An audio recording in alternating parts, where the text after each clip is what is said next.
my name isn't the same. Did she mention my name?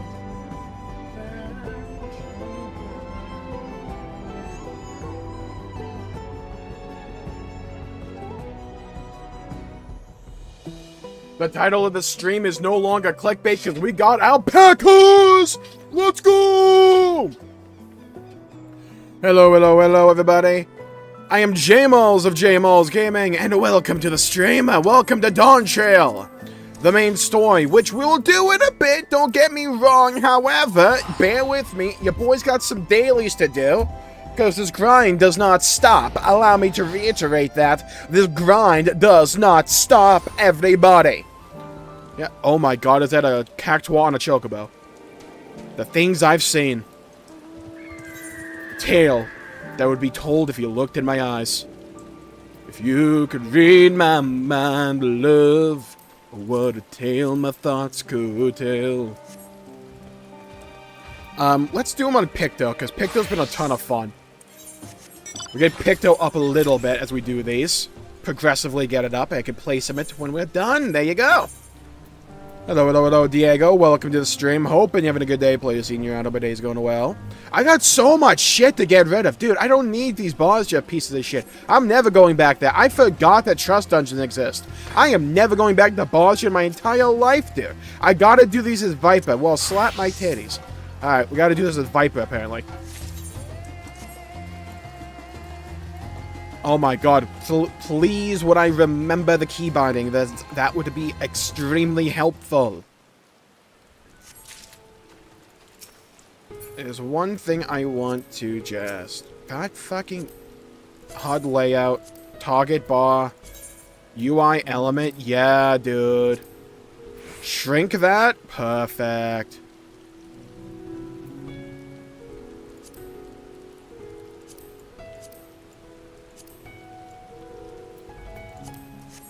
Beautiful. We don't need it to be that big.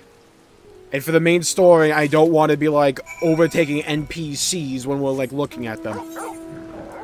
Just have it nice and down and away. It's all we need. All we want.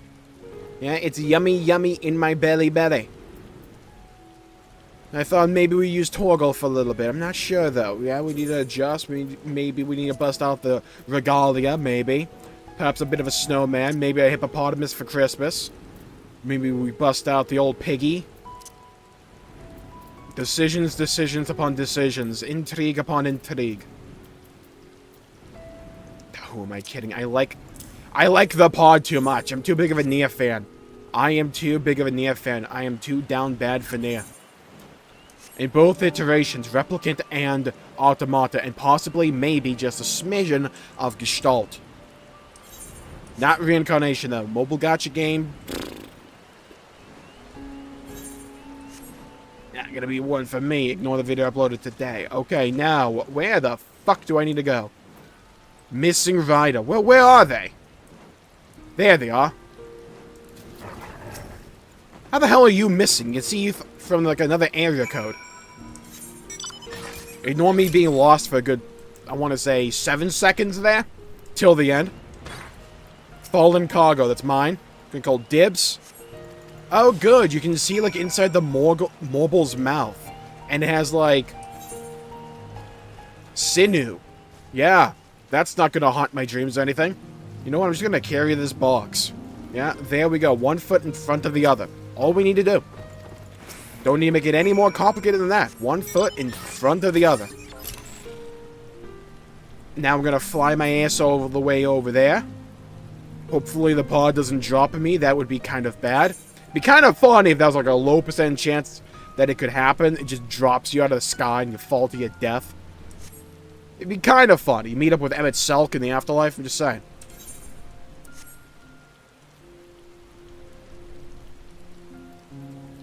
Ooh. Dude. We look good. I can't get over this. I'm telling you that Fantasia was well spent. Because we adjusted a little bit what we needed to.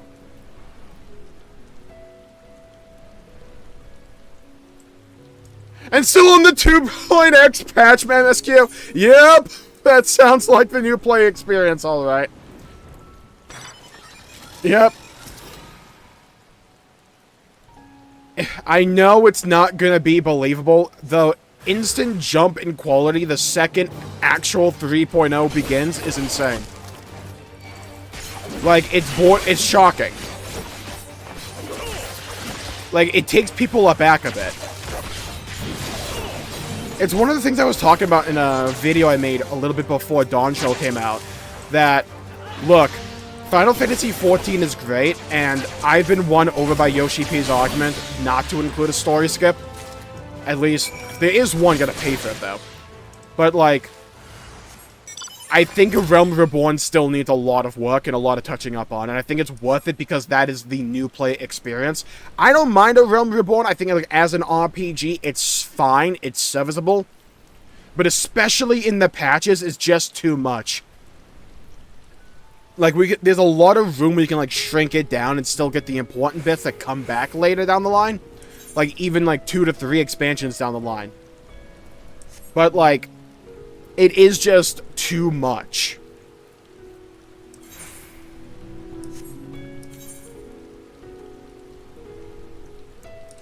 Okay, then we go down here. There's, like, 2 main points I hear that people fall off with 14, and that is the Realm Reborn, just the amount of questing you have to do there. And then a little bit in Stormblood. Though I don't particularly get that one myself, because I think Stormblood's actually good. Hello, Esther. Welcome to the stream. Hope you're having a good day. Well, you're seeing your round of days going well. Done the fucking thing, in. Let's go. Come on. Now I'm just gonna pick this up on Pictomancer, then we'll just go back and do actual MSQ. What do you mean by one sniff?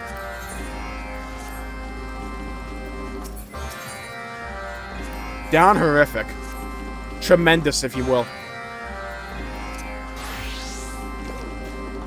Okay, I can worry about these quests tomorrow. One thing is me just getting them. Okay, Traders of Happiness. We're going back to Walkthroughs. Wachun Pello. Pronunciation god over here. I'm an expert. I'm kind of good. I'm too sexy, possibly, for my shirt.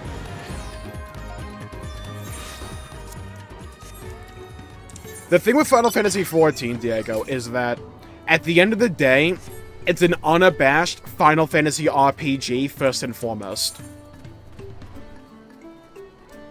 As opposed to AR content. Yes, I think it's really good. It wasn't always mandatory, but it became so important later on that everyone was like, hey, Square Enix, you should probably invest in just making this mandatory content because holy fuck, it really should be. So they ended up making it. For the first time, nice. How's the Trail of Dawn so far? Pretty good. We're getting a lot of world building. I already hate a character because they stepped on our tacos. I'm not joking about that. But so far, so good. Alright, what up, Wook Lamont? Big Wook! No, I fight this moment, I'll admit, but now that we're here, let's do what we came to do. Find the Elector. I still need to settle on a voice for Wook Lamont and Aaronville. Well, allow me to propose a strategy then. Kryl, Alize, and I will speak with the merchants. Wook Lamont, you and Aaronville might try and approach travelers and passerbys. And Dawntrail, pray investigate any of the other establishments which catch your eye. Should we learn aught of use, let us relay it to the third promise.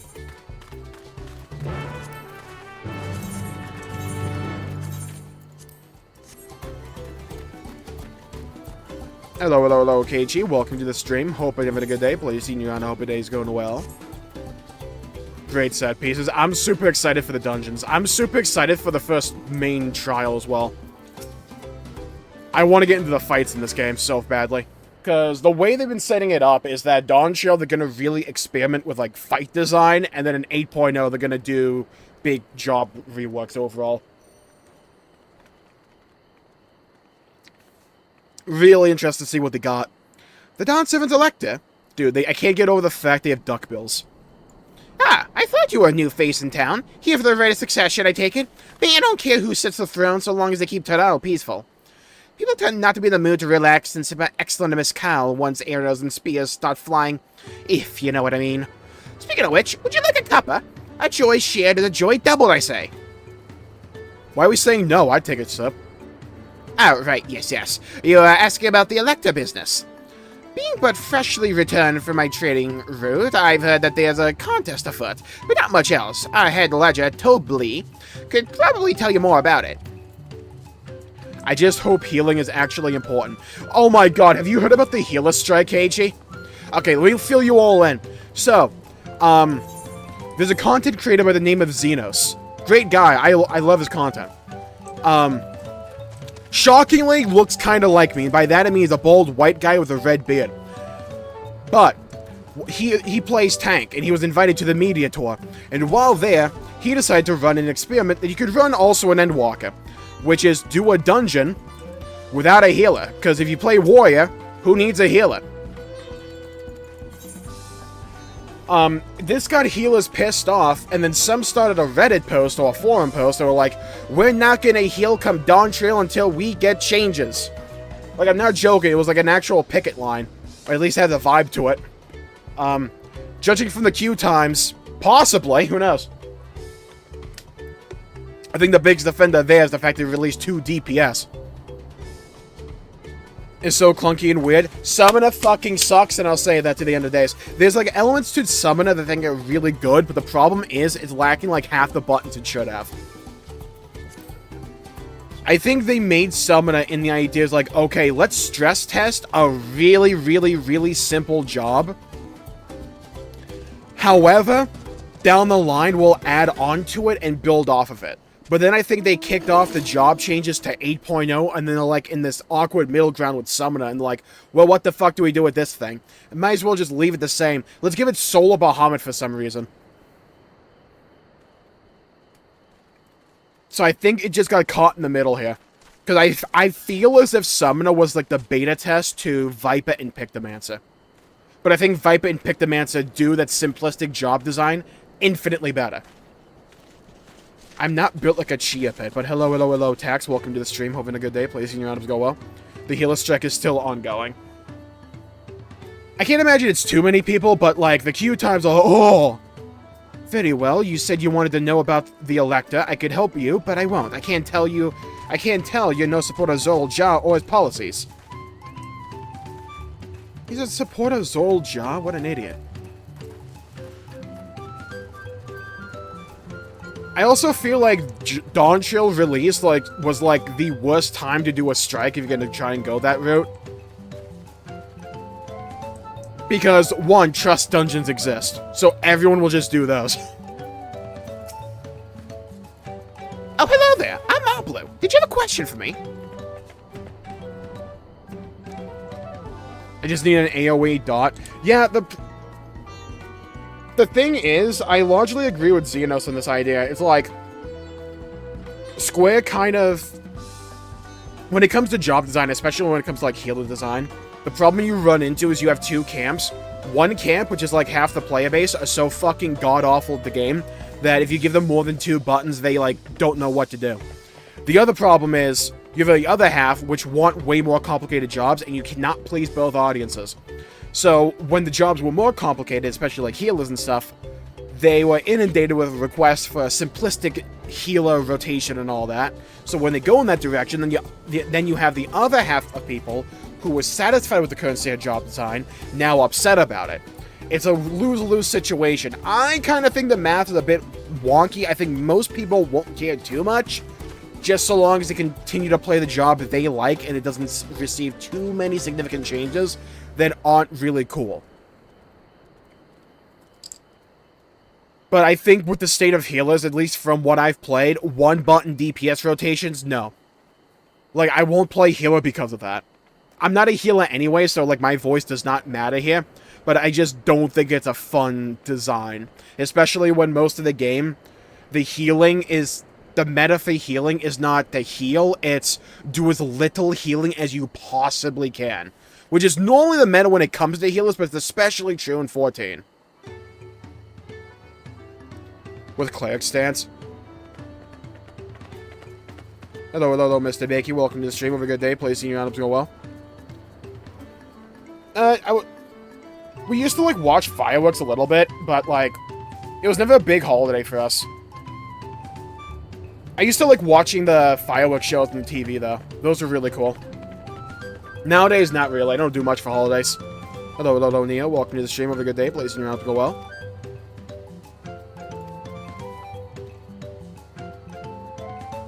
And that stuff stinks. Yeah. Gentle reminder, alpaca spit isn't spit, it's vomit.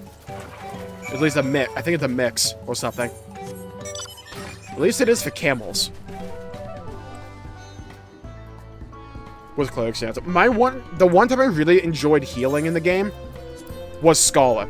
I like Scholar. Scholar's like the healer where I'm like, okay, you want me to heal? I got you back. Though I think I would like Sage, I just need to play more of it. You know what? I'll say it. I also liked Astrologian. You know, now that I'm thinking about it, I actually liked the healers back in, like, Shadowbringers.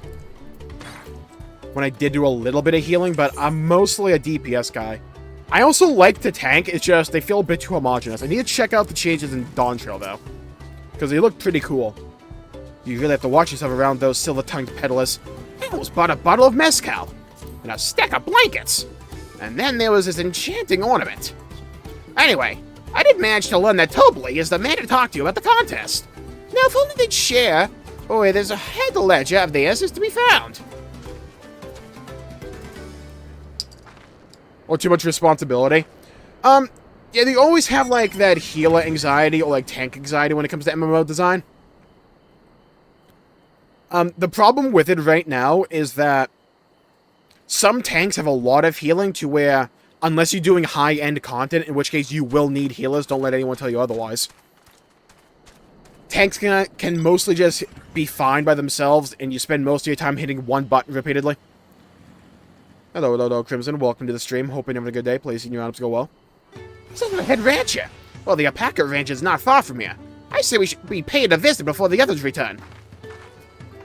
Peak healer was Stormblood. I think I played a little bit of Scholar back then. Scholar was always, before Sage, my favorite healer, because I liked the fairy mechanics, and I liked the DPS rotation it had with energy drain.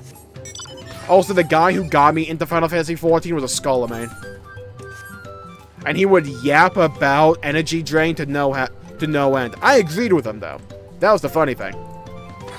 God, who remembers at, like, the start of Endwalker when they removed energy drain? Oh, Christ, why did they do that? Hey, no worries, Crimson. Never feel sorry for that. Making cookies is also the ultimate excuse to anything.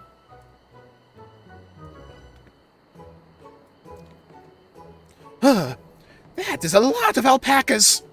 Still, we know the head ledger could be somewhere here. I can't let fear deter me. Not to say that I'm scared, of course. Maybe we found a voice for her.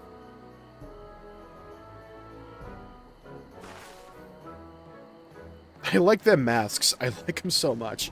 Just a little duckbill they all got. Excuse me. Is one of these workers Tobley? Tobley? Oh, yes. He likes to mingle with the ranch hands and keep an eye on things. I can't tell you which one he is, though. You can't? Is this part of the contest? All I can say is that Tobley often mentions his favorite pungent subject. He also can't resist a profitable trade, though who among us could? Am I right? Still, I guess if you bring him a very good deal, he might let his identity slip. Huh, so it's like a game. Easy enough. All I have to do is offer Toby a deal he can't ignore. No problem at all. What are we, the Mafia? I got a deal. I have a proposal he couldn't possibly ignore. Well, maybe one problem. I don't think my purse is deep enough to pay everyone we think might be Tobley. Let's ask him questions first to narrow down the field. Feels like too much for a tank. Yeah, it's because in, like, Endwalker, they decided, fuck it, let's just give Warrior even more healing. Was it Endwalker or Shadowbringers? White Chip Macadamia? Oh, I think I've had those once. They're fucking great. Is that a furry? There's like one real furry race in this entire game called the Rothgar. In Dawntrail, they added female Rothgars, because in Shadowbringers, they only brought to the table... No, it was Shadowbringers, where they included male Hrothgar, but it wasn't until now that we got female Hrothgar. Great, we can meet back up to share our impressions. Macadamia is a type of nut. Well, obviously I'm not Tobly. I mean, oops, I shouldn't have said that. You have to find out yourself who Tobly is, or if an Elector is even in the village at all. Good luck. Alright, so when they say that, that definitely means there's an Elector here. I visited from across the salt, if I'm not mistaken. Be warned, the alpacas will spit if you startle them. I suggest you keep your movements slow and deliberate. Pungent subject. Hold on. I think we found Tobly already. Dude, I want an alpaca mount. The beast regards you with wary eyes and a twitching jaw. Backing away slowly may be the wisest course of action. Oh yeah, give me that Walkthroughs! You could make a male furry character but not a female? Yes. Because with Shadowbringers, they did male Hrothgar, but female Vier, who are the bunny girls. Then in Endwalker, they made male Vier, and now in Dawntrail, they made female Hrothgar. Am I Tobly? Yes! Yes, that's me! Excellent work from the third promise and an entourage. Sharp instinct. Shall we commence the right of succession, then? I got a feeling that's not the one.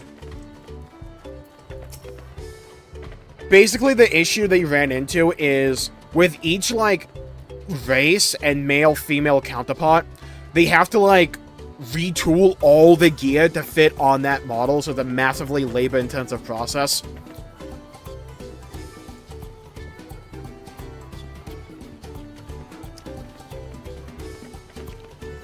You think I might be Tobly? Ha! Well, maybe I am. All I'll say is that in this village, none have reared more alpacas than...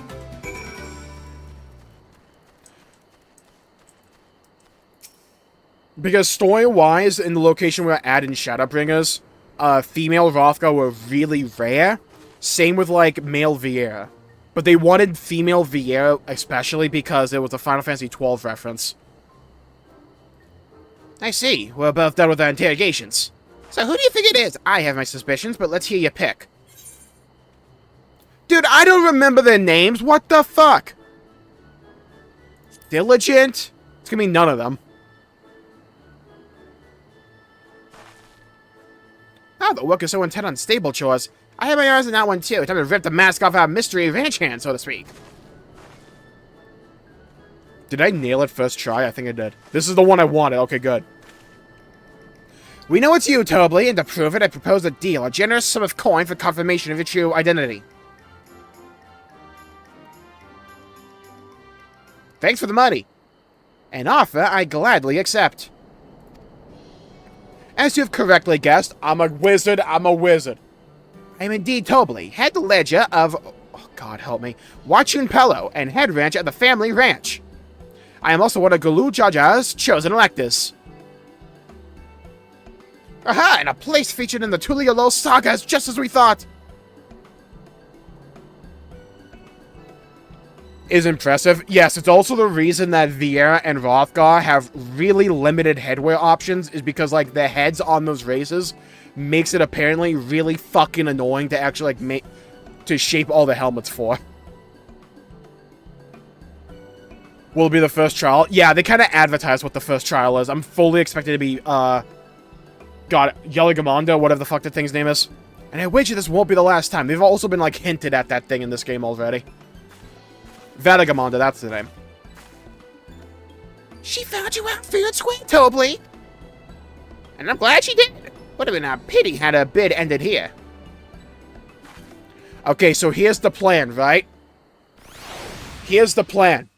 We get what we need out of Tobly, then we slit his neck, dump him in the ocean somewhere so the other people... Deducing the Dawn servant's elector. Wow, my voice was, like, entirely off. Too simple a task for this aspiring ruler, eh? Okay, so my voice couldn't have been further off from what Tobly actually sounded like. I would never in a million years expect that bass. At all. But again, I feel like my plan has potential. Get what we need from Tobly, slit his throat, dump him in a river somewhere, we're good. Yeah? All we need. Hello, Rasmus. Welcome to the stream. Hope you're having a good day. Placing you on. Hope you're going well. By barely, I mean barely. Oh, yeah. You'll start to spiral in terms of power as you get more and more characters and build them up. Right. Not hard at all. I don't know what to expect. Oh, Good King Mugglemog is notorious. Oh, is Tobly from 10-2? Oh, I need to get to 10-2 at some point. I love the duck masks. God damn it, we kind of gave it away here, didn't we? Oh, this is not Tobly, it's Tobla. Zorolja.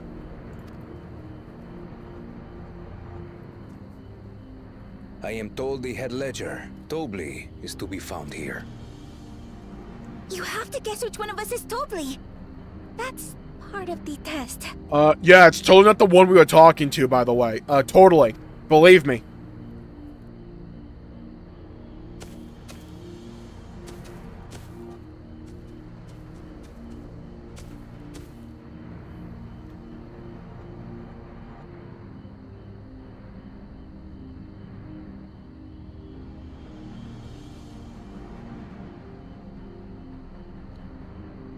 Oh my god, the aura.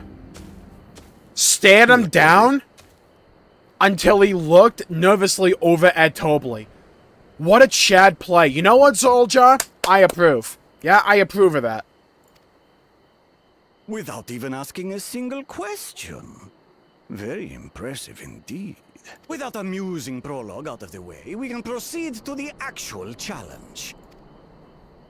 Per the Dawn Servant's instructions, I was free to devise any manner of feat. I considered a number of possibilities in the 10th column. But I think I have a good one.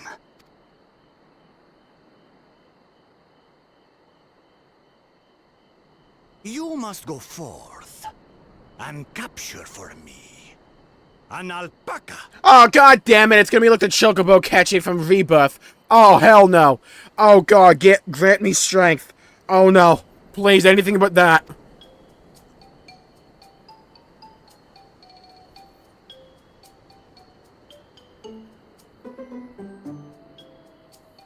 While I've not had the best experiences with alpacas, aren't they generally docile creatures? Doesn't sound like much of a challenge. Welcome to the stream. Hoping if patch my microphone. Welcome to the stream. Having a good day. Placing your arms go well. When do we romance the lion lady? Hopefully never. I'm not even sure she's gonna live through the end of this expansion. Bring out the example! Why'd you bring out the example? What is this? Are you not entertained? He's so fluffy, I wanna die.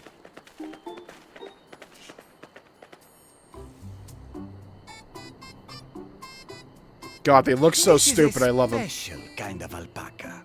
Would you please approach the animal, third promise? Nah, that's bait. I'm putting one of the duck people in front first. Human shield. Who? Me?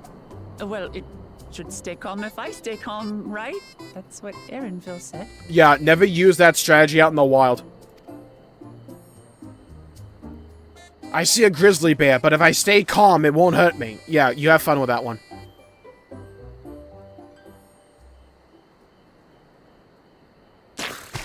Oh! Ah! Give it that huak tour! The little monster spat on me! Oh, it was viscous too. I can't. Right in the nose. One hit KO? Dang. Alpacas are paradoxical creatures, being both extremely curious and extremely cowardly. Okay, so all I need to do is have a shield. Got it. I'll just swap over to Paladin. It'll be that easy. Press your luck when they're frightened, and you'll get a face full of spit. As you've all just witnessed. Has an awful stench, their expectoration. The globs contain half-digested food, you see, making it an effective deterrent against perceived threats. Okay, so Tobly, allow me to go, but actually, to you right there. If it has half-digested food, it's no longer spit. We call that vomit. Yeah? It just threw up on it. Bringing Walkthroughs to a whole new level. Wild valley breed like this one are especially timid and can therefore be quick to lash out. Disgusting. They're also especially hardy. Yeah, is it hardy enough for my Viper combo?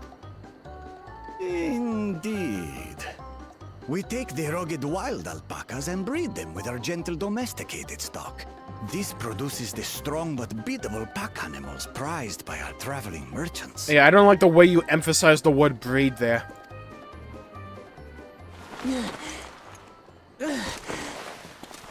Oh, the cat nose, that must have been gnarly. Oh, well and good. But did I need to bathe an alpaca spit for you to make your point? That's a disgusting sentence, by the way. Rancid and vile. I feel bad for Wuklama, because you know like half the comedy of this expansion is just going to be her getting absolutely screwed over. I'm here for it, but I'm just saying. The task is to catch a wild alpaca. That is correct. But be warned that it is a feat easier said than done. I suggest you prepare well before you enter the valley where the creatures dwell. And by you, I mean the claimants only. Allies are not permitted to assist with their catching. Then what the fuck am I doing here? The alpacas will help me judge which of you is worthy of receiving a keystone. So I'm to chase down a fluffy, spitting demon, and that somehow proves I'm fit to rule? You're lying, you do that naturally. As I Everything said, the light touches is the our Dawn kingdom, Servant Assy. Just granted go me get the it. freedom to decide my challenge. All you gotta do is hit a perfect dodge and a spit. You're good. And when you reach the end of the ride, I dare say you will understand why I chose what I chose. Dude, while hunting down alpacas, we're not going after, like, the riddle of the Sphinx. Why are you adding so much, like, grim specter to this?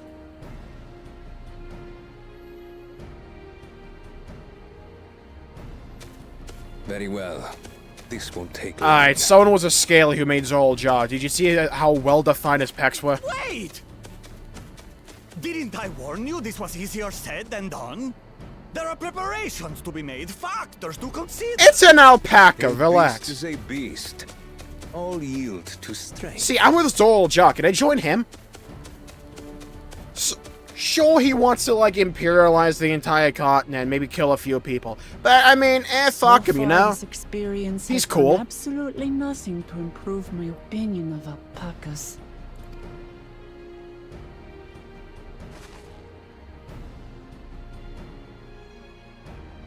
But that doesn't mean I can't do this. Revolting spit aside, they're just another animal. Yeah, like a hippopotamus or gorilla. From his original. Because in Final Fantasy XIV, they love, like, taking Are you alright, Orclamart? the way a I character thought we heard you looks, scream. or just like a character, and retooling them to work for 14. Are all 14 cameos like that? Kind of. They're their own unique character in Final Fantasy XIV. They just have, like, the name and face, some of them, of a previous Final Fantasy character. Like, Golbez from Final Fantasy IV was a villain in the Patches of Endwalker. But he's not the Golbez from FF4, but he looked like him, and had the same name. Comedically spat on by an alpaca. Yeah, rolls credits. Like a Looney Tunes exit. The third promise does not scream. It was more of a startled yelp. Yeah, that's what we're calling it. Scream, in other words. Thank you, Envel.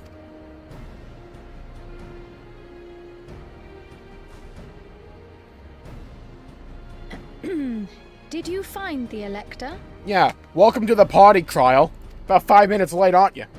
Oh, we certainly did.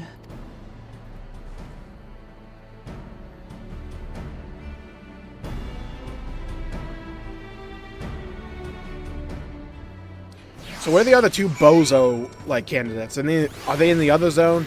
Like, what's going on here? Fucking Tobley. Alpaca expert. Why is this expectoration? Just say spit. Must have a nasty odor. Content to remain ignorant of the smell. Yeah, I'm good. I don't need to be spat on, you know? I forgot about the Mecha Dragon mount. I need that. Soul Job puts me in mind of Golemal's own exalted son. Of the two, though, Xenos was undeniably more arrogant. Hey, keep my boy's fucking name out of your fucking mouth, Alize. Yeah? Around here, we respect Xenos. This is a Xenos stand account, I'll have you know.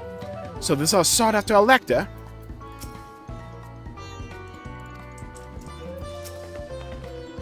What is that glimmer in the background? You all see it. We need to bring back the insult dweeb. I agree, it's a good one. Hello, hello, hello, noob. Welcome to the stream. Hoping you're having a good day. Please see you out of the well. I had to go and wash that nasty stuff off my face. I think I got all of it. But would you mind taking a sniff for me? I'm not gonna sniff you, what? Just to make sure the stench has ruined my sense of smell. No. Hang, I saw that look. Yeah, I'm not trying to sniff you, Wooklamot. I'm not into that. Can you still smell it? Be honest. Not a command, unfortunately. The feet of gold. No one make a joke with that. Made me feel some sort of way. I'm not a furry, but... Okay, so, oregano. Gonna give you a heads up. Yeah, this is logic for all of you. If you ever have to say the sentence or the part of a sentence that goes, I'm not a furry, but... Just gonna say, perhaps, you have some own self-discovery to do. Nothing wrong with it. Just saying. The Valley Alpaca are wary of people. Getting close enough to catch one will not be an easy task. Ray have warned me about that earlier. I have enough trouble with tame alpacas. How do you expect me to wrangle a wild one?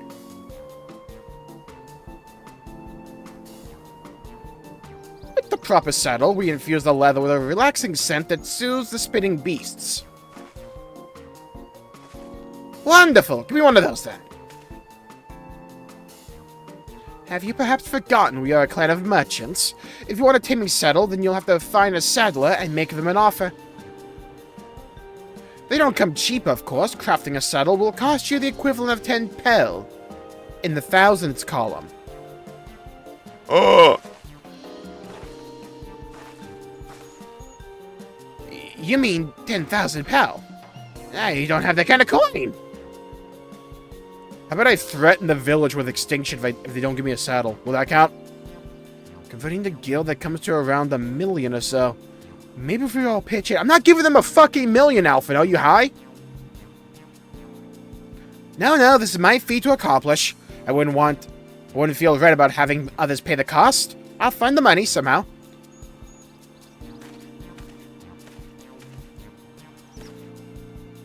Well, in that case...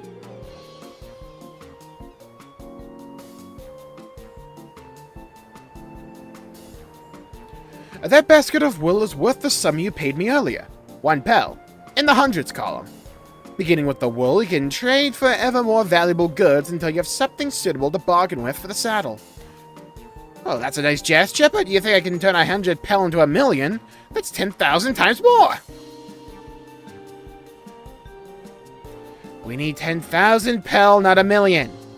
So, we're looking at 100 times more. Oh, right. I panic and out of confused with Alphino's million gill. Right, you're an idiot.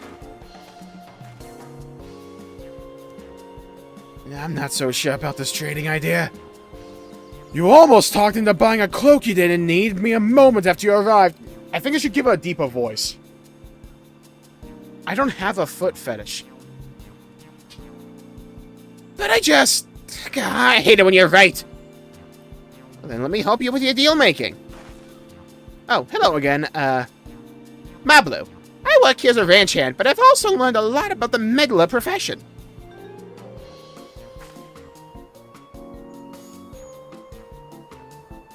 I'll ever own or experience. I know, right? It's alright if I aid them now, yes? I guide the claimants towards the first step of the feat, like you asked. As long as Wooklamot goes alone to capture her ALPACA, She is free to accept assistance from whoever she likes.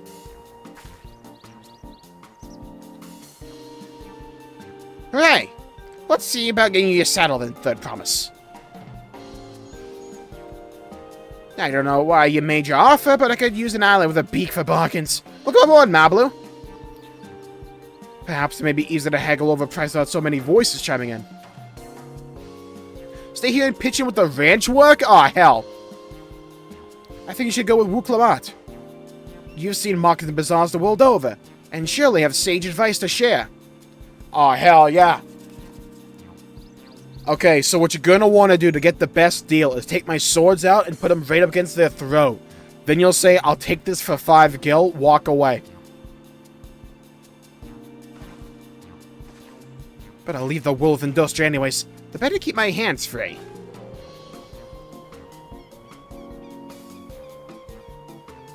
Why, thank you.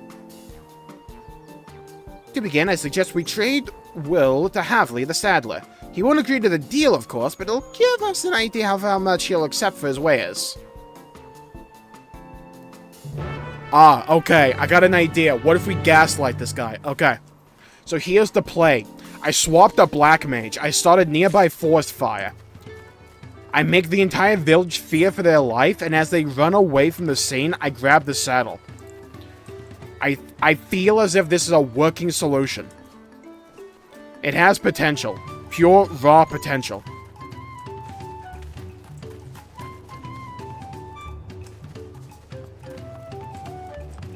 Am I blind? Where's that mountain? Oh, damn! Yeah, that is hard to miss.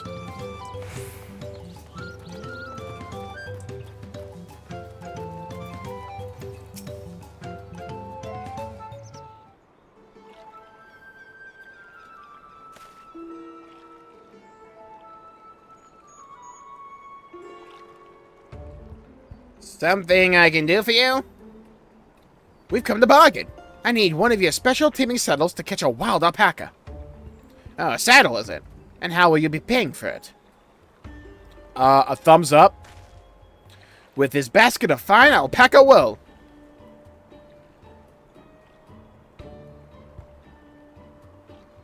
Are you having a laugh? What use does a saddle maker have for wool? Besides, this would barely cover the cost of a single strap buckle. Offer me something I actually want. On the tavern tab, exactly. And what might that be? Mezcal. I like to nurse a cup a days in while I inspect my finished work. Bring me a jug of quality stuff and you've got yourself a deal. Dude, all I need is a jug? That's easy. This bodes well for a Third Promise. Such mezcal can be had for only 5 pel in the thousands column.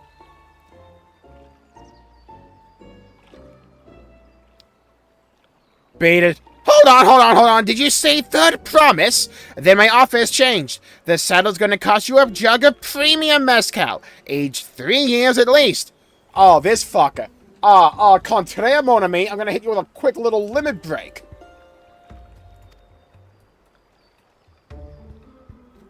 "3 years? That stuff is valued at 10,000 pel or more. Why have you doubled the price?" "Because I must support the man of ambition who see my business prosper. Zorljar will go to war and his cavalry will need saddles. Lots of saddles. Nothing personal, Third Promise, but I won't sell you my craft for anything less than my asking price." Fuck you can steal it. I got a ninja, hit you with mug. And open your mouth. Oh, Third Promise. Oh, yeah. Oh, great idea. How'd that work out? I can't say that I blame him. I'm known for championing peace, and peace isn't likely to bring him more customers. Yeah, I need Zorljar to win because I need another expansion. Peace does not bring MMO expansions. War does, however. So if our grandparents' generations remember the dark days when the clans were at war, many of these Pelu pray for your victory, Wuklamat. The younger ones, though, to them, strife and bloodshed are as children's toys. They think themselves safe from their horrors and take the peace we now enjoy for granted. Still, others are unsatisfied with this quiet prosperity and crave the future like the Second Promise envisions. They've become obsessed with innovations like the dirigibles that have made trade swift and easy. Then you have those like Havley, convinced that the first promises planned for conquest will afford them opportunities for great profit. Mandible suplex, true. But what about you, Mablu? Aren't you of the younger generation, at least a year or two younger than me, I'd say? Oh, I was raised on the old tales. I've memorized the accounts of what it was like when the Yorkhoi ruled our village. That's why I offered to help. I want you to become Dawn Servant, to keep our nation from going back to the way it was. War Profiteers in Final Fantasy XIV? Oh, it's in Final Fantasy XIV a great effect. Oh, it's like every other fucking story in this game. Oh, trust me. Oh, that's there. Don't worry about that one. Well then, I guess I'll better make sure I'd win the contest. Switch to botany and give him some nightshade tea. The type of mezcal the saddle maker wants is so expensive. It's a yellow and orange filter. It's because we're now in Peru. See, we no longer need the filter. Weren't we expecting to need 10,000 pil from the outset? Nothing's changed. We just need to get on with it. I may not have a head for trade or the stomach for alpacas, but I won't give up with the piece of Tudayalal on the line. Then neither will I. We will make you Dawn Servant. Aiming for that 10,000 pel jug right away will only bring us failure and frustration. So let's first try exchanging our will for something even a touch more valuable. The trick is to find someone who needs alpaca wool and is willing to trade at a loss to acquire it. Someone who supports your bid for the throne, for instance. A weaver.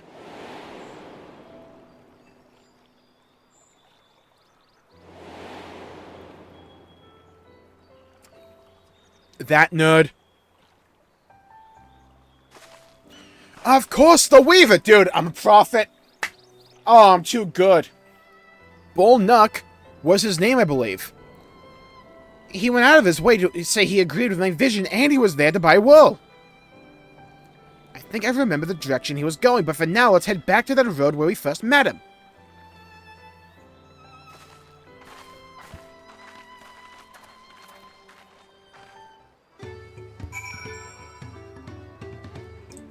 Alright, on the road again. Oh, that's not that far away. It's kind of goofy with this thing only raising me like a foot from the ground. Helson's piss filter 14, oh god.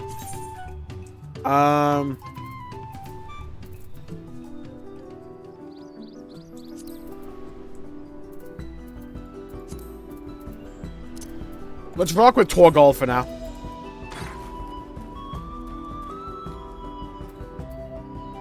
Did every Viper have the same exact idea as me? For the outfit? For the glamour? Did everyone have the exact same fucking idea? Dude, we all look the same.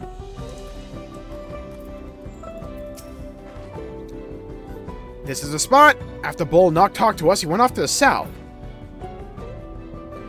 Ikufalo's Inn. Most visitors to Wachun Pello end up staying there. Go and check, okay?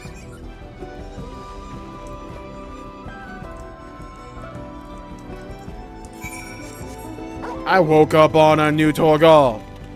Let's go, Torgal. To adventure! Adventure is out there! Tirali Ratel look cool. I like them. I like them a lot. We need the piss filter.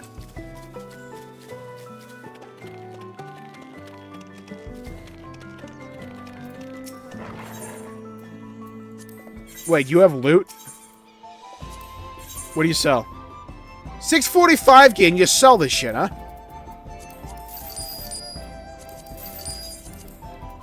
Yes, sell, bitch. Thank you.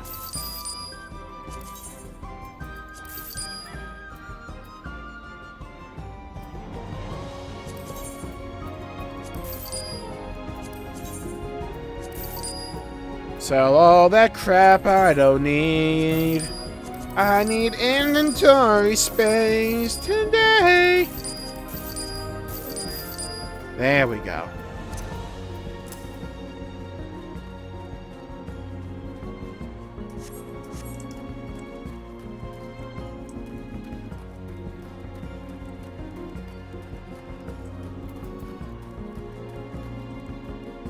Porkle, my boy. Hoggy's so cute with better graphics. I love him. Can I have that basket, Industry? Yeah, here you go. I like the little bird here. Thanks. Now, let's see if we can turn a profit. Alright. Haggle time. Bull Nuck? Or Knock? We heard. I'm glad we found you. Are you interested in making a trade? Trade offer.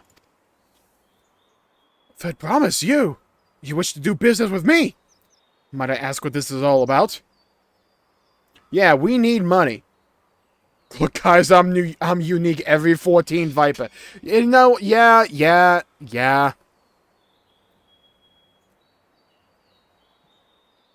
I see. So the goal is to turn that basket of wool into a jug of 3-year-old premium mezcal. And then allow me to invest in your efforts. Hell yeah! Let's buy votes. Peace and Tadal is what allows me to cross freely into the lands of my suppliers. Naturally, I would prefer that one pledged to preserve that peace win the throne. Thus do I humbly offer you this wool poncho, a small token that I pray contributes to your victory. Man gave me a poncho. I was hoping he'd give me the mezcal. Oh, that's fine craftsmanship. A gummon like that would easily fetch 5 pel in the hundreds column. It's very generous, Bullknock. Thank you. I promise I won't let you down. I have every faith in you, Third Promise. May fortune bless your future dealings. God, the cloth work looks so much better. I can't believe you quintupled your investment with your first deal. We're off to a spectacular start. Only because Industry remembered our weaver friend. All I did was hand over the well. That's not true! The connections you build with people are vital. This is one of the most fundamental precepts of training. One which you've instinctively mastered. Piss filter. I don't even know how I could do a piss filter. Also, thank you, Noob, for the $1 super chat. Thank you.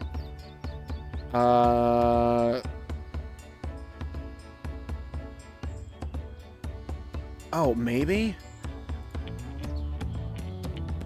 No.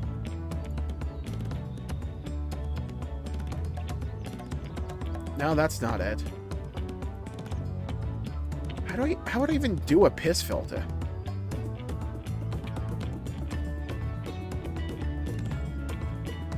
Oh! Maybe I could do this. Color source? If I do this, right?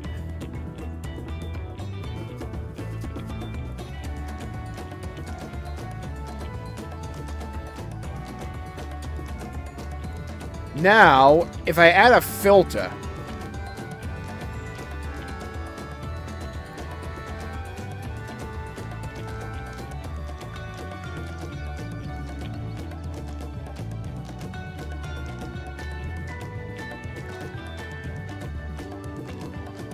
There we go. You could pee on your GPU. Yeah, that's one idea. That's green. I selected yellow.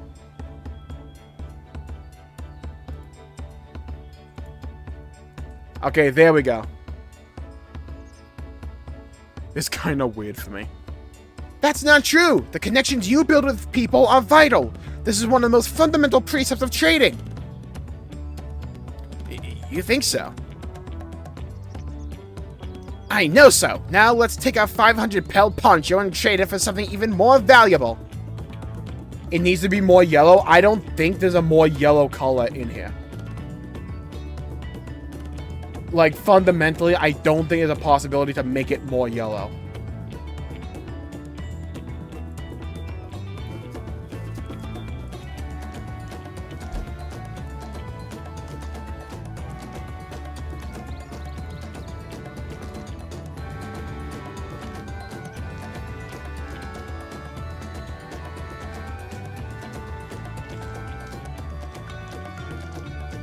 Here, Dawntrail, you take the poncho. If I lost it somehow, Anvil would never let me hear the end of it.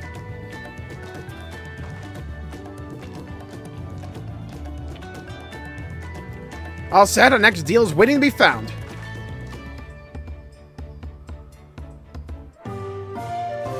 Excellent trade! There's an entire animation for this? That's funny.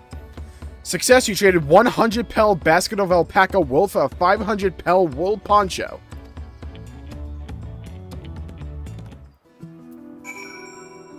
We win.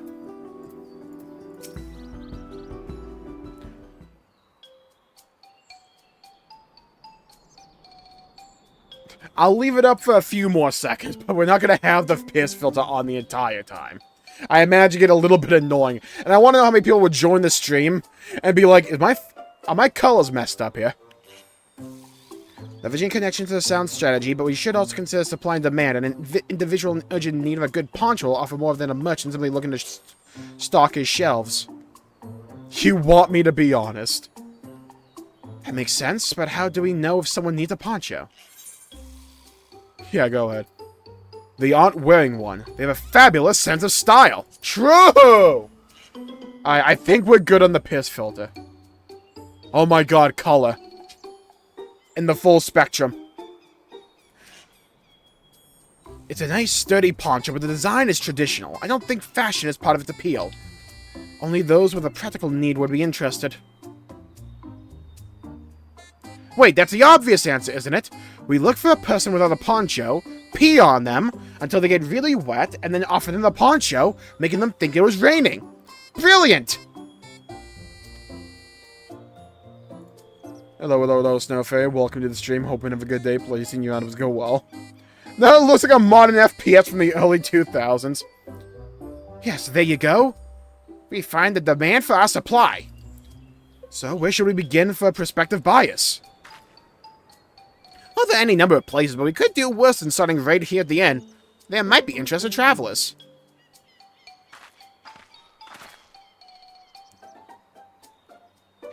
Who here needs a poncho? A lot of Mummulja hardly wear anything to begin with. Those are probably Landsguard or sellswords. Mummulja who soldier for a living prefer not to wear much above the waist. It hampers their movements. So even if they have bared shoulders, Mummulja carrying arms can be struck off the list. Okay, so no Mummulja with arms.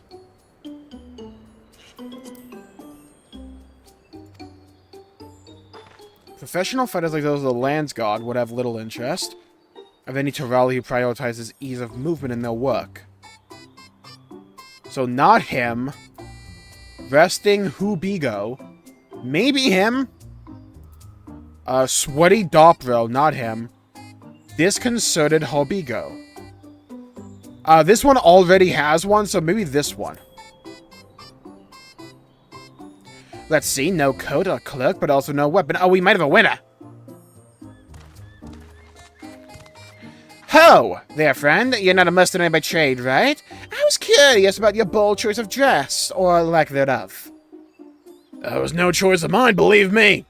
I was attacked by beasts on the way here and barely escaped my scales intact. My coat was not so lucky. I'm actually a toolmaker from Tulialal, and was dressed quite smartly, all the better to show the Pelu I'm a man who takes pride in his appearance, and therefore his work as well. But now look at me.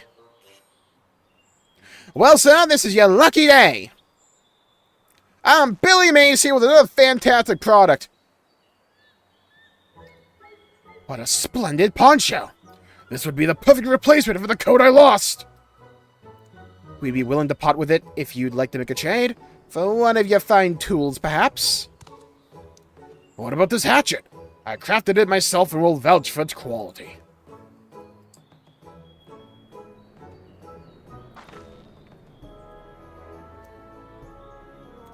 The blade looks sharp, the haft well made. I'd value it at 1 pel in the thousands column. Oh hell, from 500 to 1,000, we have a deal. Wonderful! A fine garment such as this would put me on even footing with any Pelu merchant. Like the eponymous owner of Miplu's Mate God, huh? For what? Her field hands use hatchet to harvest the mate, and I ain't thought to impress her with a tool I sold you. No matter. I've other wares to sell. Glad I am to admit I've met you. Okay, so we go to her next. I want to make Mark Zuckerberg. Did you hear that? We already found our next buyer. The Miplu's mate garden we go. Yeah, but it's a fair distance on foot. We should take alpacas. Can I, like, pawn the one alpaca we're about to ride back to the guy? Right? Like, I only need to make it work as long until I get, you know, the thing we need.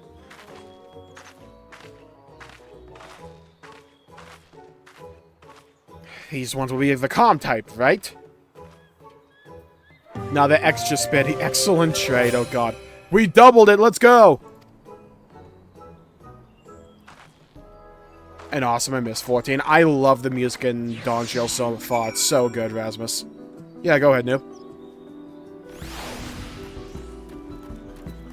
I should probably... No, we don't need to repair our gear, luckily. Fucking... I gotta keep eating these eggs. I keep forgetting.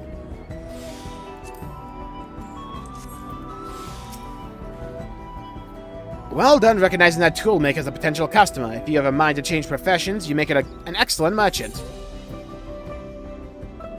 Hand gear. My hand is better. I have 40 Zadnor lockboxes. What the... Before we get moving, you should be the one to hold this. With that, I suppose we should hop on the alpacas Malblue has so kindly provided. Ready to go? Let's mount up! Hold on. What do you have to say? Okay, nothing much. Let's go. Oh, yeah! Oh, we're prancing, people. Oh, we're only a hop, skip, and a jump there. Please don't spit. Please don't spit. Huh-tuh! Spit on that thing. You'll be fine, though these ones are accustomed to people.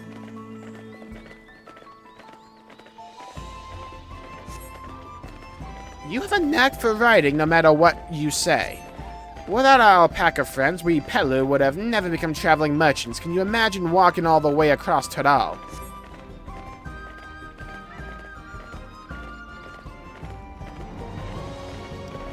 I swear that mountain is too tall to be real. I wouldn't stress it too much, noob. Like, some days I either am really hungry or I'm just not that hungry either way. Just, like, make sure you just... eating until you feel... Make sure you're eating enough to feel fine. Just, like... Don't eat, like, a pack of donuts every day and stuff like that.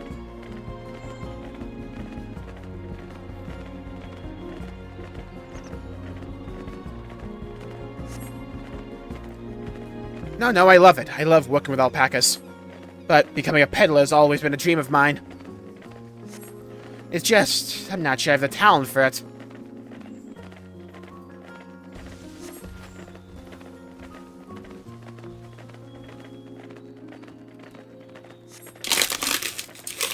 Get ready to be a merchant. Yeah, if you feel fine, I would argue don't overthink it.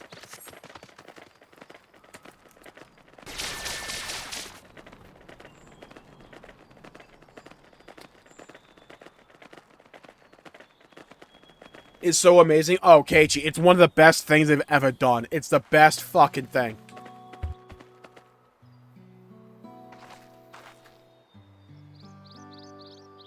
Yeah, if you, like, feel too tired or anything like that, sometimes for me, that's a sign that I've not eaten enough.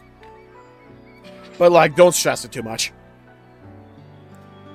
Any MMO considered the same. It's such a good change. Oh my god. We made it, and without a single smelly incident. I sent the alpacas back to Ekuvelo's Inn, so we'll walk along the main road when we return to the village. Why aren't we riding them back? Hello? Hello, Mike. Welcome to the stream. Hope you have a good day. Please, your items go well. Speaking of roads to travel, you were adopted by the Dawn Servant once your third promise. Oh, that I was? Then perhaps you understand. I was an orphan too, you see. Tobly took me in. He took in all their van chants, actually. All of them? Yes. and everyone works hard at their chores, grateful for the opportunity to repay the head ledger's generosity. Yet here I am, the only one wanting to go off and be a merchant.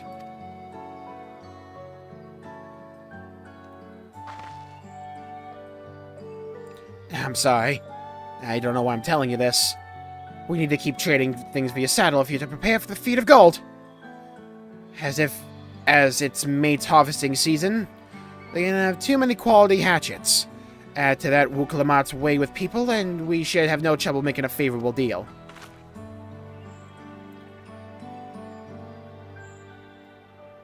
Luigi's Mansion 2 HD, oh god. That's Miplu herself over there. Has to hatch it to the third promise, and let's get to bargaining.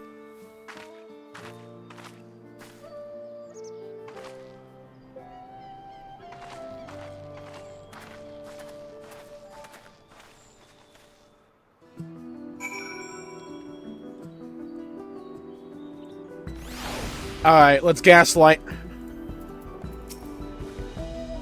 You have that little axe for me? Fine hatchet. That's like an iron axe from RuneScape. What is this piece of shit we got?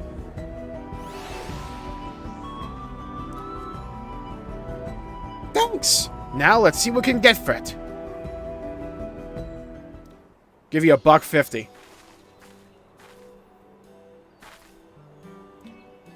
You're Miplu, the owner of these fields. I have a mind to trade if you're interested. Oh, well, the third promise. I might be convinced to entertain a proposal. What do you have an offer? This hatchet, forged by a seasoned artisan, the razor edge of this exceptional tool, will make light work of your crops.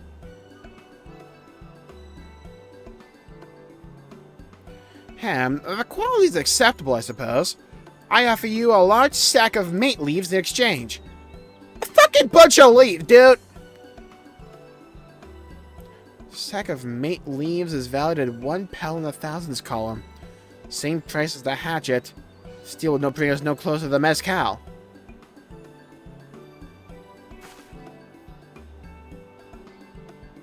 The frame rate was dropped to 30. What is fucking Nintendo's obsession with, like, doing remasters of games and lowering the frame rate? Like, what's going on with them? The Switch can't be that weak, since it's stronger than the old console. If I may, Mistress Miplu, it's harvesting season, is it not? Does not the demand for hatchets afford them a higher value? It is indeed the season, which is why I procured an ample batch of tools well in advance. Oh, we've missed the window for demand. In that case, we'll have to fall back on connections. Figure it this way, a generous deal here will put you in the third promise's good graces. Surely that's worthy of consideration. I do not wish to give offense, but I must tell you that I stand with the second promise. His innovations will improve every aspect of our lives. I believe including farming, and I will no longer have need of hatchets. I assure you that I have nothing but respect for Wuklamat. That's why I'm prepared to purchase a spare hatchet at a fair price. I suppose it is a fair, given your reasons. We ourselves would do no better off for the transaction. How about this, then? If we were to help bring in your harvest, would you give us a better deal? Well, as a matter of fact, I would! Until Kawana's reforms come around, I can always use more hands in the field. Then you can go and add our labor to the bargain.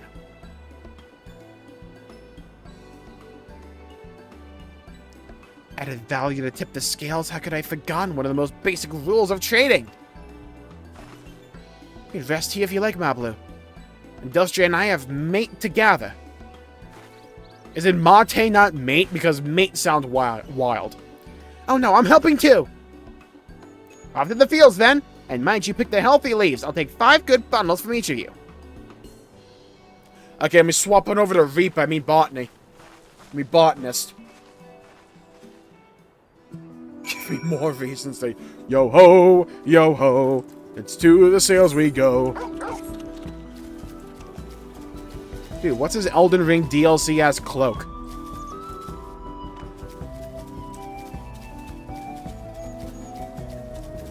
Yeah, I hear, like, the rumors, like, the leaks for the Switch 2 are supposed to be, like, between PS4 Pro and, like, an Xbox Series S or something. I give, like, next to no fucks about most Nintendo games, outside of, like, Xenoblade and Zelda, so as long as it, like, has those, I'll be fine. I'm a PC gamer most of the time anyways. Yeah, the down hung scene's really cool. I wish they didn't, like, wrap it up in 5 seconds. I wish they played the scene a little bit longer.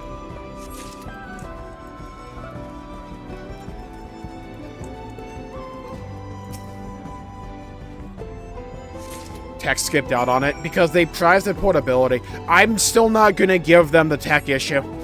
I'm still not going to give them the leeway that, oh, the Switch is not a strong console. You are making a remaster of an old-ass game that did run better on older hardware. There's no excuse. You chose to remaster to a point where it can no longer run on the Switch properly.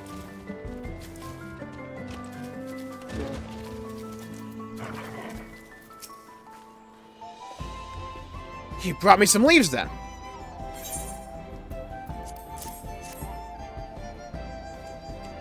Oh, is mate like that tea drink thing where you have like a bunch of leaves in a cup and like you pour the water into it and soaks up the juice from it?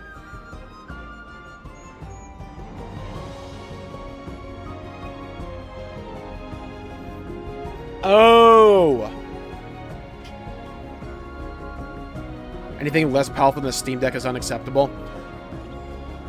It's like a steaming ALPACA in Nintendo's toilet. Hello, hello, hello, Hazard. Welcome to the stream. Hoping a good day. Blazing your hours go well. No more flickering. I know. Isn't it so good, Hazard? No more flickering. Thank Christ. The new anti-aliasing is so much better. It's insane.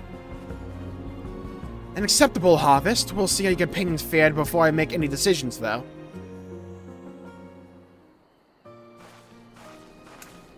I kill gods regularly. Yeah, same. Here, we brought a show as well.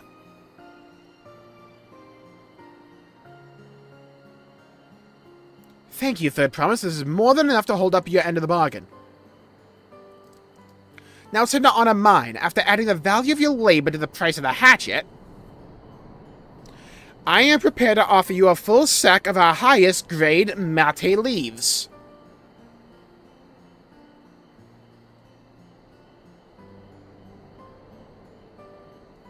Premium mate. Bought at the shop, 1 sack of those leaves would cost no less than 5 pel in the thousands column.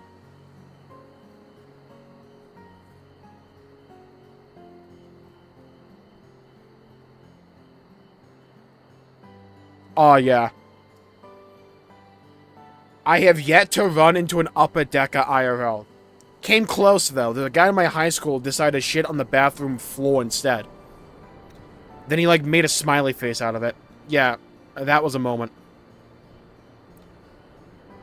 Then we can bid farewell to this hatchet.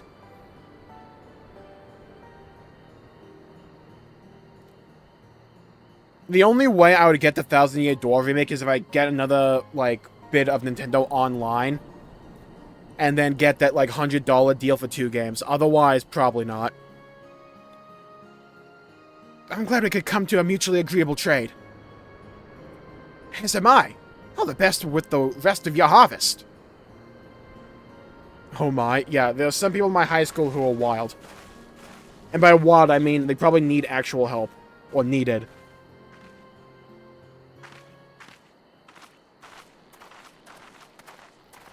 At your high school? I don't know. He desperately wanted attention, I guess. Mablu, what's wrong?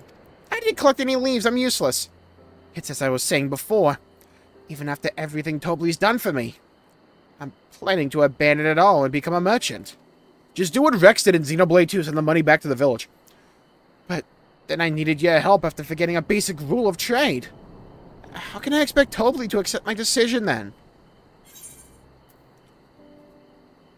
So you intend to give up then? Pussy? Yeah? Focus up, Mobley. Yeah? Welcome to the Jmulls School of gaslighting people and getting better deals. Yeah? I bought every shop in Xenoblade 2. I'll show you the ropes. Yeah? Don't worry. I'll teach you how to rig the market board. Just after I learn. I can't! It's getting a real taste of real trading. I want to be a merchant more than ever. You'll just have to be honest. I seek to follow in my father's footsteps, but not because he expects it of me. I want to preserve Tyrell's peace, and becoming Dawn's servant helps me to do that.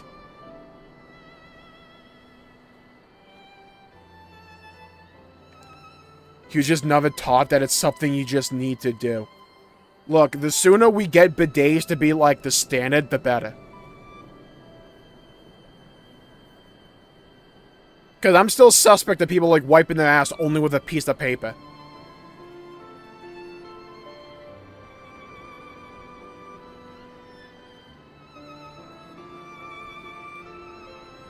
I remember there was another guy in my high school who decided to put, like, you know those, like, liquid ass? Like, those, like, spray things that smell really bad? Someone left one of those in the locker over the weekend or something. Or, like, planned to, or, like, it, like, leaked or something. It stunk out the whole school. It was abominable. Hello, hello, hello, hello, Hugh. Welcome to the stream. Hope you have a good day. Please, you have to go well. You should live a life of your own choosing, by the way, where we were at. And I wouldn't be surprised if Tobley held the same opinion. So talk to him. You're right. It's better to find out for sure than worry over what he might say. Thank you for the advice. You like jazz? But first we have a saddle to buy. I want that success under my belt so I can be sure of my decision. What's next, then? We try to trade out tea leaves for something halfway to 10,000 pel? No, I think we're close enough now. I say we go straight for the premium mezcal.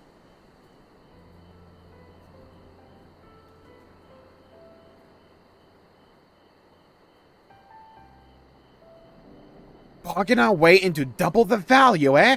Think you can do it? Trust me, I'll make this trade work. Hello, hello, Richard. Welcome to the stream. Hope you have a good day. Please, your abs go well. Did you see the Capcom show? No, I didn't. Anything good? My high school is full of dumbasses. Kind of same, but at least most of them would chill. At least some of them. That you're holding your own against such strong competition for the throne is am I really holding my own against Koan and Zoralja? Yeah, Monster Hunter Wilds looks really good. We need a deep dive Monster Hunter before Wilds comes out. I mean, of course I am. I'm Wu Klamat of the Dawn's Promise, after all.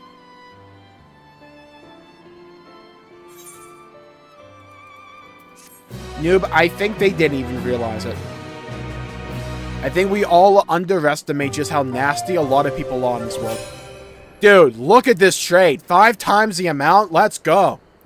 Success, you traded a 1,000 pel hatchet for a 5,000 pel sack of top-grade mate leaves. Hell yeah, dude. We got a giant tea bag. Now, all we need to do is not accidentally have a tear in this bag and all the leaves go to the 4 winds. A premium deal. Before we go, let me give you the mate leaves. I don't need to risk proving Anvil's point.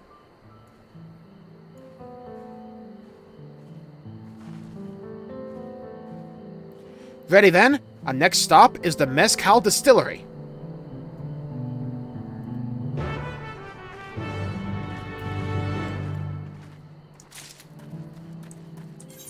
Okay, the better question is... not that. I'm looking for side quests that need ether currents.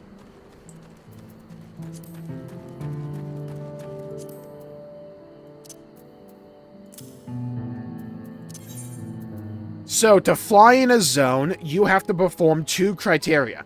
You have to find the ether currents, which are just collectibles in the overworld, and then some quests in the zone will also unlock ether currents for you. You need to get both of them. Once you get all of them, then you can then fly in the zone. Who the fuck wants to get their ass beat? Get over here. Yeah? I'm level 90 now, bitch. Let's go. Boom! Generation attack! You're taking a generational ass whooping is what you're getting. Get over here, you cactuar. Boom! More. Beat him up, beat him up.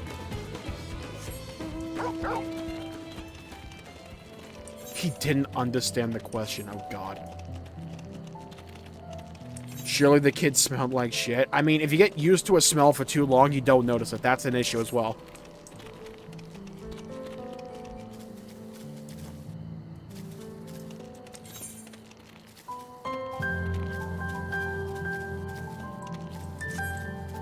God, the music in Dawntrail has been so good. I now have a new hatchet.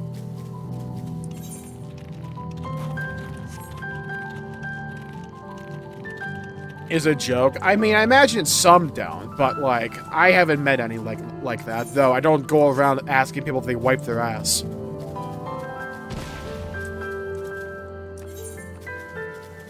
Normally when I'm out and about, I don't like talking to people.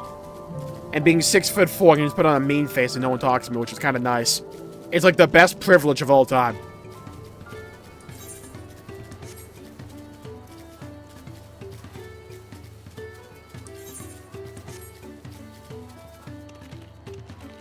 I still said the biggest sign being able to say that you made it is just getting a bidet.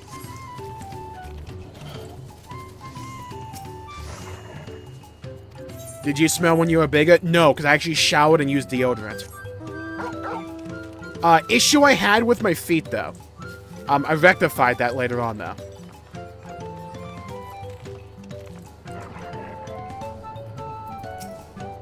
I will tell you, no, there was this one time, though, when I was back in, like, elementary, I decided, let's use Axe deodorant. That shit, like, smelled like chlorine, like, 2 hours into it. It was terrible.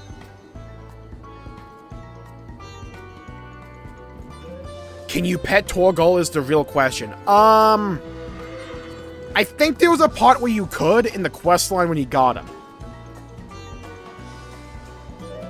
We'll want to speak with a man by the name of Gobley. Even among his fellow distillers, he's regarded as a master of his craft. He knows the value of his product, so if we're to convince him to trade for twice what the leaves are worth, we're going to need targeted information. That means asking around and taking in the gossip. You can talk to people here in the distillery, industry. Perhaps Wuklamart can do the same as the village entrance. I'll go to the north side and see what I can learn. Yeah, I'm like 6'3", 6'4", something like that. Somewhere around there. Oh, yeah, the standard ability you get for Torgal, which is a unique mount ability, is Pet. Oh, good boy. Pet. Oh, look how happy he looks. Dude, look how happy he looks. What a good lad right there. What a good lad. Oh, there's another one for you. Oh, look at the ears. Look, oh, he's so happy. Oh, I love that for him.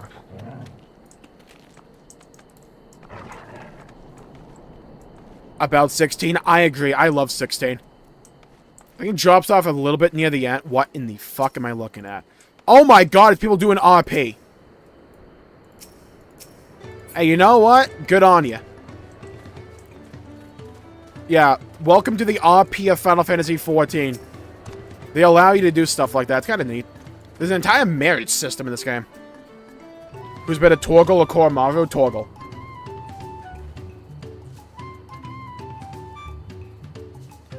I'm a chef from Torialal. I often come here to buy Gobley's Mezcal.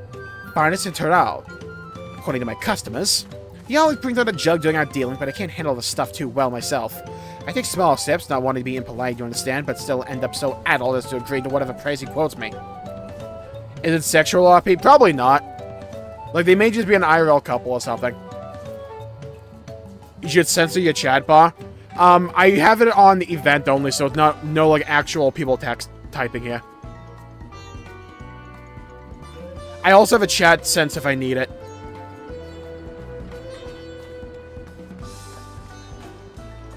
And make him do the leg thing? Oh, I wish. To have less potent refreshments during such conversations, else I might have to seriously reconsider our arrangement. Oh. I mean, I got enough information out of that to work with. What Gobley's been saying. Agave jars. Gather ingredients from this cow.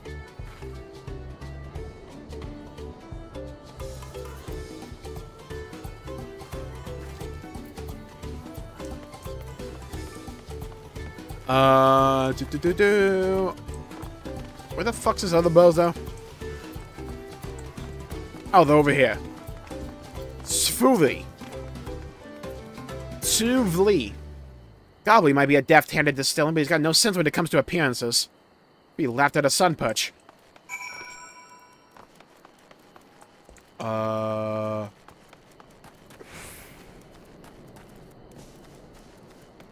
the hell are we going all the way down here again?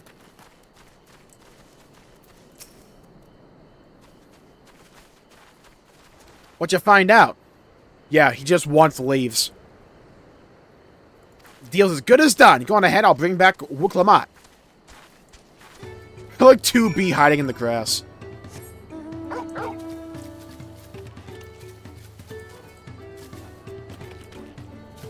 Oh, are we going up?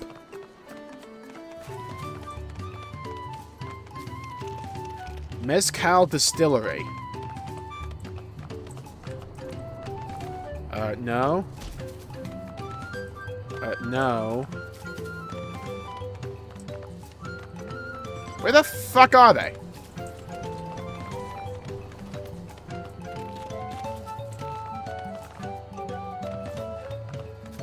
Dude, am I blind?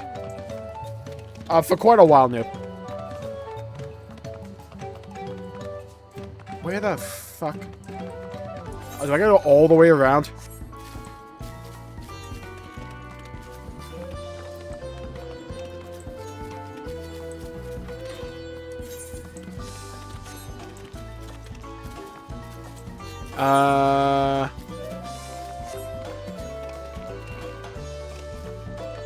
Yeah, I imagine it's like up there. How the fuck do I get up there?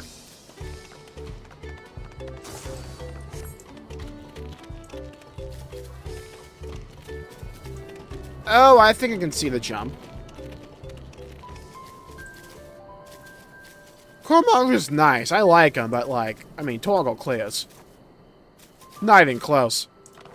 Torgal is like the best boy.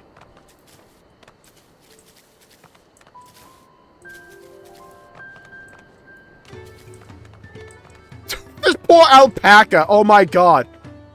Aw, he's kind of vibing though. Oh, he's happy with it. You have business with me, sir. Why don't we talk down below us so as not to distract the alpaca from his work?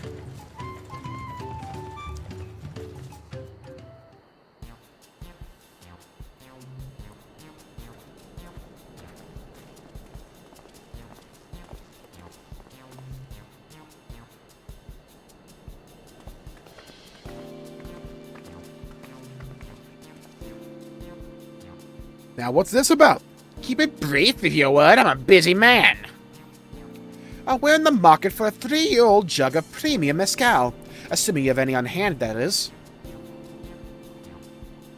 Ah, an excellent choice, I must warn you, though. It doesn't come cheap. We don't have Pel, but we can offer you a sack of mate leaves in exchange. It's top-grade stuff, like the mezcal. No deal. Mate leaves are well and good, but don't have any use for them. We've been bamboozled! No deal, just like that! Still, I'd hate to send you away empty-handed. Why don't we sit and chat a while over a cup of mezcal? Pocket the mezcal? Wait a minute, I got an idea. Pocket the mezcal? We grab a thermos, right? Every time we go to drink, we just pour it into the thermos repeatedly. Then after the end of us drinking, I ask for the bottle back. Yeah? I'm brilliant.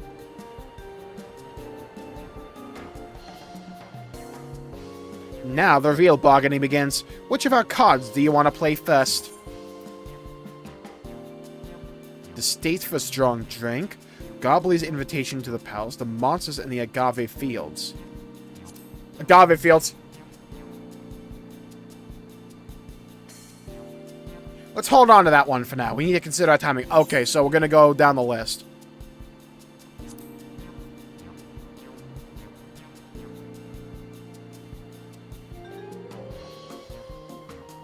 It's gonna lead me to fight something, I bet.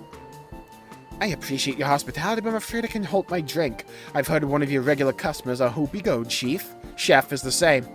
Seeing as not everyone can enjoy mezcal, I wonder if you might benefit from having other refreshments to offer. Something like mate tea, for instance, and brewed from the finest leaves, of course. Bamboozled! Got you now, bitch! Ah, you're right, absolutely right. I had noticed a growing reluctance on the part of my Hoopy friend, but did not realize I myself was to blame. I must endeavor to be a better host. Still, even with that added value in mind, no sack of leaves is worth the mezcal you're after.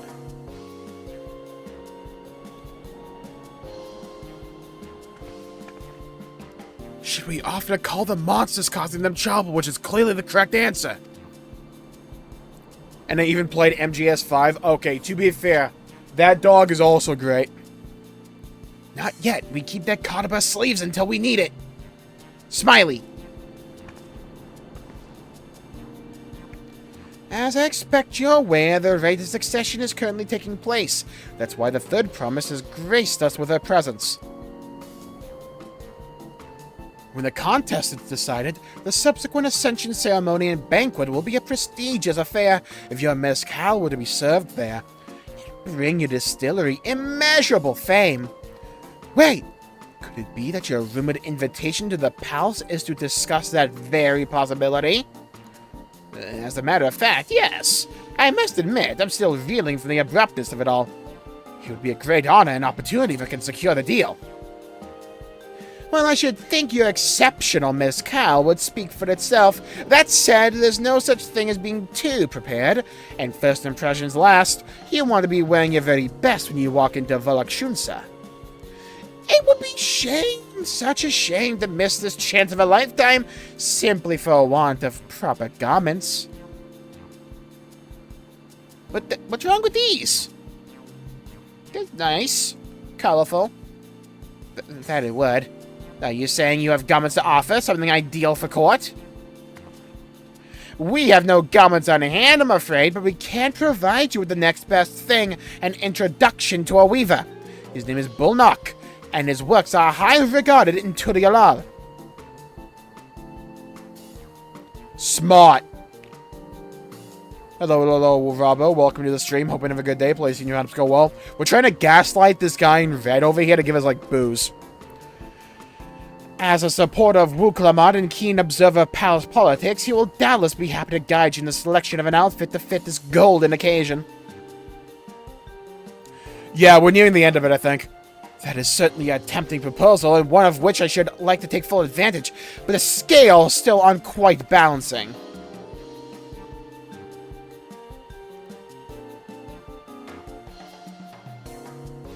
Say, weren't there monsters running amok in agave jars? That's a problem we could easily solve for you.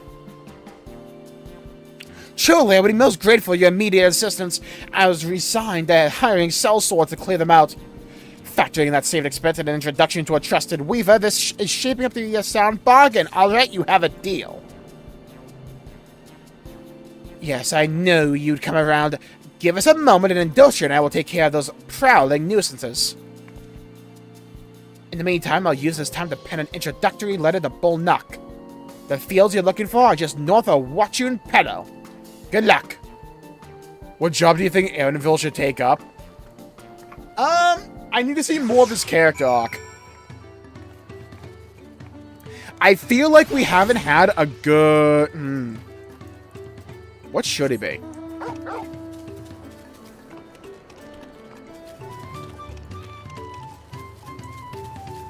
I feel like we need a good summoner. I don't know what he would be, though. I feel like he gives off the vibe of physical range DPS just with, like, the gear he has on, you know?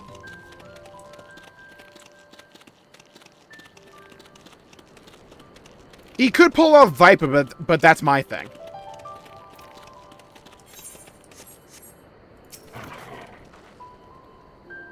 That should be agave jars just over there. This will go fast if we split up. Let's go fight some things. Dude. About time. Let's go. Combat! Fuck yeah, dude! Let's play the game! Shout out to this one alpaca just standing there. Phew. What's going on here?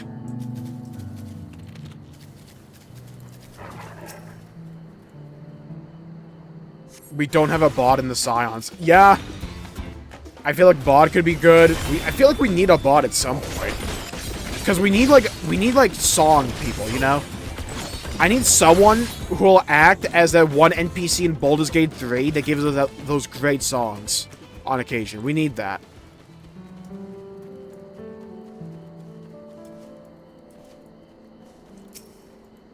I'm kind of surprised we don't have a bot character. I feel like with Soka, you can have an amazing musical section. Maybe if you ever want to give Graha Tia like a permanent job, they could go like bot for him. That could work, actually.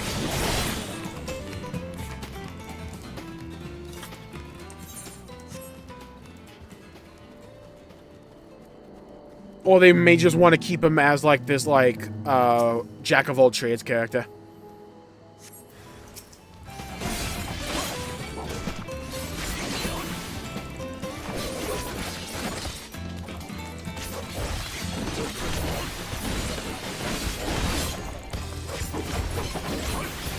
Clapped.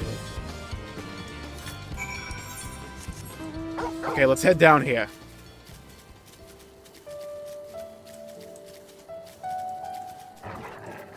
Damn, okay, she gutted these things.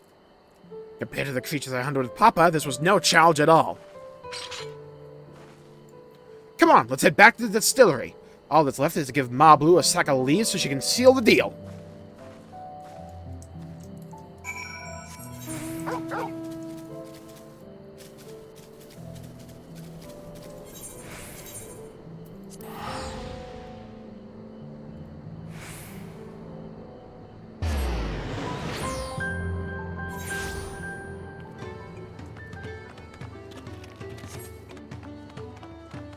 What up, Moblu?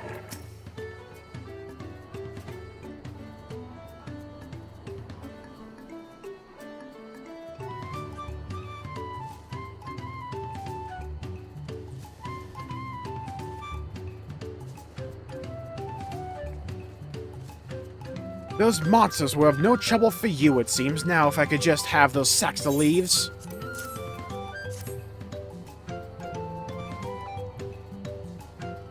Thank you for looking after our precious trading goods.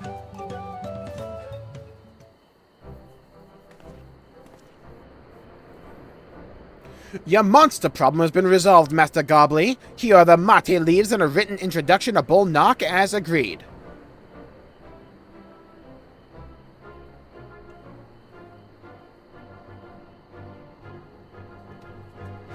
Then the deal is done. Here, your jug of premium mezcal. Aged 3 years, please accept it with my compliments. Dude, we got the booze! Let's drink!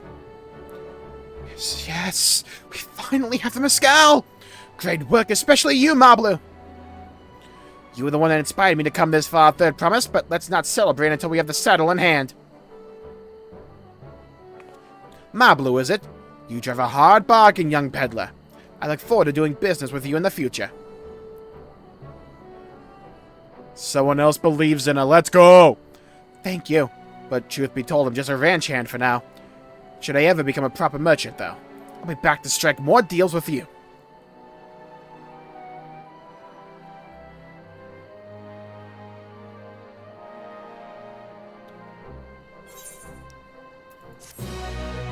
Easy. Hold. Can I get a level from this? I don't know. Maybe, possibly. Let's see. Excellent trade. There we go. Mezcal acquired. Finally, we got a fucking saddle. Wooklamot in the saddle. Ice blue dye, raptor blue dye, cactuar green dye. Even at this palace, I don't think I've had a 10,000 pel jug of anything before. My hands won't stop shaking. Here, you better hold on to it until we get to the saddle maker. My price went up. I need 2 jugs. Can you imagine if we dropped it and had to start all over again? Yeah, imagine, right? Just need to head across the plaza. Whoops!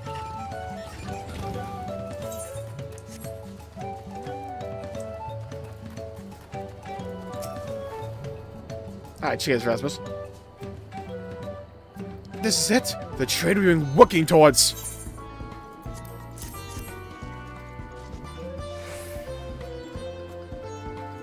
You're still in one piece.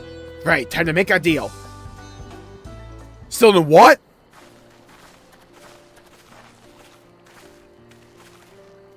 Get your tools ready, Saddler. We brought your precious mezcal.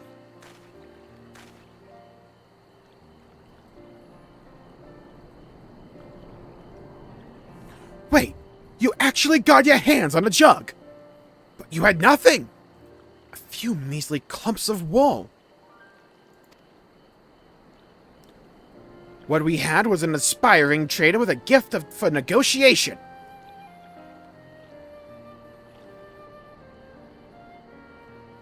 Aww.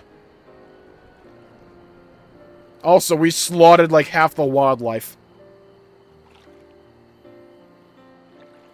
Although I'd sooner aid no claimant but Zoljar, I cannot go against the guiding principles of the Pelu. The trade is a fair one. I will craft your saddle, third promise. Great! Stay and wait if you like. I have all the requisite materials, so this won't take long. Alright, Crimson, thank you for tuning in. Please, in your round, stay safe. Hope to see you next time. Voice cutscene, please, please, please, please, please, please, please, please. Please, please, please, God, please, please, please. Oh! Your commission is ready. Catching a wild alpaca is never a simple affair, but you'll have an easier time of it with one of my saddles. Now, if you don't mind, I have other work that needs finishing. Ah, I can taste that smooth mezcal already.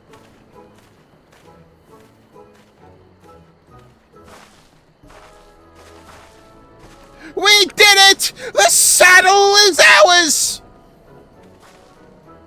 And to think we started out with only a 100-pel basket of alpaca wool! Mablu, you are going to be an incredible merchant! Thank you. It makes me so glad to hear you say that, third promise. We got what we came for, so let's return to the ranch. The others will be waiting. Watch the other guy already have the alpaca. You traded a 1,000-pel jug of premium mezcal for a taming saddle. Woo! Woo! Woo! You know it.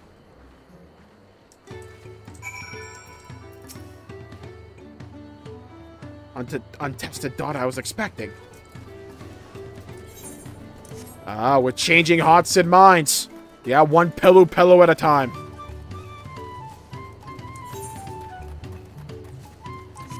What's up in the challenge log, actually?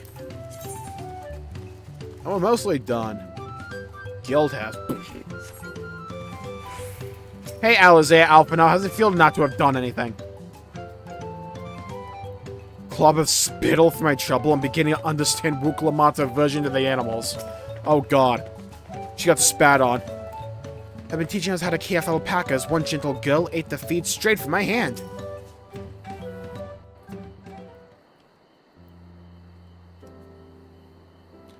You've acquired the saddle, then? Yes, and thanks in no small part to Mablu. Before you rush out to catch an alpaca, though, let me teach you how to saddle one. I'll bring out one of our wild-born friends so you can practice.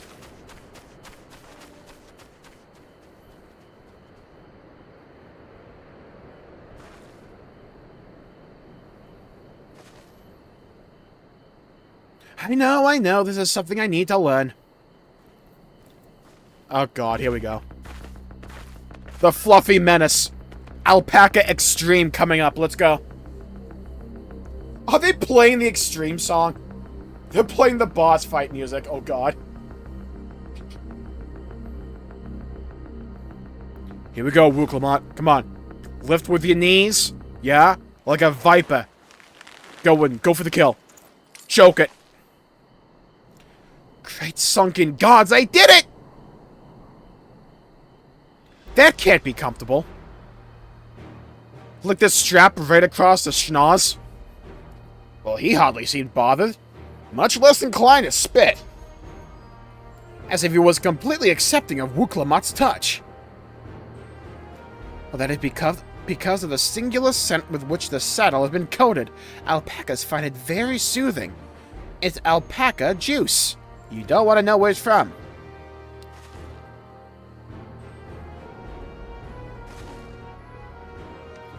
You know, I've never taken a good, long look at one of you before, but you're not all that bad. You're actually kind of cute. Cue it spitting in 3, 2, 1. Is the Lion Thing a new race to Dawntrail? The female versions, yes. The male ones came 2 expansions ago. We only got the female Rothgars, as they're called in this game, with Dawntrail, yeah. You're actually kind of cute. You're only now noticing that. Zervalja. He's back. Man got a shiny variant? Having done exactly what he set out to do.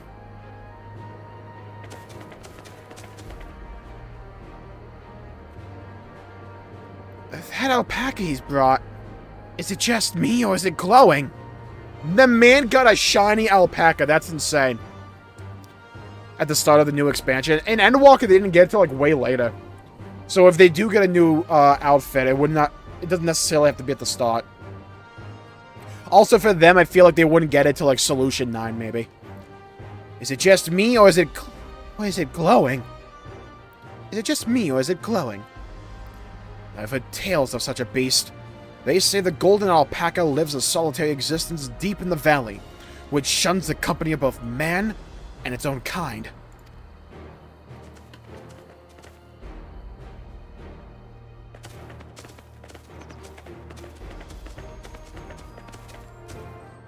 How did he manage to snare a prize like that? A beast knows its betters. Faced with overwhelming strength, it will yield rather than risk death. An apt illustration how greatly the power the first promised exceeds yours, Uklamat. Yeah. That's not always the case, though. Strength alone won't win him our father's throne. I'll be the one to find the Golden City, and then Tural can remain at peace. An everlasting desire for peace can only be forged in the fires of war. Hey, he's spitting, though. To unite as one, the people must be taught. They must suffer the horror and their hopelessness firsthand. Exhaustion from prolonged conflict, the wages of war's merciless nature. These are what moved the clans to join in the founding of Tudayalal all those years ago.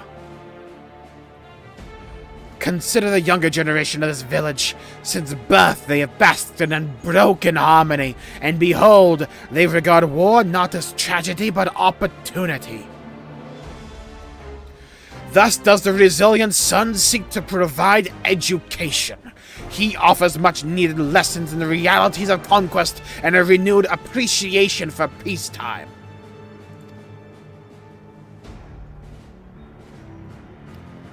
"'Tis true that war's misery breeds a longing for peace. But I have seen with my own eyes what becomes of an empire forged through violence you propose, the rebellions it spawned, and the ruins it left behind.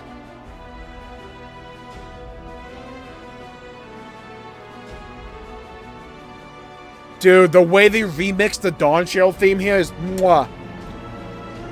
Hello, Joey. Welcome to the stream. Hoping you're having a good day. Placing your rounds go well. MU-double-L-Y. The Garlean Empire was a congregation of simpletons. Oh, wrong voice. The Garlean Empire was a congregation of simpletons.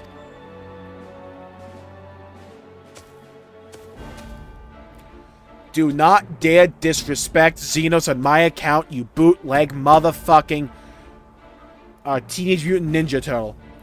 The oppressed fought back against their oppressors, as they should.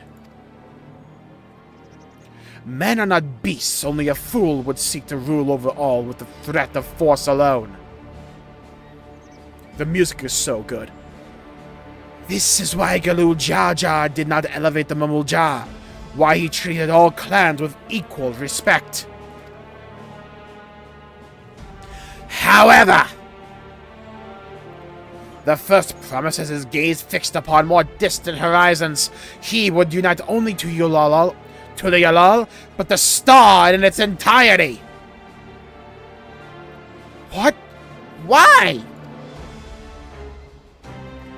I need not explain myself to you.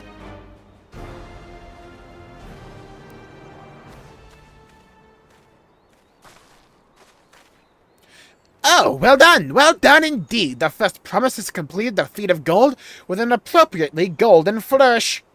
May I present to you your much-deserved keystone? It's a Rubik's Cube. That or a Starburst.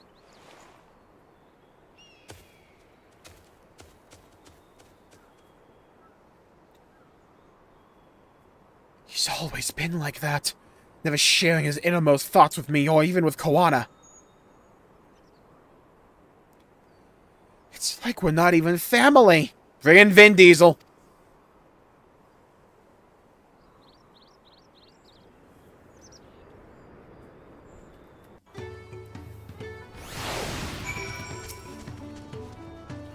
So much of our star has begun to embrace reconciliation and rebuild, and this would-be warlord would thrust us all back into turmoil. We cannot allow it to happen. Zorval Jah is willing to go to war for his twisted vision of peace. But should he achieve this peace, then what? What kind of idiot thinks the world can be united with war? Even most Garleans have since realized that their conquests were a mistake. I could never agree with Zorval Jah. I want Tulialol to be a land of peace now and always. Yeah, fuck that. I need more expansions. I'm hoping he wins.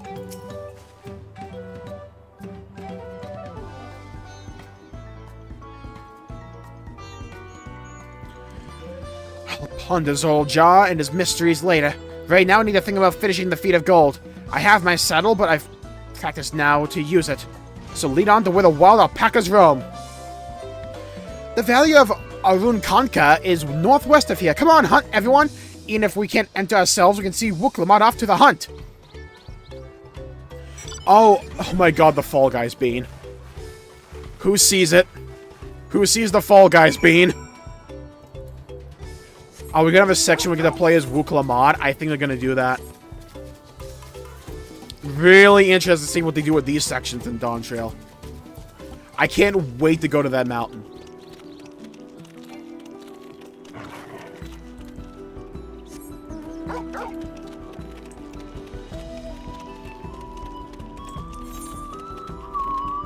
God, I love the music in this expansion so much. I can't get over it.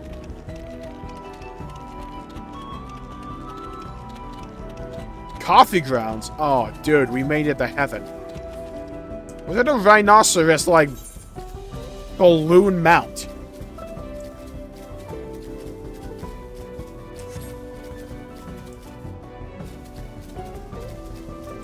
Shout out to the world's tallest fucking cactus.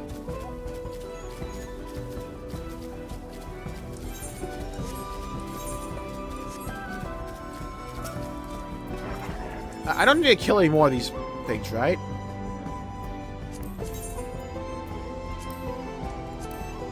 Yeah, all good on alpacas.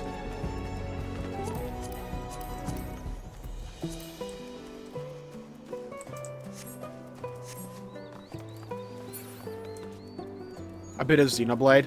I can see that. I can do this. I know I can. Chian Wuklamashi marshals her courage to attempt the harrowing task of capturing a wild alpaca. Zorval Jah may have caught an alpaca first, but that doesn't mean Wuklamat is out of the running. She can do this.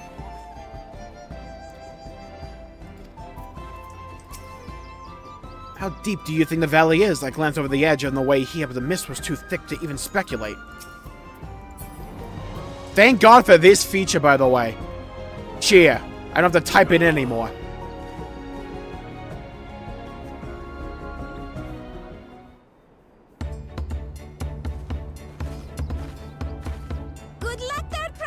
Oh, thank God, voice acting. Thanks. Oh, my poor throat. I'll need. Truth be told, still not sure about alpacas. I'd rather not go near one if I can help it. But if I'm to rule this nation, then I'll need to learn how to live with them. Tural is their home too. Don't worry, we can wipe him out. It's fine. Just a cheeky mass extinction event. It's fine. Right. One black mage spell would I'm good. off.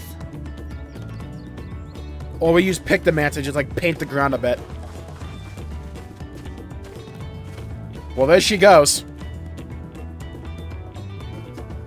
So, shall we head back to the ranch, or...? I'm staying here. As will I. If I knew that was her voice, I'm gonna really hand it up, The least damn it. we can do is stand watch and await her return.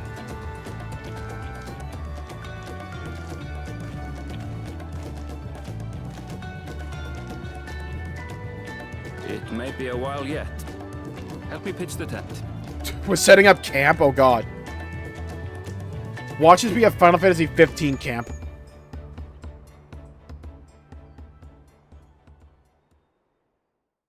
Imagine Aaronville goes, that's it! I've discovered a new recipe. Oh my god, it is, kinda. Well, ish. It's more like Heaven's Sword. Trust a gleaner to come prepared for anything. Yo, Alphino, you wanna have like another like massive character development moment? Also, oh my fucking god, look at my chin. What's a gleaner? Someone whose job it is to travel the world and procure uncommon things for their employers. Erenville specializes in finding animals, I believe. I like Mablo. Yeah, she's the bundle of energy this party desperately needs. But aren't you a Shaitana from Shak Tural? Why did you cross the salt?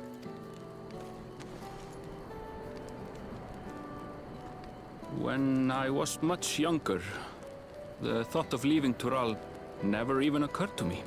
Skill issue. But then, some years ago, my mentor tasked me with a difficult hunt. No shot you failed a hunt. What the? Aaronville, I expected better. Something I could never find, she said, so long as I clung to the familiar. She suggested that I leave home, leave Tural, and join the Gleaners of Sharlian. As one of their number, I could experience the world, immerse myself in myriad cultures and customs, see the many faces of nature.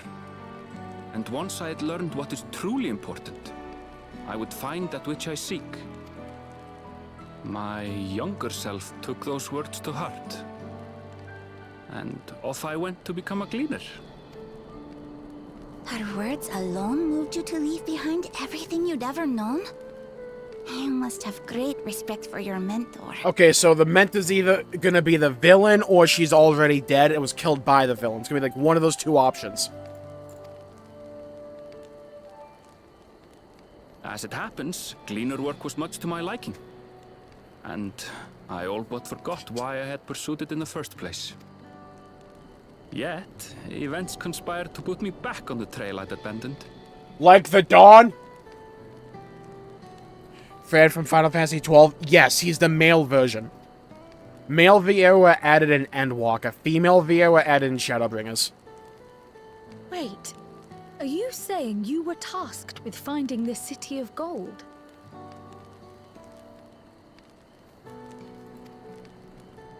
I was. And though my hunt is now entangled with the right of succession, I mean to see it through. Why is Kryl sitting like that? Well then, I understand completely. We all have our reasons for seeking the Golden City. Which is all the more reason for us to work together.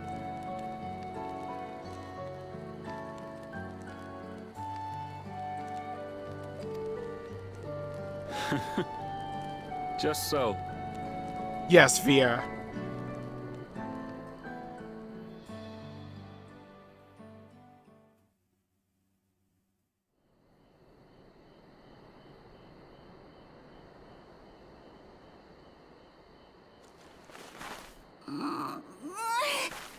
should have been back by now. What if something's happened to her? We need to tell Tobli and arrange a search party. She's gonna bring back like a hood of them or something.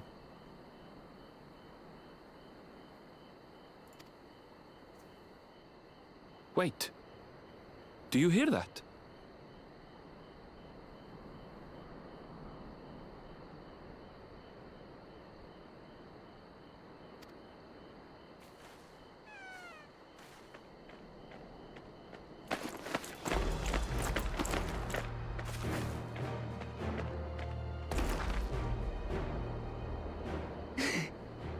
I did it.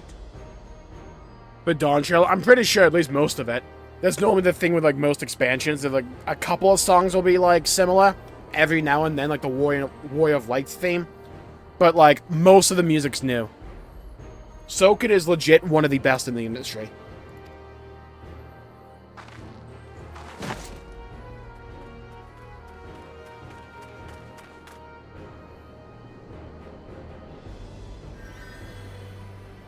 How the fuck do you need a heal? You're utterly spent. And small wonder. Yeah, you just heal, healer boy. Well done, third promise. Well done. You got a random-ass alpaca that took all night for some reason. The other guy, in like 5 minutes, not 5 minutes, an entire fetch quest, got a golden one. The ranch isn't going anywhere. Take a rest in the tent. I think I will. Thank you all for believing in me.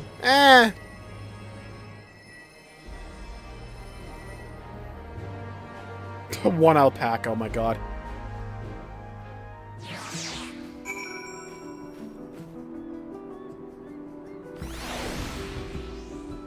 From 16, though, that's interesting. I like this more. Soken has amazing range as well. Like when we get to boss themes, oh my fucking god.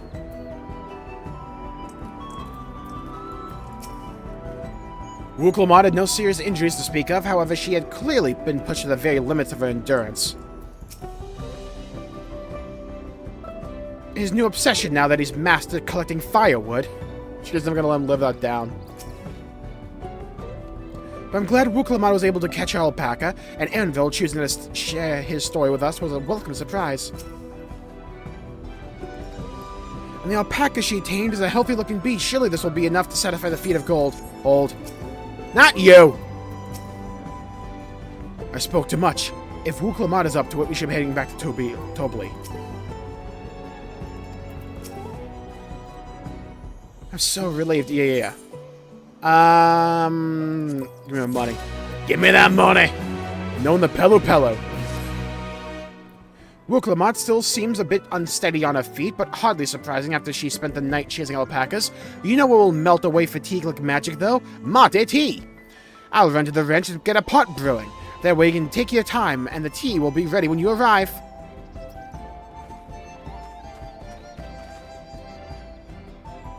As Mablu so wisely suggested, we shall set a slower pace for exhausted third promise. Slower pace my ass. I'm making a beeline there. I don't know about you all. Losers! I'm teleporting. A blue skidoo. We can too.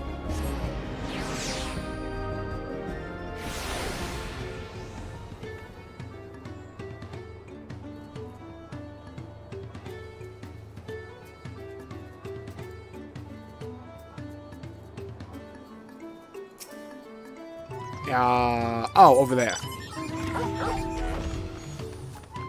I just need to know if any of these have ether currents attached to them. Because those are important. Talk to me, Povli. What do you got?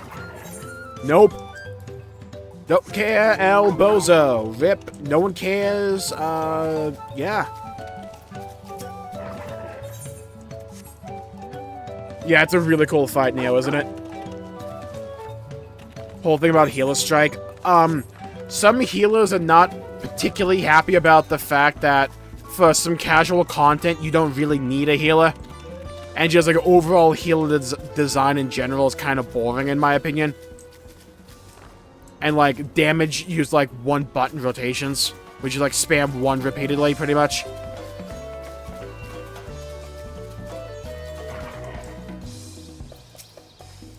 Oversimplification of healers, pretty much. Came back ahead of the others, did you? I should hurry along with the tea, then. Wuklamot can't be that far behind.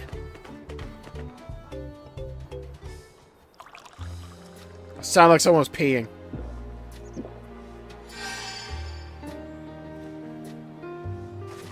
They said they're gonna make more bigger, like, job changes to add complexity back in, or something along those lines in 8.0. So we gotta, like, wait an expansion, but I'm not a healer main anyways. Playing healer / support. They added a couple, they added, like, Dancer, which is more like a support-focused DPS. Oh, that tea really is magical. I feel better already. I see you've become more comfortable around our fuzzy friends. Watching this one taught me a lot about alpacas. What grasses and fruits they eat, what sounds they react to. They're adorable little quirks. I guess I've grown kind of fond of them.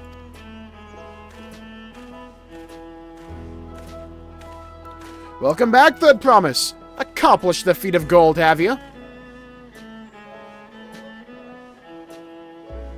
Yes, this is no mistaken. It's a valley alpaca. Like, one of the reasons Soken is so fucking brilliant is this is a remix of the Dawntrail thing right now. If you listen closely, you can hear it. But it has a completely different connotation to it. It's so good. I commend you on your success. Well done. Yes, we did it!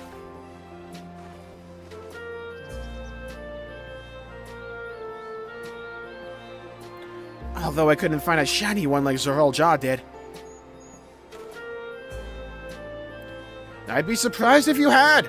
Golden alpacas are born once every few decades.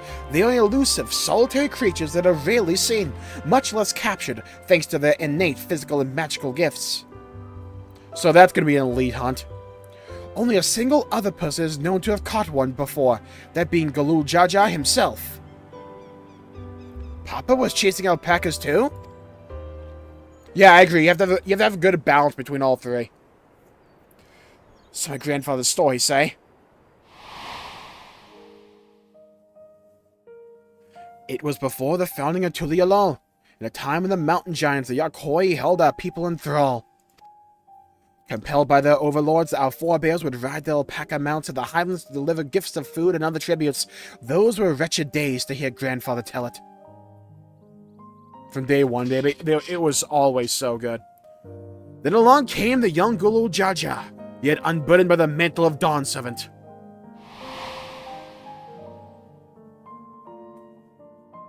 Our people were amazed by this imposing two-headed figure, equal to the Yakhoi in stature, and puzzled by his entourage of mismatched companions. Men had a squad, apparently. Oh, it's like all the peoples, okay. Some trembled in fear, believing a new conqueror had come. Yet Galul Jajan showed no such inclinations. He sat and spoke with us, sipping from the cups of mate tea we offered him, and grew somber when he learned of our plight.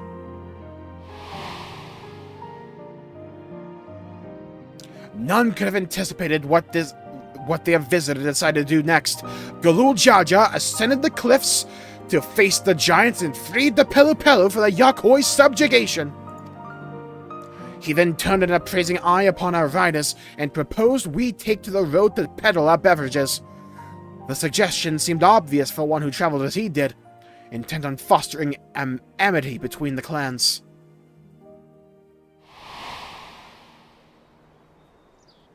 Man was Luffy. So it was that a few words from Galul Jaja transformed us into a clan of itinerant merchants.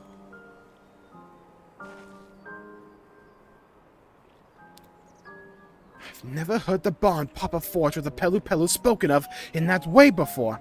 The saga's not so detailed. then you may not know that Gulul Jaja sought a short-footed guide for his trek up into the highlands. Thus did he capture a golden alpaca. So both my brother and my father caught the rarest of creatures, while an ordinary one was the best I could manage. The feat required no more than that, third promise, and ye brought back a perfectly wonderful beast. Mablu's right. You're a perfectly wonderful beast. If anyone's ordinary, it's me. Spit. Haktu! Not only did you accomplish the feat of gold, you also made many trades and brought joy to many people in true Pelu Pelu fashion. I sorely doubt your sibling could have achieved the same result. You should be proud of the accomplishments which earned you your keystone. There we go, got a red starburst.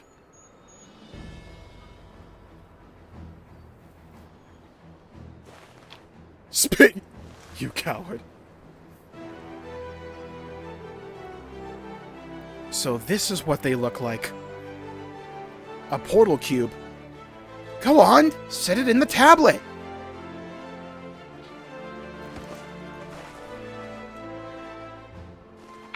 Yeah, the music in Honkai is really good. There we go. A perfect fit that leaves 6 more. So what if one of these breaks? Spit in Tobli's face, we should. He's got like a god for it anyways. They'll just dribble off the side. You're well on your way, third promise. We'd have been lost without you, Mablu. Thanks to you, I learned so much about the Pelu people and your customs. It might seem obvious, but I've come to realize the importance of properly knowing something.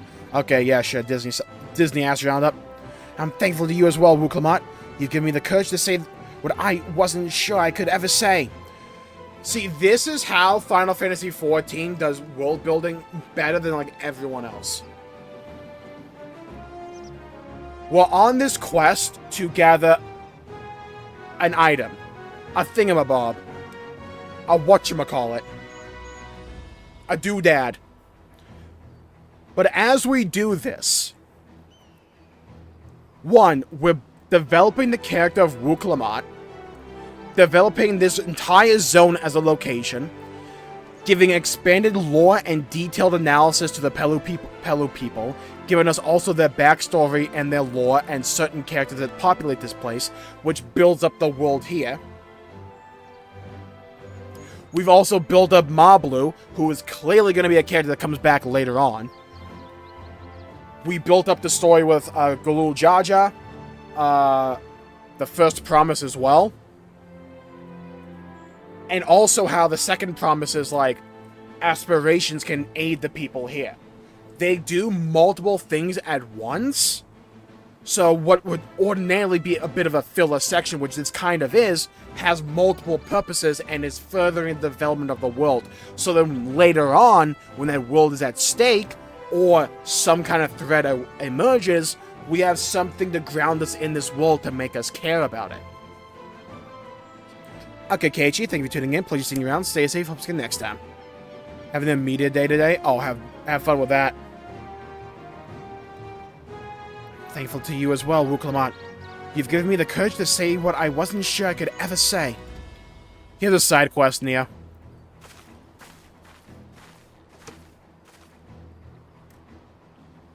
Tobli, I want to leave the ranch and become a merchant. I appreciate everything you've done for me, and I've loved every moment of caring for the alpacas. But this is something I need to do. I need to walk my own path, my own trail to the dawn, and make my own trades.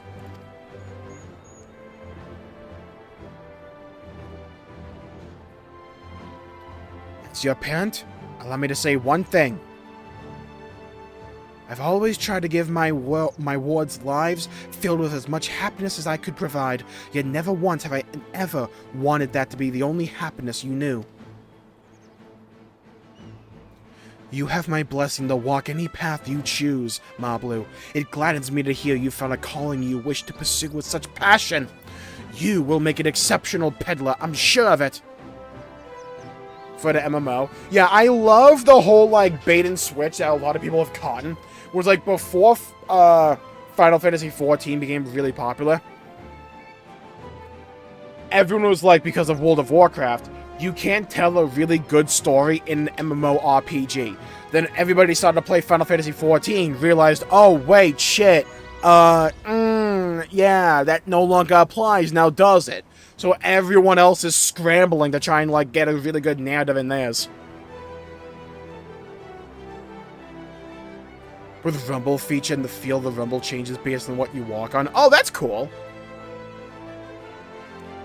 Thank you, Tobly. What did I tell you, Mablu?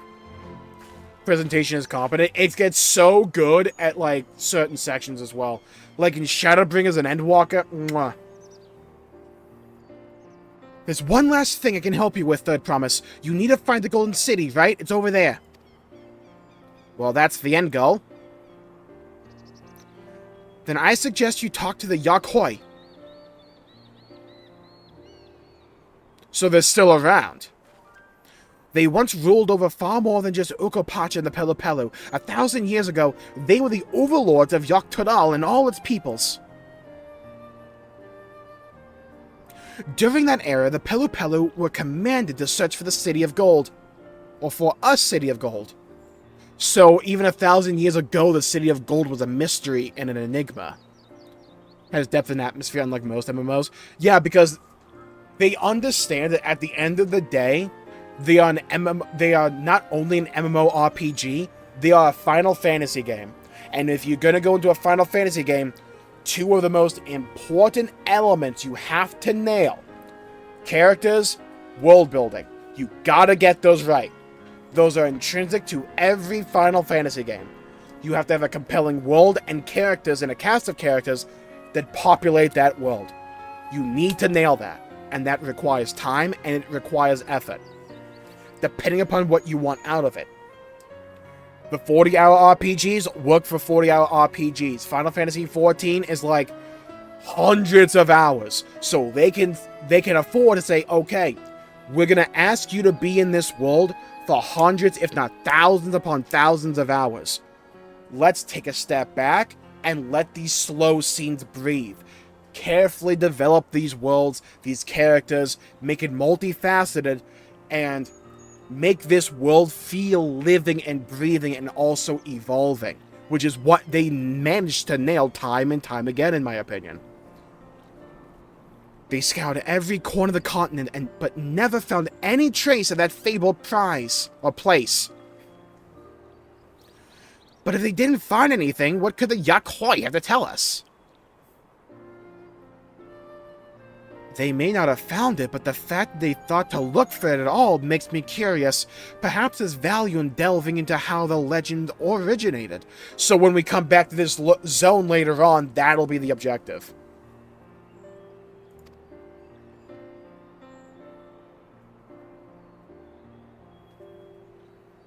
We lose nothing from asking the question. Besides, if we're determined to follow the path of the saga, has to be worth in the long run. Yeah, it has to be fun mechanically, you have to have fun content, and then also, you have to care about the world. No MMO will ever succeed, no matter how good the gameplay is, if the people do not care about the world. Take that and put it into a more fleshed out video.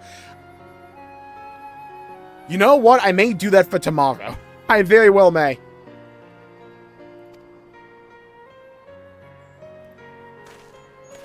Oh, right there, be a good thumbnail as well. It's like fun. I say all the time that Nier Automata is my favorite game of all time. If you're asking me my favorite experience, then it's 14. It's not close. I love 14 so much. Like, it's insane. I loved it even back when I was in the Heavensward story and the Stormblood story. And then when I got to Shadowbringers, I'm like, oh, wait a fucking shit. I've never experienced anything as good as this before. And then Endwalker's like, it's like that again, but it made Shadowbringers even better. Oh, Kryl, I have a question I've been meaning to ask. And since we've finished with the feat, Where did you acquire that earring? Oh! This, in any other fucking game, would have been a massive filler arc that would have just existed to pad out time. We've gotten so much development for numerous characters, we got so much backstory, and now we're going to address the earring. Oh my god. My earring? Did you recognize it? Yeah, it's like a green mage emblem. Having Nia's a massive bonus? Yeah. Like, that's how good of a world 14 has, and how flexible it is. You can insert Nia into it, and honestly, to me, it doesn't come off as off-putting. I love the Nia content. Some, like, high-end people didn't like it that much. I loved them. The ending was kind of shit, though. I'll say that. Yes, pieces just like it first became fashionable in Walkthroughs around 20 years ago. Since then, it's become common to wear one as a charm for safe travel. Ooh. 20 years ago? Right about the time my grandfather made his journey. Yet the Dawn 7 implied the earring was connected to the Golden City in some way. Surely there was more to its significance than simple fashion. If you want to know how it came to be crafted, I could try to find out. Seeing as if it's a regular seller for many merchants, I'm curious to learn about it myself. And now we care about Mablu into the future. She wasn't just a side character that got a bunch of attention. We have a reason to care about her now into the future. For multiple reasons, because she could be a big aid to like Wuklamon or something. If she ascends the throne. The writing is fucking brilliant. And I see what they're doing, because a lot of the overarching elements of the story so far have been kind of generic, right? Like, we have the goody two-shoes protagonists we want to root for because they want peace and prosperity. We have some other dickhead who's cocky and wants war. We have another dickhead who's cocky, but also he's racist, so you know he's the villain and he stepped on your food. We have the Giga nerd who'll probably win in the end. We have the old wizened war hero who bestows wisdom but is trying to, like, find a new successor. Like, there's a lot of elements that are generic, but they've done this before. They've done this before. And we saw the launch trailer. We know we're going to the fucking Matrix at some point here. I'm not exaggerating about that. The way this game goes from one end to the other is insane. Because I'm just thinking, back in Shadowbringers, at this point in time, we were just being introduced to, like, the Fat Cats.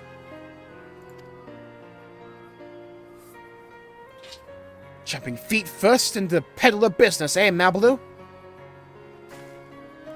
We have all the JRPG stereotypes. Well, yeah, we do. But, like, 14 is cognizant to understand when do we need to lean into them and not, like, shy away from them. But when do we also pull the rug out from under you? Like, the whole Asian story got turned on its fucking head. And it's so good. Right then, let's head back to Tulialal and get ready to search for the next Elector. And now we're going to do all this again for the bird people in another zone. This is how 14 is able, time and time and time again. This is how in Shadowbringers, it was capable of isekaiing us out of the middle of a massive climactic war against the Empire to an entire new world, and then all of a sudden, after the end of that storyline, everyone was like, oh, so this is like the best story ever made. That shouldn't have worked. But they understand how to do world building. They understand it so well, and they got it down to a science, and they don't have to deviate from that because it's a working formula. Don't fix what isn't broke. I really should just make this a video for tomorrow. Oh my fucking god, I'm going to. Farewell for now, and thanks for your help. I will become Dawn Servant, so make sure you set aside your best mezcal for the occasion. And now I'm kicking myself for not recording all these parts. Though, wait a minute, I can just, like, go back to the inn and get them. Sweet.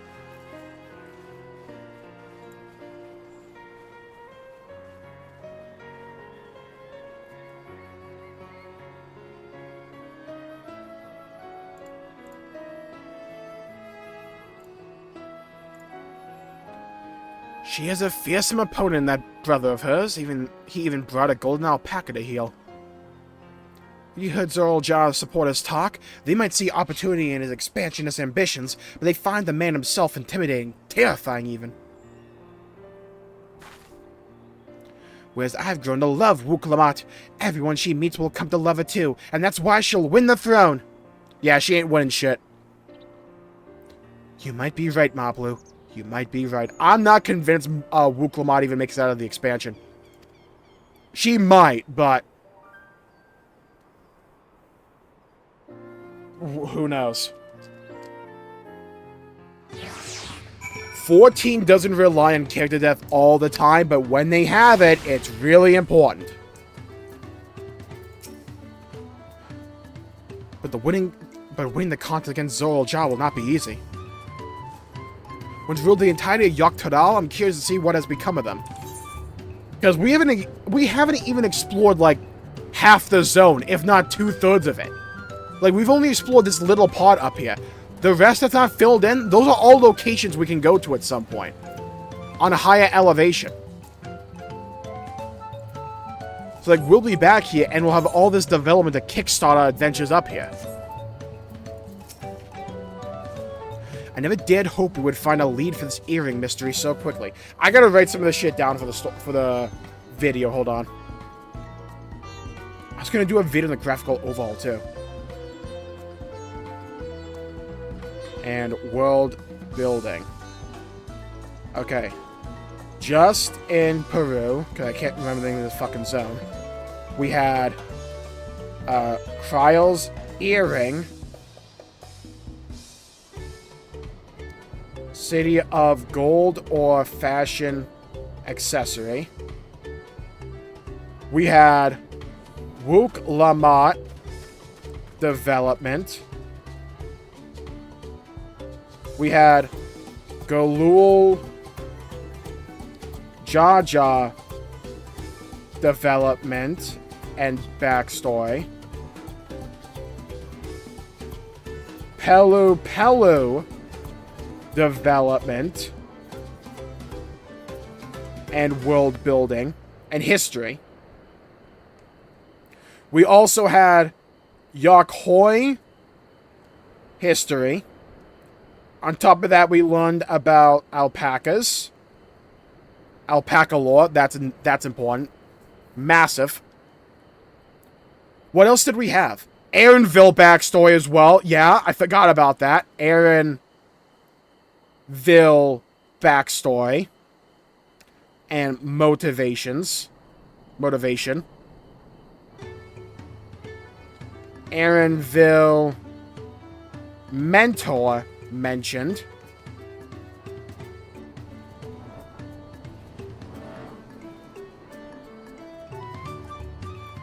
First promise explored and fleshed out. But also Koana inventions and place of rule and Koana inventions proposed and Koana possible tech help proposed. All in like one like filler zone. We haven't even gotten to like level 91 part of the quest chain yet. We learn more about the zone. Peru backstory. We had lore on Kryle's earring, if it's from the City of Gold or just a fashion accessory. Wuk-Lamat development. Galul Jaja development and backstory. Pelu Pelu development and backstory. Yakhoi history. Alpaca lore, that's important. Aaronville backstory and motivation. We learn about Aaronville's mentor.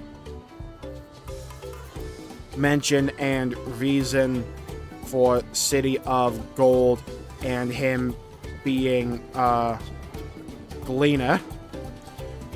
We learned more about the first promise, and we fleshed him out as a character and his possible ramifications for the world. Consequences. We learned of the potential help Kawana's tech could bring to the region and farming, and we had backstory for the zone overall.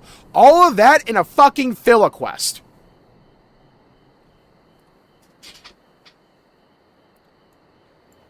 His cognitive abilities.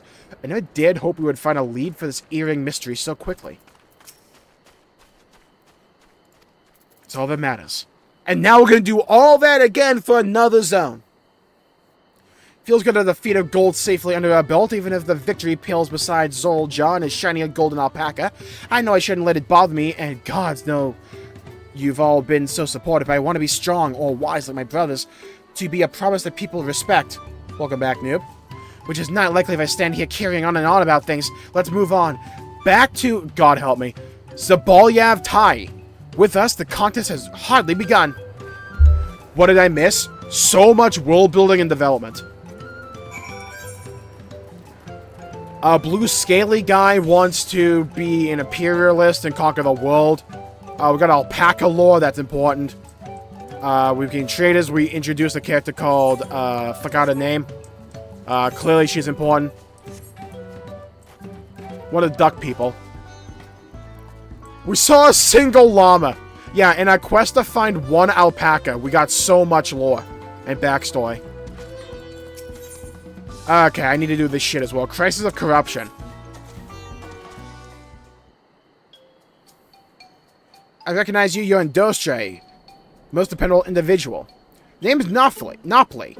I have you known a merchant blessed by fortune, if I do say so myself. Could direct your attention over here for a moment. Oh, hell yeah, summoning. Let's go. What's the alpaca lore? They like to spit, and it's not exactly spit, it's vomit. But also, there's like a shiny version of the alpaca, we'll call it a golden alpaca, that's like once every 1,000 years or so. The dickhead guy managed to find that one. Beautiful, aren't they? Quite unlike your run-of-the-mill crystals. No, I'm willing to make an offer. Low. Anything for a friend of the third promise. All of a sudden, you said 1 million. They're not even worth a fraction of that price. I'm no furry, but Wuklamont would. I fear how many people are going to become furries after this. What do you mean? Considering how much it sent me back to purchase them, the price I'm offering should be perfectly reasonable. Strange. These are precious crystals, are they not? Know that about the spit? Yeah, but the catkill got spat on as well. She got that too. Just be certain these crystals are considered priceless treasures in Eorzea, right? No, they're kind of used for, like, a bit of terrorism, you know? Like, you can summon a god with them.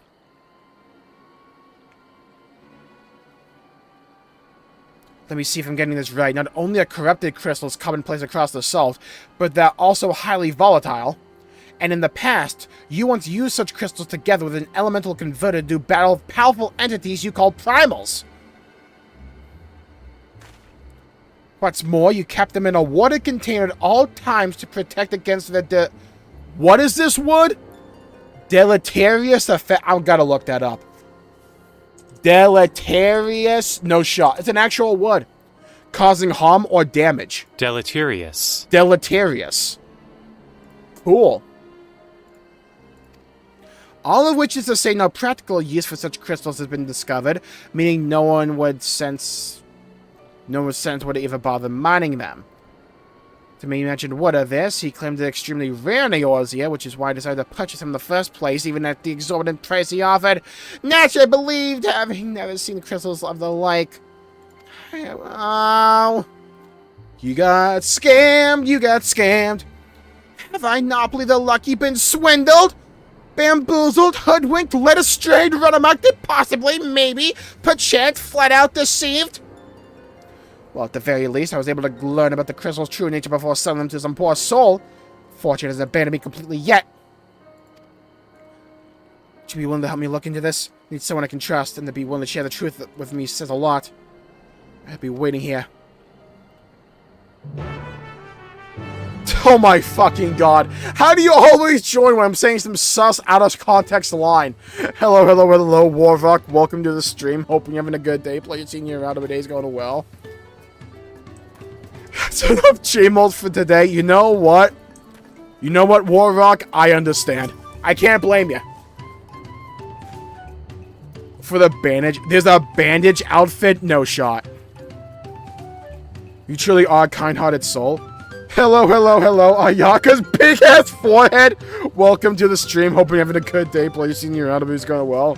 I mean, the name fits. Yeah, she does have a massive-ass forehead. You could rent it out for advertising space.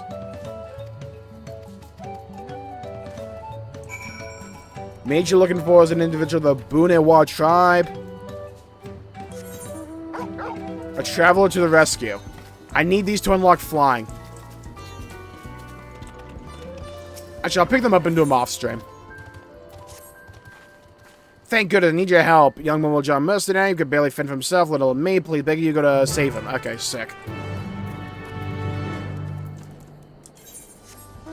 You're always saying some sus out of context line. Not all the time. I mean, a lot of times, sure, I'll give you that. I'm just saying, maybe not all the time. Ultra funny. God damn it, is that you, noob?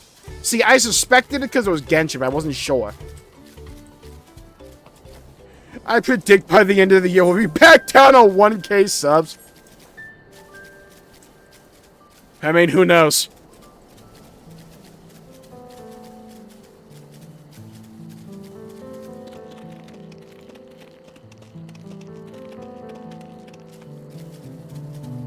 Who knows at all?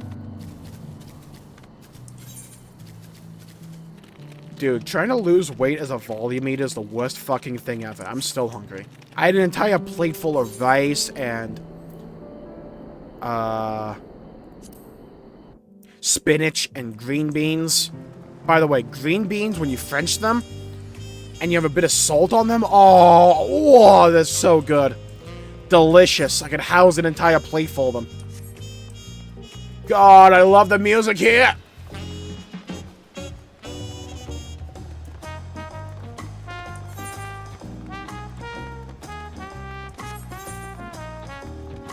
Sights of the West? Oh my god, we need that. And have to restart his channel. Oh god, imagine. Oh, bondage. Oh my god, there's a bondage set now? Hello, hello, Rusty. Welcome to the stream. Hoping you have a good day. Please seeing your roundabout go well. When I get one. Yeah, I can understand the appeal to a Steam Deck. Like, way down the line, if I ever do a lot of traveling, I would definitely want to get one.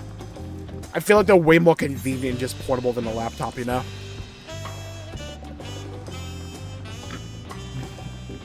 I said it yesterday to, like, no end. I may have said it, like, 5 million times. I think Tuliolol might be my new favorite city in all of Final Fantasy XIV. It's so good.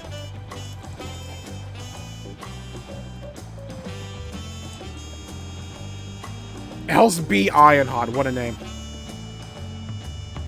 Sightseer, okay, Sightseer log.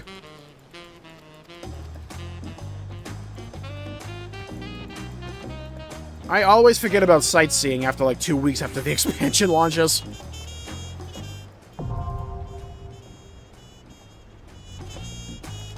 I'm just incompetent with PC building, I get that. I mean, with my new one, I got a pre-build, so yeah, I feel that one. Look, you're in good company, Vesta. You're in really good company.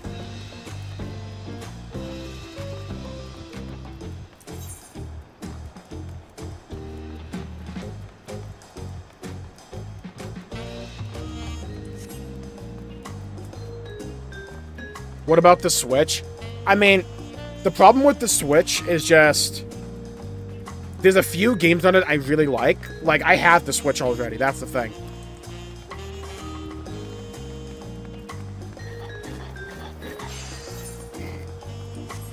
I already have a Switch. I'll probably get a Switch too just for Xenoblade and Zelda. Oh my fucking god, I'm getting an ALPACA minion. Yes. But, like, I care way more about my PC games overall.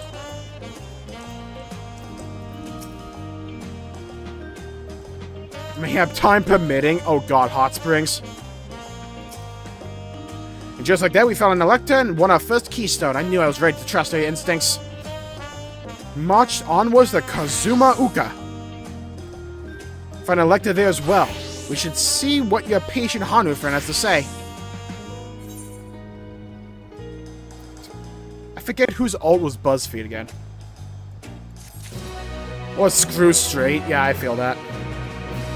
I love the freedom of PC, same. But also, I think the games are better for me.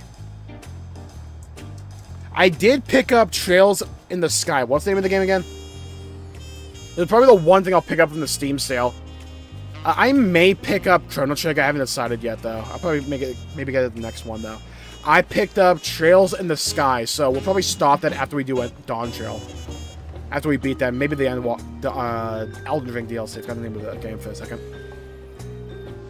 I have so many games on PC. Oh my fucking god! It's me. I'm cringe. The tale of my interest. Yeah, like someone made an entire mod to Elden Ring that makes it Bloodborne. Like it's not Bloodborne the game. It's like a Bloodborne coat of paint over Elden Ring. Same map, but like everything has a Bloodborne twist to it. There's like Bloodborne mechanics. Like having that available is so good. New zone time. The helpful Hanu is waiting to answer your questions. I've been quite content waiting here. Doubting on the third promises coin, but it seems you're ready to ask your questions now. So, what is it you would like to know? The route to Arcano. We go south through the Arch of the Dawn, then follow the road which runs alongside the Kozama Uka River, is that right? It is, but be warned. However, my brethren tell me the recent storm has rendered the path even muddy than usual. The footing is quite poor in some parts. Far worse was the destruction visited upon our homes, though. Houses were torn apart and several people injured if not killed. Even our beloved festival is in danger of being called off this year. I'm so excited for that Zelda game, Keiichi. It looks so good.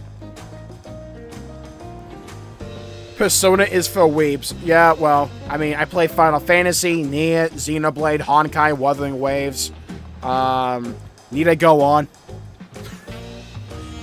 If you do still plan on going, I must urge you to proceed with caution. Oh my god, who is that little minion guy?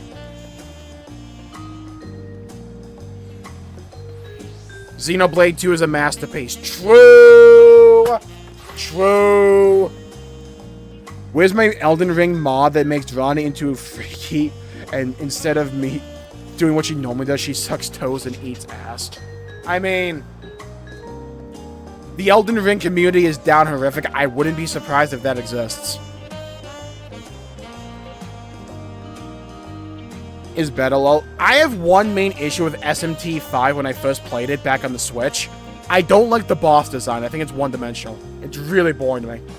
Torna's awesome. Let's go. Great takes from Rasmus. Love to see that. We'll be sure to watch our footing. Thank you. Now I'm worried for the Hanu. It sounds like they were hit hard by that storm. Anyway, if we're bound for Kazuma Uka, we should head over there to the Arch. Now for more world building.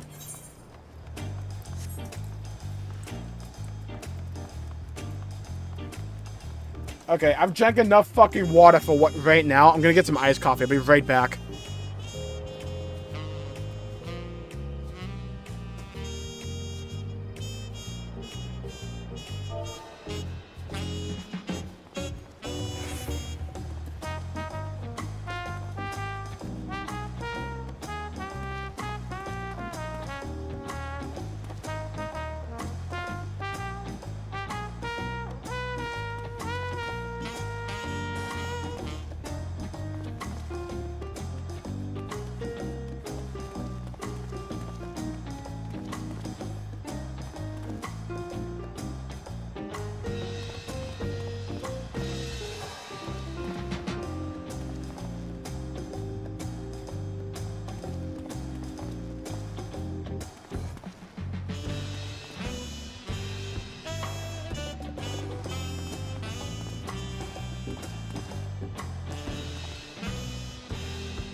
Does that say something about me that my view kind of went up when I stopped talking and left? Like, does that say anything about me?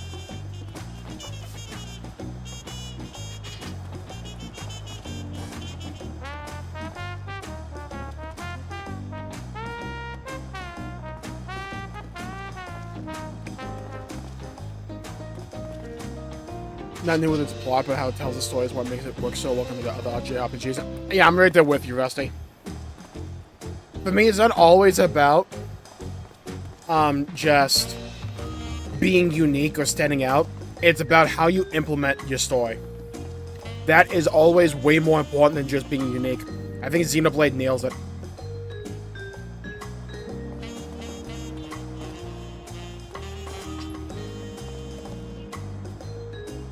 Potential for the Xeno series is infinite? Yes, I agree.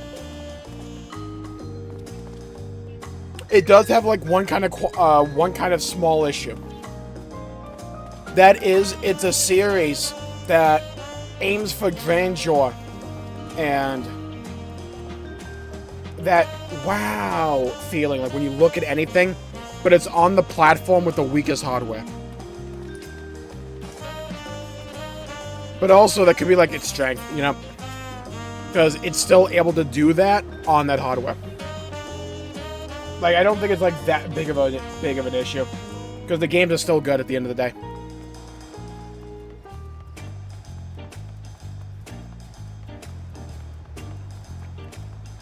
But I do feel as if Xenoblade's like core audience would be way bigger if it was multi-platform. But that's just like basic logic, you know? Offering a game to more people, but it's Nintendo, they're not going to do that. Do they have no reason to?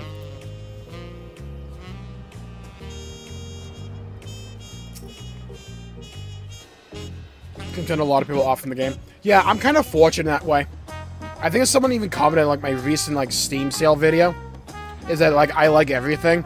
I like a lot of things, but one of the reasons I can like a lot of things is because if you give me at least a reason to really like something, I can look past the things that I don't for the most part.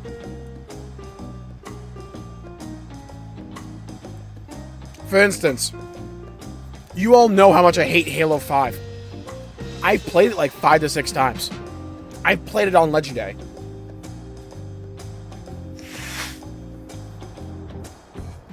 If you give me something to grasp onto, I can like it. Now, I have my preferences and like what I really like to do. But the other thing with me is that my gaming preferences can change quickly. Torna broke me like nothing ever has. Yeah, there's been like maybe a handful of times in all of gaming that I've ever actually cried at a game. It hasn't happened often. Xenoblade's had 2 of them. I think Torna got me, but don't quote me. I don't remember if Torna got me. It almost did, if it did. 2's ending with Numa sacrificing herself. That part specifically got me. Final Fantasy XV's ending when I first played it, and when I watched it again on YouTube, got me both times there. Specifically that fucking campfire scene. Halo 4's ending got me. That one broke me the worst. No, I think 15 did, but Halo 4 broke me for like a week. Like, I was just sitting there like, damn. Damn, I just experienced peak.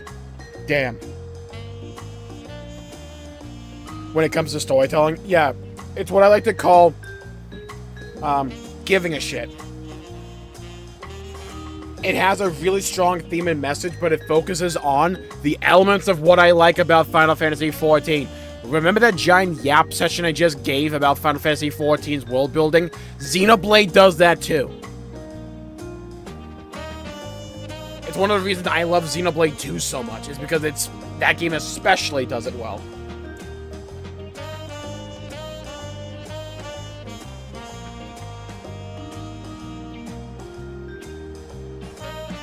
Feeling like once a year. Well, I have faith in 14's MMO design going forward because they talked about how they need to start investing in the multiplayer side of things when it comes to this game and developing that amount of content. And with 14 and Dawntrail specifically, it's like every big pillar of content that 14 has had up to this point is almost certainly getting iterated on in Dawntrail. And there's quite a few systems like Bozja that are coming back in a new form in the Bermuda Triangle of this game. More variant dungeons, deep dungeons, stuff like that. With like the content offering in the content cycle of Dawntrail looks to be the strongest 14 has ever had. I also think World of Warcraft is on the up and up. They're not there yet, but they are trending in the better direction every time they open their mouth. Almost every time. They fucked up a little bit with Mop Remix.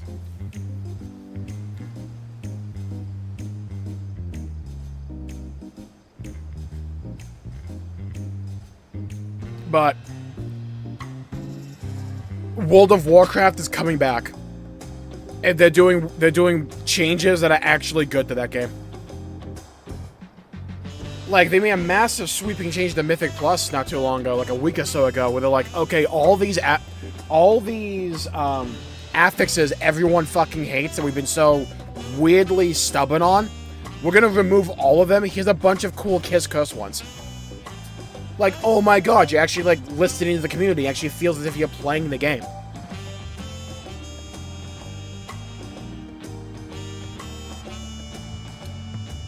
The Zelda franchise. I don't think Tears was that bad. It was a fine game, just it wasn't a good Zelda game overall.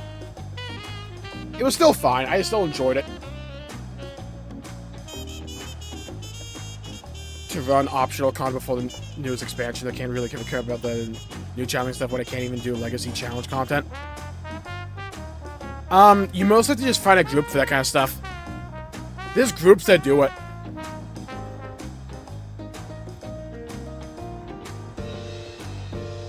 But, like, to find, legacy challenge stuff, you're talking about, like, old Ultimates. You may have to do some digging, but you can find groups to, like, to join. Or just, like, join a free company or, like, a raid group. The Trail series does that world building as well. Yeah, that's what I've heard. It's, like, I'm kind of expecting Trails will hook me. Like, you ever just get that vibe from a game where it's like, okay, I kind of know that if I start this, I'm not gonna stop. That loves Tears of the Kingdom more than Breath. No, I completely understand that, Warrock. Like, I think Tears shits on Breath mechanically. Like, gameplay-wise, I don't even think it's close. I just really like that gentle, calming aura that Breath had.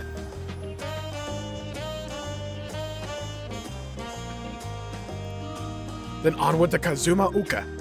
I still need to make my updated top 10 game of all time list, because that list, since my last series on that, has changed a lot. I think, like, 2 Xenoblade games dropped out of it. I think Elden Ring is in my top 5 now.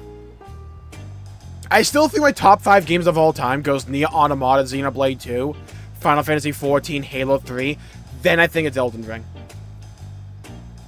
Because, like, how many hours do I have in Elden Ring now at this point? And the only reason I don't have Final Fantasy XIV as number 1 is because they need to get a little bit better at implementing the story into the gameplay. They are trending in that direction. They need to keep doing it. Yeah, I have over 223 hours into Elden Ring right now. And I'm not even close to done with that game. It was just a rehash of Breath of the Wild. Yeah, its biggest sin was that the sky sucked ass. Like, the sky in Tears of the Kingdom sucked 5 kinds of dick. The underground was cool. It was, I liked it. But I think reusing Hyrule outstayed its welcome faster than I thought it would. Kosamauka, the land of rainbow terraces. New zone time in fucking fog again, dude! It commands the gaze of all who visit without fail. The many-colored marvel. An endless torrent of water cascades over sheer cliffs to shape the wetlands below. I have by far and away the worst luck when it comes to these zone introductions when it comes to weather effects. Not even close. We strolled up to Tulia Lol at night with fog. Now this really colorful rainforest, we got fog.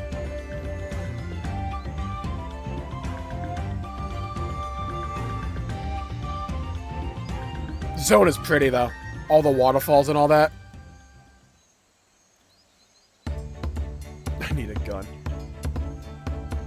Hello, Milo. Welcome to the stream. Have a good day. Placing your helps go well. I love Kryle's walk animation. Like the waddle. Look at those falls. Even from this distance, you can feel the weight of that water. God, it reminds me of Xenoblade X. I love that fucking, like, that, like, mountain which, like, juts out like a finger. The Isle of Ham was impressive, but as you can see, Tulihiolag Yeah, I'm is still not glad one Tears for exists. natural wonders. Not greedy spreadsheet psychos. Yeah, the problem The is... ground is swampy, so watch your step. You wouldn't want to fall into a bog. Tuh. I'll yap about that after this. I've been here before. Come on, Okanu isn't much farther.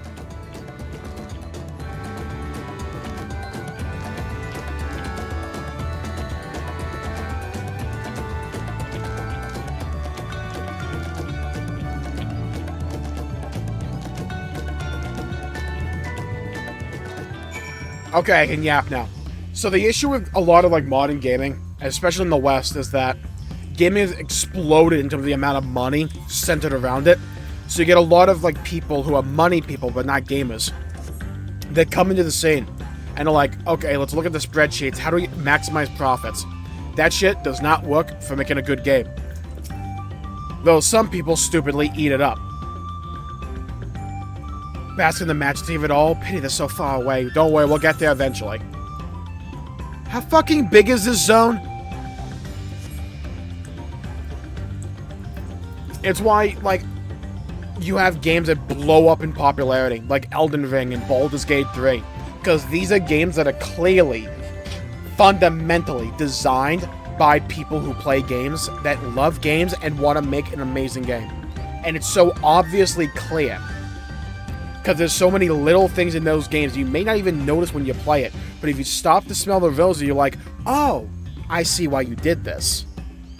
I see why you made it like this. Same thing with Final Fantasy XIV. You want to know one of the reasons so many people stuck around with Final Fantasy XIV?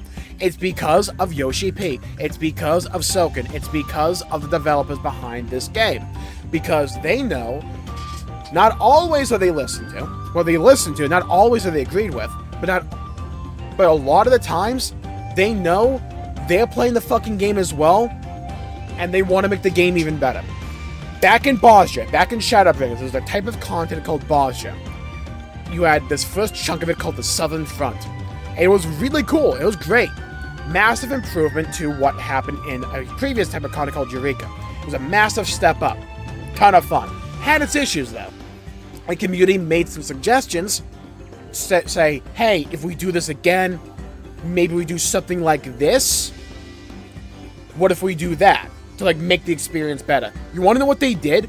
They released the next batch of Bozja called Zadnor. Within Zadnor, they took a community member's idea and just fucking implemented it. Like borderline plagiarism. Like they kept the fucking name that dude even suggested. I think.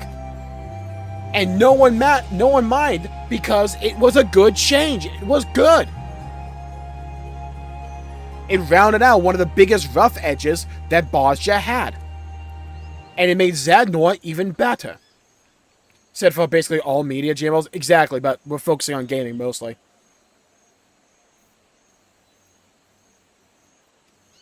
Quality over quantity. Here's my thing. Games can have both, but you don't need quantity. Some games are amazing because they're short. A Halo campaign, double its length, wouldn't be nearly as good in my opinion. It would be too dragged out. But, like, they managed to hit the sweet spot time and time again with those games. A game like Journey. Being 90 minutes long, mwah, perfect. All I need from that game. Journey is one of my favorite games of all time, and I'm glad it's, like, 90 minutes. Final Fantasy XIV.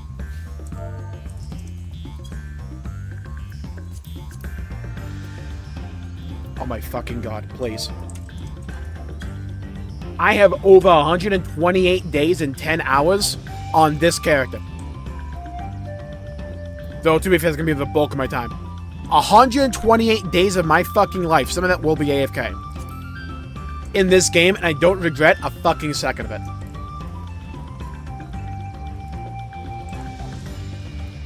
On the Wii U, two years before PS came out, oof.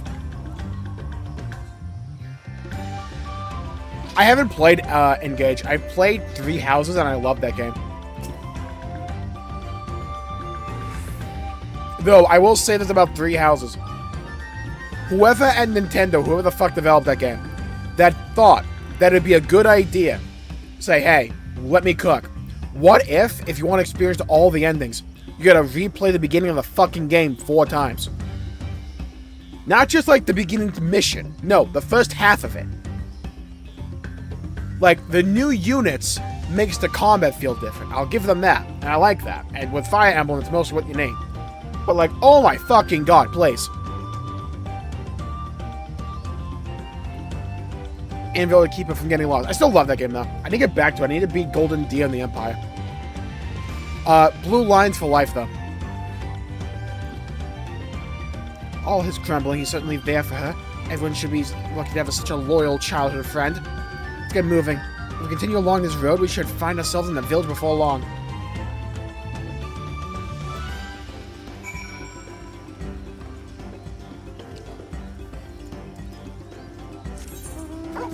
See, I would love another Tears of the Kingdom style game, because they're clearly gonna make it. Those games sell like money.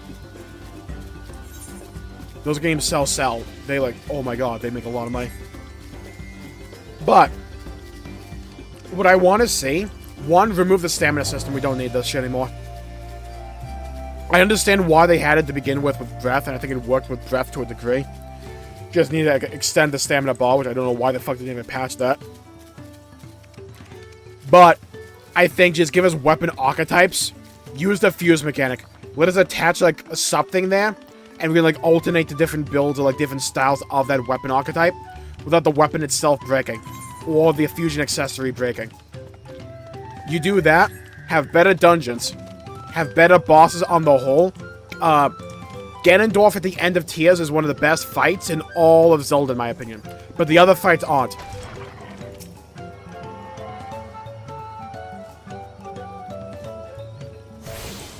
Like, you do more fights like that. Have a story that's not just flashbacks. Have a story that actually takes place in the world that allows the world to, like, breathe and change. Then, like, you already have a way better game on your hands, in my opinion. For being an edgelord, but Blue Line's my favorite route because he grows and overcomes that. I don't think being edgy is inherently bad so long as it doesn't hinder character growth. Yeah, I'm right there with you, Rusty. He was by far the most interesting one to me. Well, Edelgard, obviously, but besides her. Breath of the Wild was groundbreaking for its time, but that was because it was innovative. Yeah, I think the problem with Breath and Tears at this point is that Elden Ring exists for me. So, like, if I want that style of game, I have Elden Ring. To a degree. But the problem is, if I want a more relaxed feel, I also have Xenoblade X. So for me specifically, when I looked out of Breath and Tears once upon a time, I no longer only need those games to get that feeling out of. Clay Obscure Expedition 33 looks fucking amazing. I'm so glad we're getting a Western studio that's trying to do a turn-based RPG. I'm so glad. It looks so good.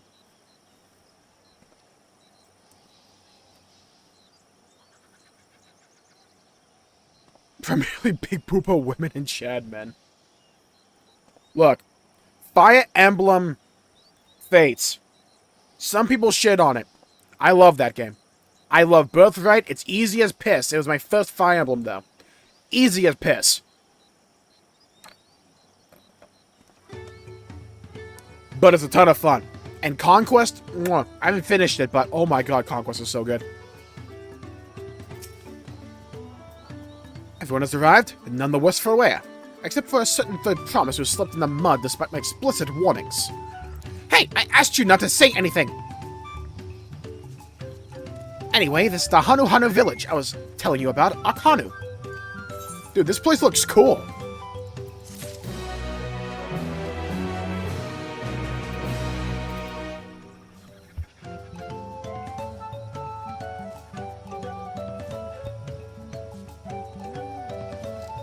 Kind of do like Revelations. I feel like I would like it too. I like the idea of that with like a third route where like you just go off on your own. Also, Lost in Thoughts All Alone is an S-tier song, and I will fight on this issue. I love that song. A festive people.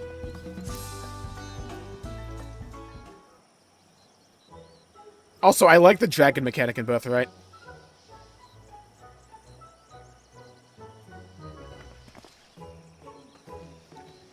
It's like our friend said. They are in no mood for festivities. We can only assume that they are still recovering from the damage wrought by the storm. Indeed! Well, let's do what we came to do and find this Electa. I like these guys. Dude, I'm just saying, I know we're supposed to be friendly with them. God, you gotta imagine they would taste good. Oh, Kali! Oh, what now? It's a Hanu greeting. Surely you heard that the last time you were here. I still need to settle on a voice for Aaronville. Well, I was enjoying the festival. Greetings to the third promise and our entourage. I, Zanu Holly, welcome you to Arkanu. Chat. Smash a pass. I love singing Lost in Thoughts All Alone. It's so good to sing too, you know? Exactly. As elder of my people, I shall also be fulfilling the duties of elector during the rite of succession. I'm ready. Give me your feet and test my worth. Well, not like that, though. All in good time, all in good time. In fact, I came to let you know that we are not quite ready to begin. For the moment, please enjoy the hospitality of our village.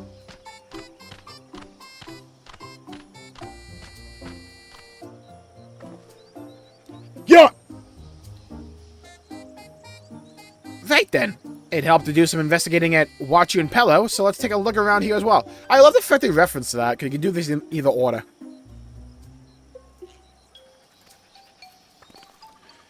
Might I suggest a division of forces? For instance, Aaronville and Zane Trial could concentrate on the southern half of the settlement. Meanwhile, Wuk Lamat and Dawntrail and myself will handle the northern half. Sounds good to me.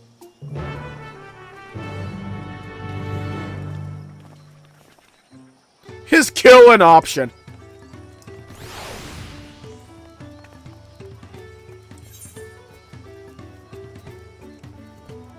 Ooh, you yub. Oh, no, this is bullshit. Look at the naming convention here. Ooh, you yub. Bopo ooey hooey. House of Winds High. Dude, you knew exactly where they gave up on. Where they're like, oh, dude, I can't... Someone rearranged the Scrabble board again. We need a new name. I can't be asked doing this. House of Winds High.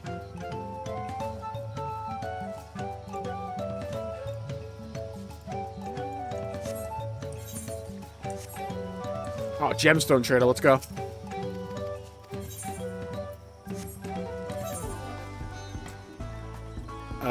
Repairs, we're good.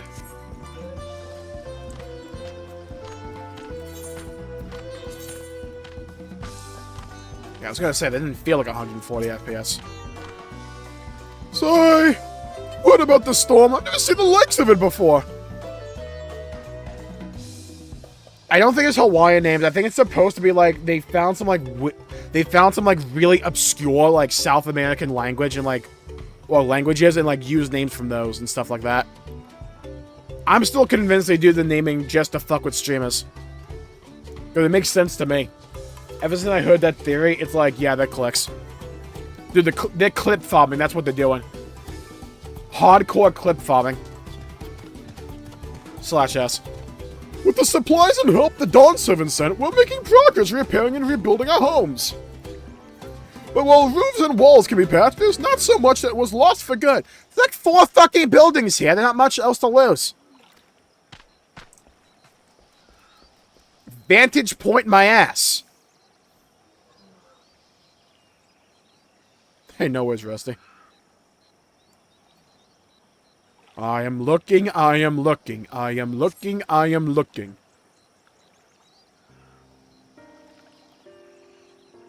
Names in 14 are tongue twisters. Yeah. They either wildly Welsh, in some locations, Limsa, or they're like, whatever we got in Dawntrail. I thought I was the clip farmer. The gaping hole, pause, in the wall and missing portion of the roof are clearly the work of the storm's powerful winds. Repairs appear to be ongoing.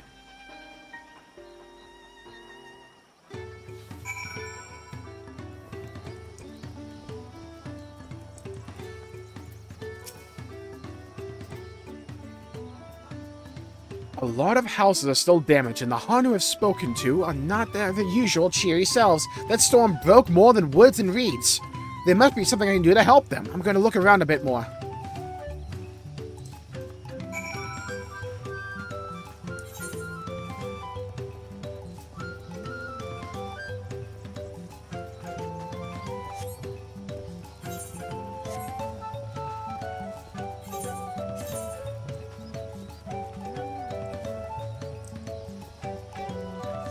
There's a little bit of stuttering around here.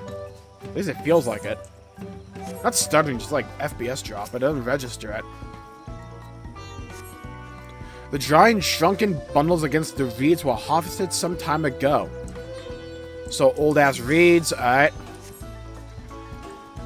Oh, you know what? This place reminds me of Final Fantasy X.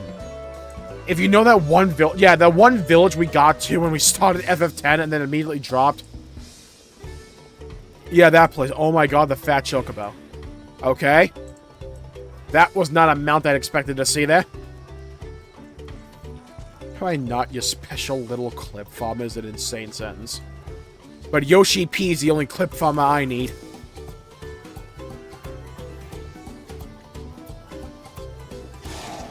Woven from reeds, this boat-like vessel is reminiscent of a bird. The beak and feathered tail in particular stand out. Sure, I feel like drunk or something. I can kind of see it. Look how big that fat chocobo is. He's so fluffy, I wanna die. Well, this boat must be woven from the same reeds I've seen gathered into bundles here and there. The plants hold both practical and cultural significance of the Hanu, then. Hello, can you hear me? I'm told they're ready to receive us now. Come to the large building to the south of the village. On my way. We ought to hurry over.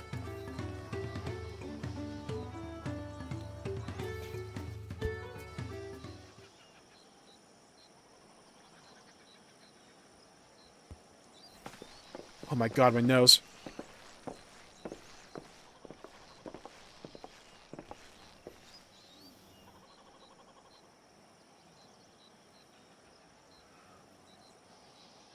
No sign of Zorolja or that oversized lout. Thank God, voice acting! How much easier it would be if Zorolja were to fail here. But that isn't likely to happen. Oh, are we gonna get some like lore for Kawana here? But actually, if he was a character, if the nerd emoji was a character, that'd be that guy. I am Zanuhali, elder of the Hanu. My voice is way better. Oh, I didn't guess. I am Zanuhali, elder of the Hanu. I am also an elector, charged with judging which among you is worthy of ascending the throne. Without further ado, let us talk of the feat. Talk of the what?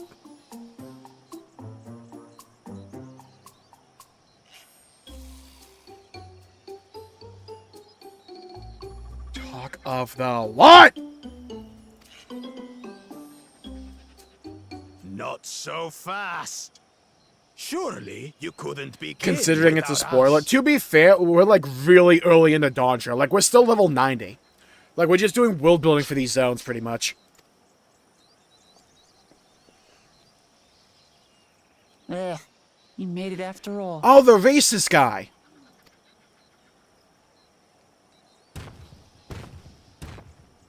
We'll get both Kawana and this guy here, I guess.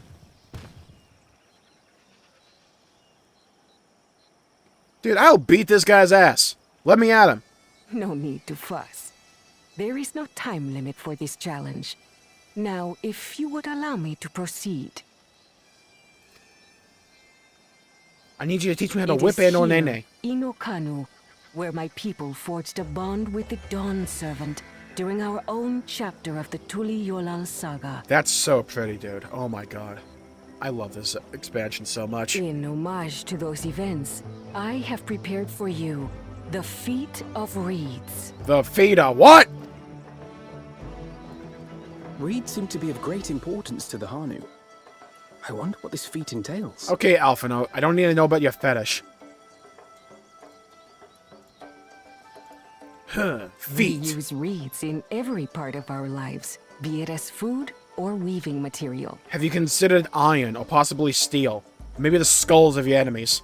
But look around the nearby paddies, and you will see that this season, our crops are failing.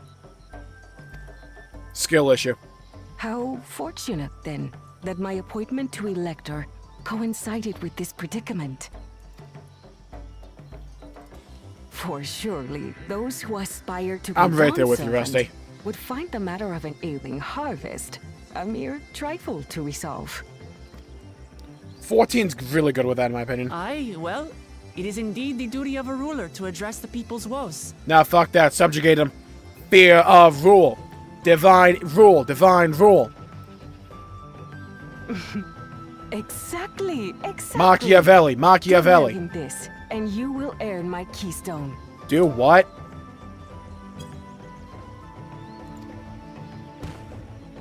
Get some fertilizer or something. I'm not helping you farm. Why bother mucking about in the mud when we can take the stone by force? Smart.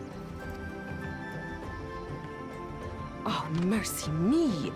You are a hot-headed fellow, Bakul Jaja. Some electors may enjoy going toe-to-toe with scrappers like you, but I refuse to entertain your base instincts. I don't think he cares, Sanu Holly. Arrangements have been made. Should you attempt to engage a feat giver in combat without their consent, word of your immediate disqualification will be sent to the palace. If you're still feeling feisty, then by all means, draw your weapon. So all that means is you gotta kill the people that were gonna go to the palace to begin with. Kill them, then kill her. Get the other ones right before they can figure it out. This contest is presided over by cowards. There's no sport in fighting you. Then we can return to the business of earning my keystone. The Feat of Reeds is begun. Claim She said it again! I wish you the best of luck. Oh, the nerd guy's gonna have this solved in like 5 seconds. Man's gonna go take a shit in the woods or something. Make fertilizer. The clever kitty crossed the seas to study foreign novelties. He might know tricks we don't. Tricks we can use. What of Little Miss Mittens? I love the dynamic of having these two heads for one You people. know the One answer person. to that. Compared to the first and second promise, she's a distant third. Not even in the running. Skill issue. Then we see eye to eye on this, brother. Being Bakul Jaja so long with me has rubbed off on you. Damn. Dude, These allies of hers. give me a chance. Oh, I'll beat the dog shit out of this guy. Oh, give me that raid encounter. Dude, I'll slice off both of your heads so you can see the other one getting cut off. Damn it. I'm just as qualified to be here as they are. I'll show them. They just need some fertilizer, it's fine. Easy now. There's no time limit, remember? Let's keep calm and think things through. Yeah, I think Tia's had way better enemy design as Right. well. You're right. I won't win against that lumbering Vidrol. I by love losing my 12's head. World, I just couldn't stand its gameplay. I didn't mind that it was just Star Wars, though. That was kind of funny to me. 12 has such a great aesthetic.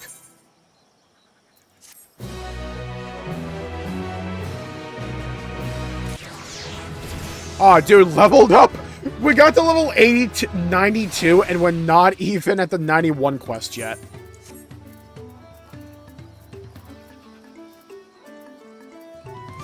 Oh, I need to pick it up. The Feet of Reeds. Not that I intend to gratify him with a response, but Bakul Jaja's provocations are hard to ignore. So the Hanu Hanu also eat the reeds, yet another way in which they differ from the Vanu.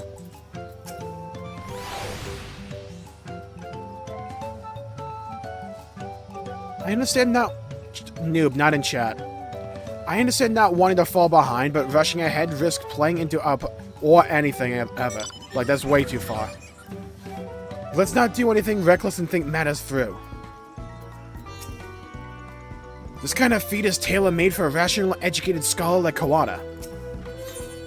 The Feet of Reeds. Even with Gambits. My problem is I fucking hated Gambits. That was my main issue with it. I wonder, though, if I wouldn't mind it now. Because my gaming preferences have changed a lot in the last couple of years, so I wonder if I would like 12 now. But if there's a way to save the Hoffers and help the Hanu, then we're gonna find it.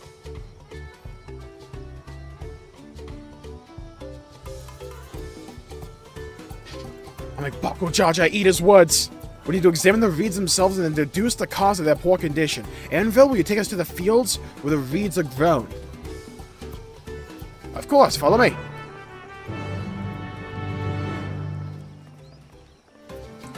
Continue to improve it. I just didn't like the autoplay nature of it. That was my main issue with it. Maybe I just need to give it another bash.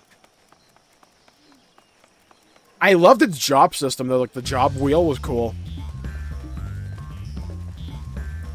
It just doesn't work with 12. I would like Gambits in like the Trust dungeon in here. So like Trust want a massive slog if you could like use Gambits for like your characters to tell them what to do when. Maybe that could work. You can all stand back. I'll get to the bottom of this problem in no time. Yeah, the plant's on planting. Give me strength. Let's all of us scatter the fields and help our bold leader identify anything unusual.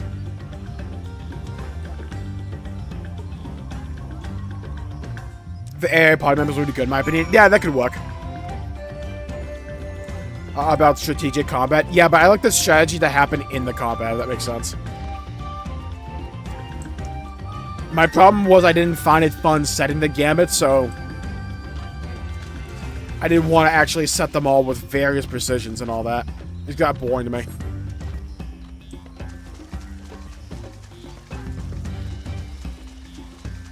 I still love 10. 10's combat's really good. I didn't like the ending, but 10's combat is like, mwah. The sphere grid, oh, it's so good. Flesh and clear at a cursory glance. Investigate the fields of gold.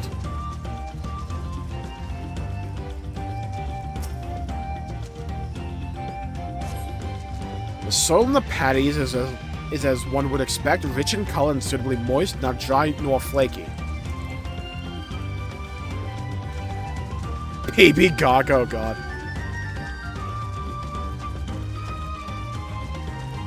Lethargic frog. A small frog catches your eye, strangely lackadaisical, it doesn't even bother to hop when it eventually scurries away. Oh, damn. I feel like Gambits as a system, because I feel like it's important to differentiate what I don't like about it. I don't think the concept is wholesale bad, it's just the implementation in 12 was not to my liking. I think there's a way to improve it, to make it way better and more fun. And I could have sworn there was another game that did that, and I liked it there. I'm trying to remember what fucking game I'm thinking about. What game had a Gambit-like system that I didn't mind? I might be thinking of Rebirth with one of the mini games. But I didn't like that one particularly. Has the best turn-based system emote. Yeah, it's so good. Annoyed the hell out of me. Well, what do we think? Any obvious problems?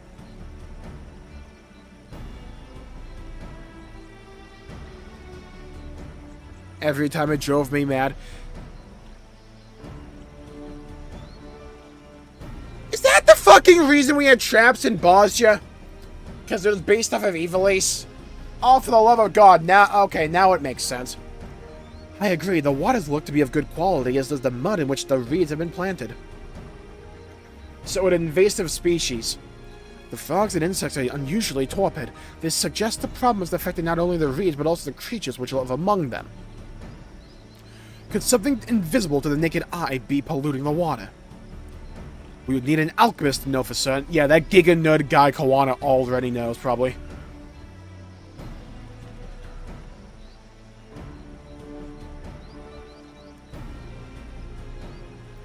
I don't have much to add about the fields, but something else occurs to me. When you were describing how the creatures seemed lifeless, I couldn't help but be reminded of all the listless villages. Is it a spell? They suffered a terrible tragedy, I know, but there's another reason for their flagging spirits, I believe. Go on.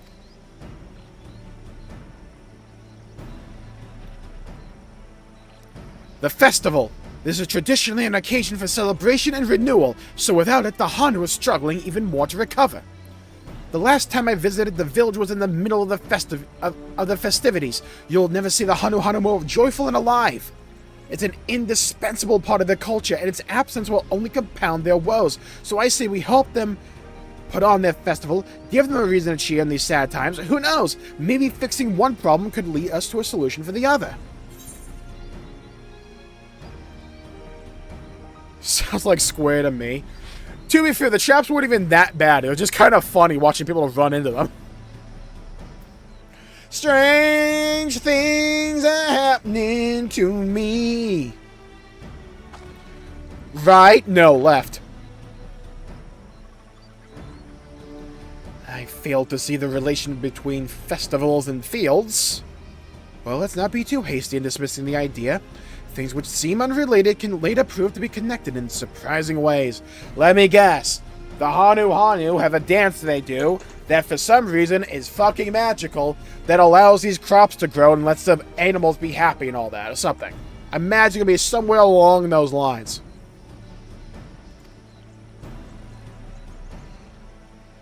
Greatly appreciated JRPG. Yes, I think 12 nailed that aspect of the journey. Same with like FF9. Because like my favorite Final Fantasies go like 14 number 1. The 7 series overall. Like, I love 7 so much. Then FF9. I fucking love FF9 so much. With, this is important, Moguri mod. That game needs Moguri mod. But I love FF9 with Moguri mod. True, and being bereft of ideas as we are, any proposal is worth entertaining. I suppose. Besides, this is Wuklaat's journey. It's only right that we follow her lead.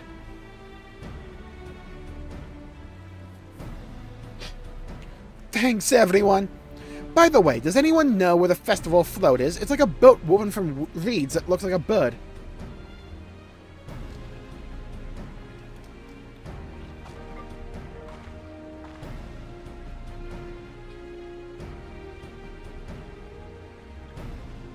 Fucking skunk again. I swear to Christ.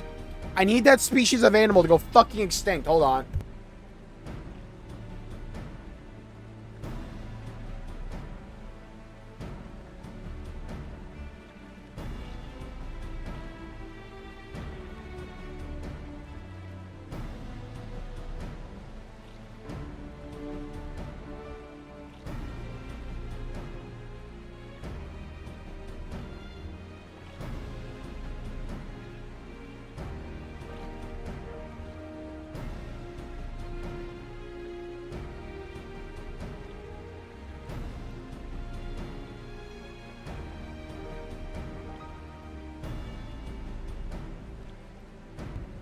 I swear to God, the little fucking prick decided to spray right outside my window.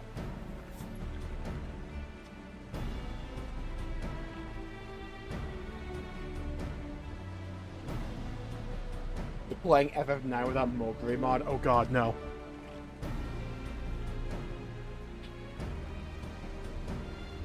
Yeah, I think a prototype to Xenoblade kind of feels apt for FF12 in a lot of ways. The big building to the north, let's go and see it.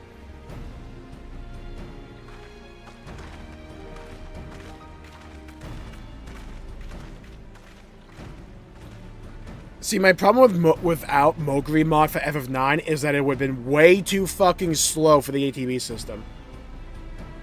I needed to speed that shit up.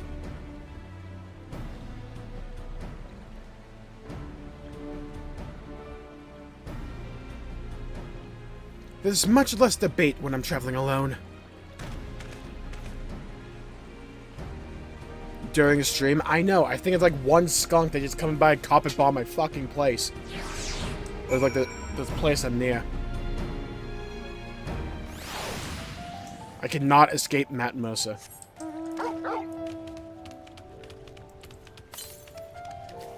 $308 yards to the northeast, god damn it.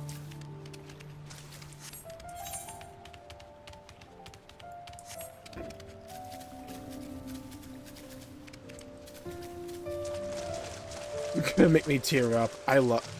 It's such a good character.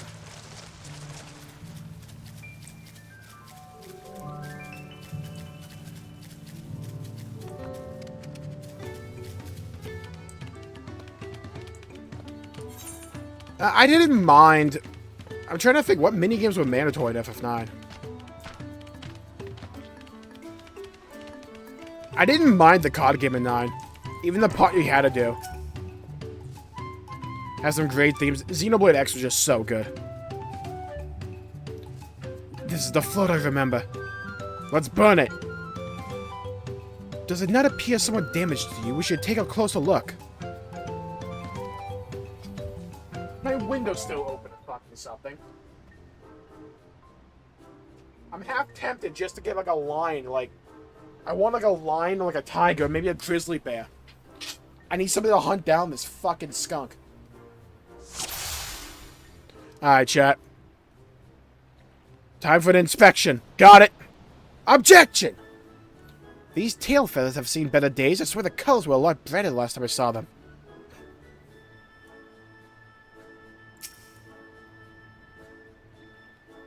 Oh dear, one of the bird's eyes seems to be missing a gemstone.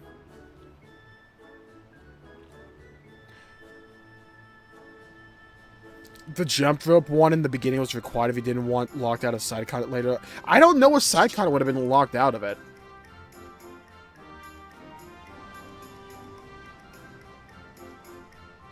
I mean, that jumping minigame can go suck my entire ass, but I don't think it was mandatory. I mean, it depends on what we define mandatory. If we're just talking about a piece of side content later on. Okay, apparently there's something else. Oh, the carrying pole. Oh, that's definitely broken. How they lift this great big vessel without all the carrying poles intact?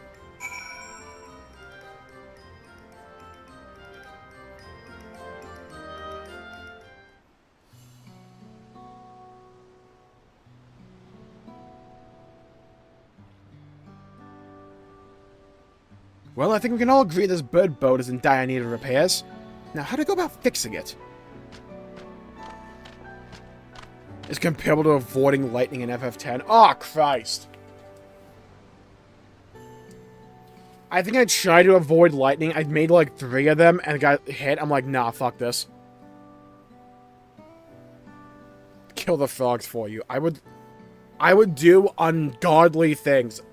Evoke all kinds of black magic. What's going on here? What is going on here?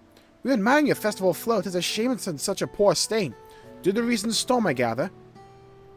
Yes, we had to leave it exposed where we ushered our people to safety. With a float in this condition, there can be no lifting of wings. No what? Ahihana. Ahihana. That's what the festival is called. I want to help you hold it. Have you not seen our village, you blind fuck? Homes are ruined. We're struggling to make repairs, and you want us to hold our harvest festival? I know how it sounds, but giving into misery never improved anyone's situation. That is the plot to Endwalker. A celebration of life and growth may help give you the strength to work through this tragedy. The role of festival leader is mine this year, and there's nothing I would like more than to lift everyone's spirits. But we don't even have enough materials to repair the float. We need ALPACA for the missing eye. Ah, help me. Uipo word for the paws, and feathers from the winds chosen to adorn the tail. Oh, 2 of those I know. ALPACA is a type of precious stone used in arcane equipment, and Uipo wood is essential for crafting ceremonial instruments. These chosen feathers, however... The winds chosen is the victor of a competition in which the contestants see who can blow a feather the furthest using wind magics, and that's something of a problem right now.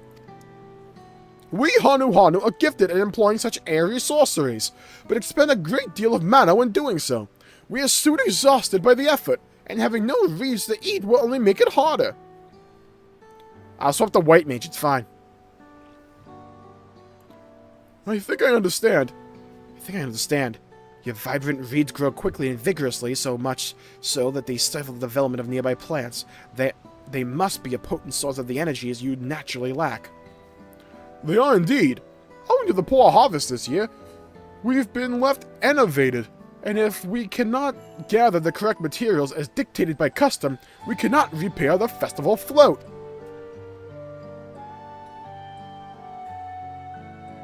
Oddly enough, we may have just stumbled upon our solution.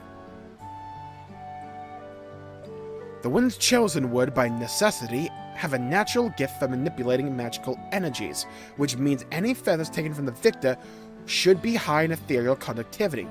The float's construction also requires a stone used in arcane equipment, as well as timber favored for ceremonial tools. The demand for such specific materials must have an underlying reason. Thinking. As an arcane device is actually a secret weapon for smiting the Hanu's foes. We're on it.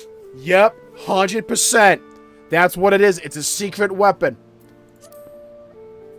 Nailed it. Was kind of rough. Monster Arena was fun, though. Oh my fucking god. The Chocobo racing in FF10 can go to fuck itself. Oh my god. It's so bad. When we do FF10 again, I'm doing Yojimbo, by the way. I'm gonna Yojimbo cheese everything in the post-game. Precisely what I was thinking. This boat of reeds is in fact an arcane focus of some kind. Thanks to level scaling. Oh god, yeah. A focus for what? Oh! Ihihana is a harvest festival, isn't it? That must mean the float was made to encourage healthy crops. So if we repair the float and the boat and hold the festival, its arcane powers might fix what's wrong with the reeds. We won't know until we try, but it is a sound theory.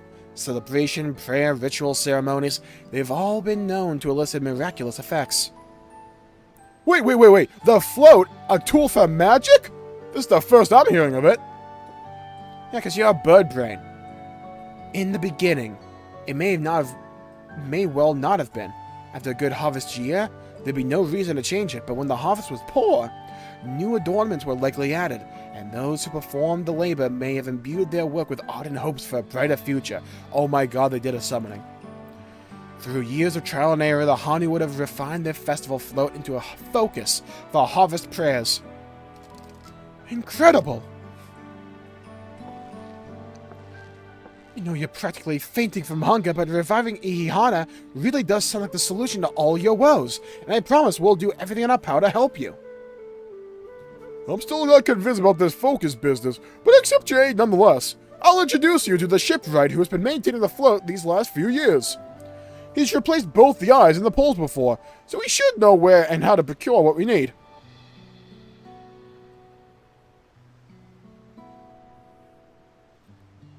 Then allow Alize and I to acquire the feathers. We will encourage the people of Okanu to gather and vie for the title of Winds Chosen by sharing with them our own reserves of mana. I'll go with you. I carry some alchemical brews that may afford the same effect. Oh yeah, Jug the Populace. Are you voiced by Matt Mercer? How'd you know? Yeah, you got me. Hashtag Jmulls exposed. The three of us will visit the ship right then. Not without me. I've worked hard to fix the float as best as I could. And the responsibility is mine after all, damn it. I've not introduced myself, have I? My name is Linuhanu. Nice to meet you, Linuhanu. And certainly, let's all go together. Again, Wuklamat's gonna get like our own squad together, like that one cutscene we had with Gulul Jaja.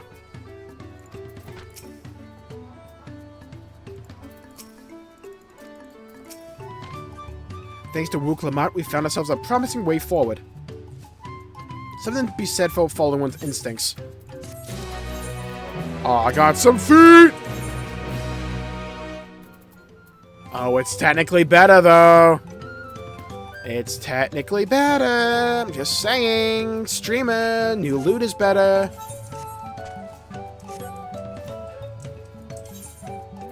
Okay, I will say this. We're not going to end stream right now, but there's one thing that's on my mind I really want to see. We got 40 loot boxes. I really want to see what's in these. Hey, no worries, Rusty. Thank you for tuning in. Please see you around. Stay safe. Hope to see you next time. Have a good night. I just want to turn these in. I just want to turn these in. I'm just really curious what's in these 40 loot boxes. I just kind of need to know this information. It's of vital importance. Absolutely. 100%. Totally. Maybe I can get a cool minion. Maybe a mount. Shove it again, Ghost. Let's go. Thank God for a good SSD. Alright, where? Oh, where? Locksmith, you. Yes. What I got? Shit. Garbage. Crap. Garbage. Crap. Garbage. Ass. Ooh! I got it! Titties. Garbage. Crap. Ass. Dick. Balls. Ass. Cheeks. Garbage. Shit. Turd. Crud. Garbage. No one cares. No one asks. Garbage. Ratio. L. Bozo. No one cares. Didn't ask. Too busy. Ooh. Okay. I'll take that. Crap. Ooh! I got it too! God damn it. Crap. Garbage. Cringe. L. Ratio. Garbage. Crap. Crud. That's all I got? What the fuck? I can possibly sell this, though. God, I forgot how good the Boscha theme was, though.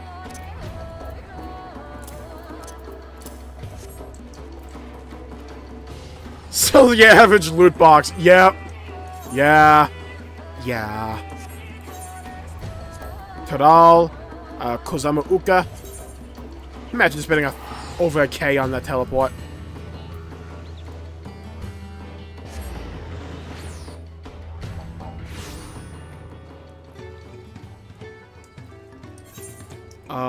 Up here.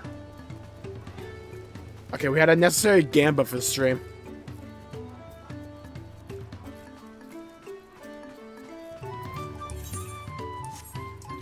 Talk to me, Linuhanu.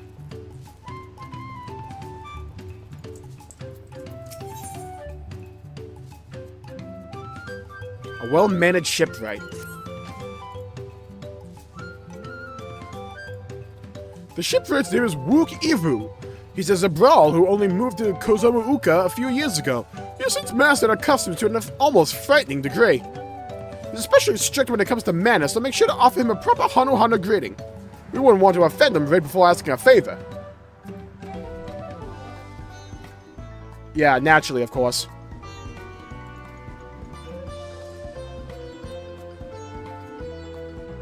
Average gotcha 10 pull. A proper Hanu greeting. Oh, that one! Don't worry, I remember how it goes. We shouldn't have any problems. Let's head to Oakbeckby to the east of here. Oakbeckby. Oh, Beckby! We move. On Torgal we ride.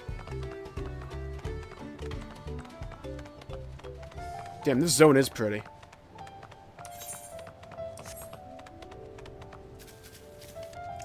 Ooh, turtle. I just want to see if we can get... if I have battle theme activated. Oh, I do. Oh, the battle theme. I didn't notice it before. It's good, though.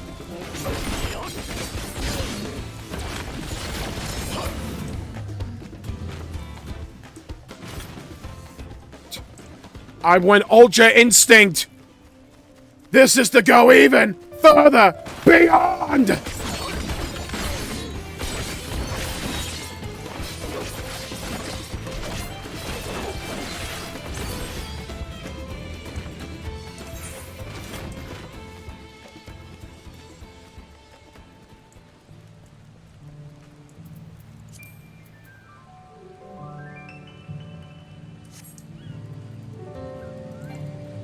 Torgal's on the move.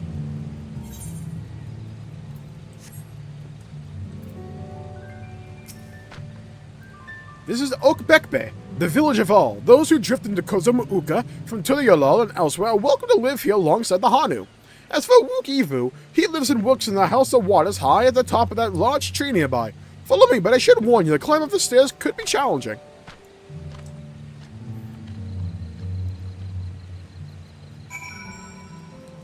Pixel remasters for the toy box.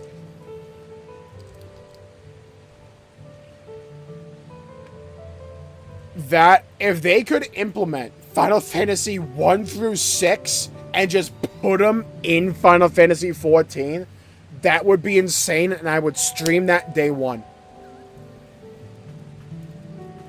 That would be an insane value proposition of 14.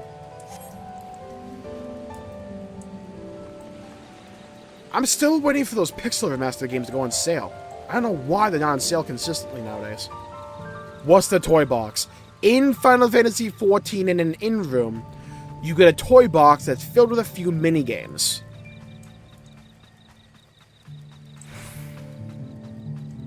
Am I fucking climbing the world tree? Where are we going? I am not comfortable with these stairs. I am never comfortable with stairs if I can see through them. Yeah? Cover that shit. Make sure this is actually, like, not just a 2x4 held in with, like, 2 nails and a prayer.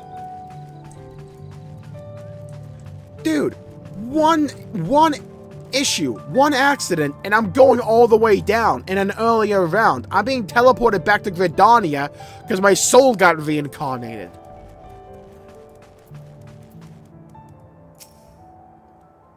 Is it in the free demo? I believe it is. I never used the toy box, though, personally. What do you want with me? Dude, look at this guy. You can tell he's old. Other than this game, right. I wouldn't. I wouldn't play anything else. Right, the greeting.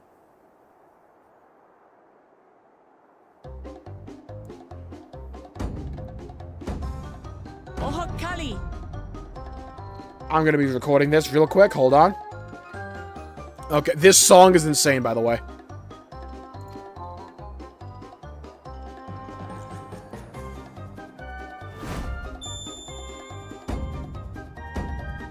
Oh, Kali! Nerd! I love this song. Is this the new goof song for Dawntrail? I love it.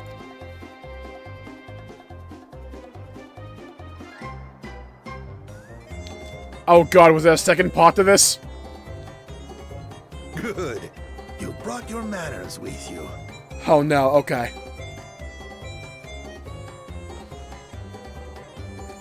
When in Ukanu, do as the Hanu do. For a country as diverse as ours, the preservation of harmony demands that we respect the... I like how no one else did the hello there. No one else. I need to see Kryl do it. Well, that explains your familiarity with Hanu customs. And you speak truth, of course. To live together means to learn about each other. Yeah, war tactics, battle formations, weapon styles, sword techniques. I appreciate an open mind. In fact, I get the sense we've met before.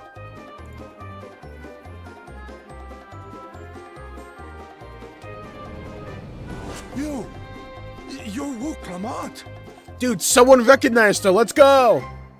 Oh, what an unexpected honor for old Walkthroughs. Here I am. Wait, same name? Walkthroughs, Wook Lamont. Third promise herself. There is no excuse for this betrayal of etiquette. Aw, he's nervous about social interactions. Honestly, same. Aw, I like him. Hold on. Take up your axe and claim my impudent head. I will not. Go ahead. Oh, I like this guy. I hate formalities anyway, so forget about it, alright? Alright then. Consider it forgotten. I love this guy. Dude moved on way too quickly. Arguably a little too fast. How prompt. Thanks, Trial.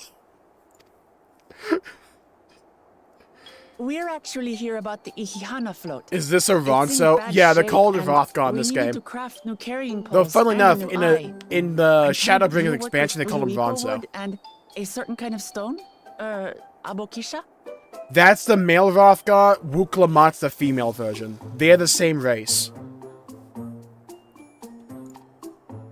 That I do. Abokisha, that's how you say that. Well, I would like nothing more than to offer my services. I just used the last I had of both those materials.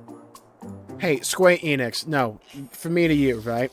Dick move, having all these names, having me read them for over, like an hour at this point, and only just now having a voice cutscene to tell me how to pronunciate it. Yeah, dick move. Don't think I didn't notice that. Yeah, I know what you did. I see exactly what you did. You're clip farming. You're clip farming streamers to mess up the pronunciation so everybody can go point and laugh at the streamer. I see what you're doing. Yeah? You're not getting by old Jmulls. Yeah? You're not. Ain't gonna happen. I got the eagle eye and a hawk eye. Yeah? I got the vision of a bat. Yeah? With echolocation. Hey, best of luck, KG. No worries. My lumber in particular went to fixing homes damaged by the recent storm. I'll need 10 days or so to restock. We can't wait that long. If you tell me where to go, I'll gather them myself. Such a betrayal of etiquette! Don't promise out on an errand like some common lackey? That's utterly unconscionable. A gross violation of social protocol. I love this guy too much. I told you not to worry about such things. All right then. I shan't worry a whit. I love him too much. The way he gets over it so quickly. Yeah.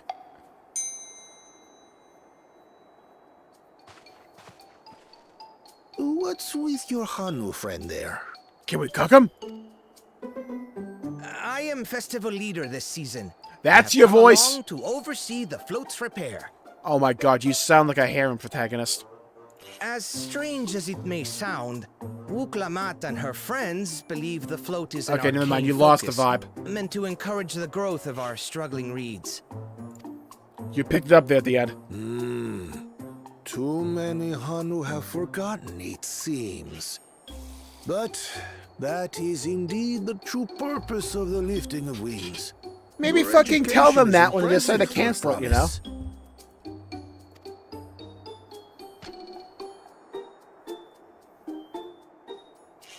Well, maybe a little. Allow me to show you where to procure Uyuipo. Yeah, she had no idea.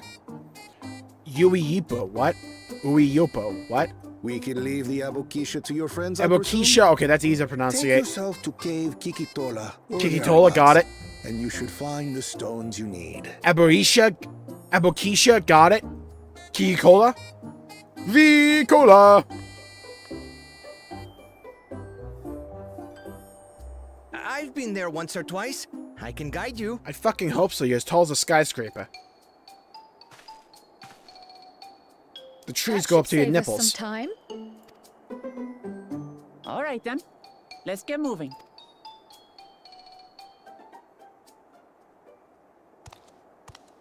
There's no way we wouldn't have seen that thing.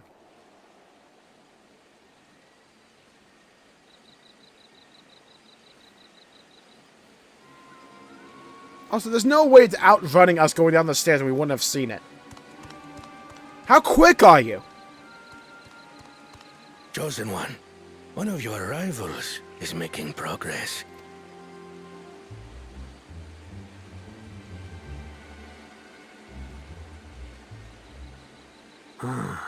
Ihihana, you say? Ihihana. Okay, got it.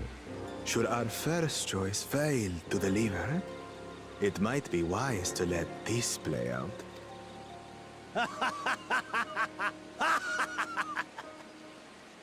The third-rate promise is making herself useful after all. Third rate promise is insane. A little bit, noob.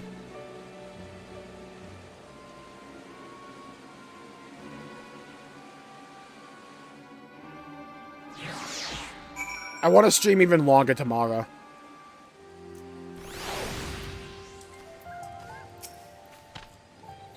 Cape Kitola is southwest of Okanu. We can return to the village first, then get there on foot. I forgot the voice I gave from.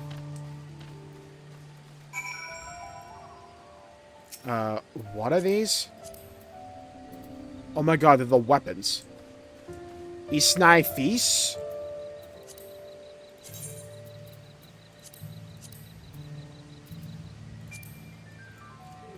Oh, they look sick!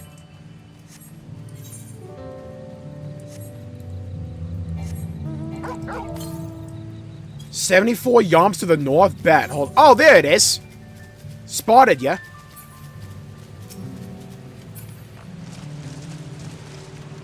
No, I don't want to type in potty chat. Attuning, Matata. What a wonderful phrase. To the southeast. Oh, goddamn, it's in the other zone we can't get to yet. Okay, we're gonna ignore the giant hand taking that person somewhere. Gonna just ignore that. Pretend I didn't see a thing.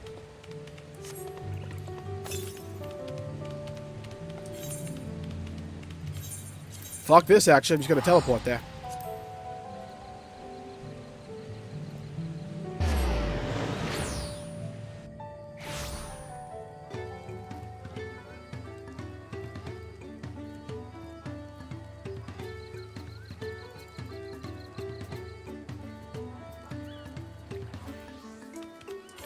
I think he's down south there. Yeah.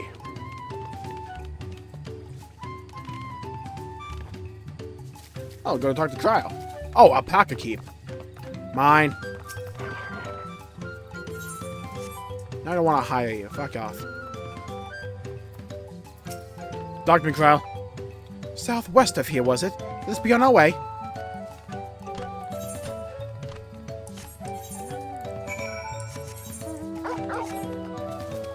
And we're off. Alright. If beetles become that big, I'm not on the planet anymore. We don't need bugs that sized. Ever. In any capacity. Look at that thing. Hold on. I'm doing the water service here.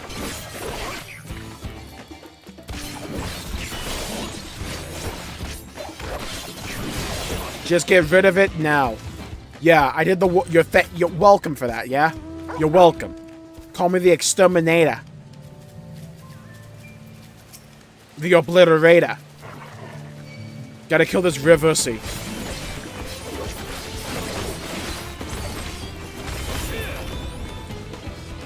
And we went Ultra Instinct again. Dude, the animation's kind of cool. Kind of wonky that it lasts outside of combat, though. I don't mind it, I'm just saying the animation looks funny.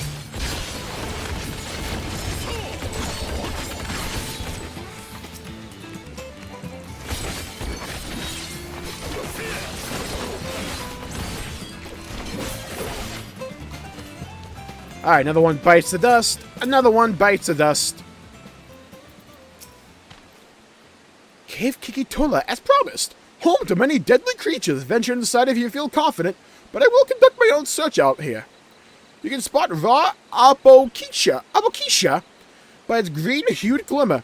Xenoblade reference. Bring anything matching that description to me.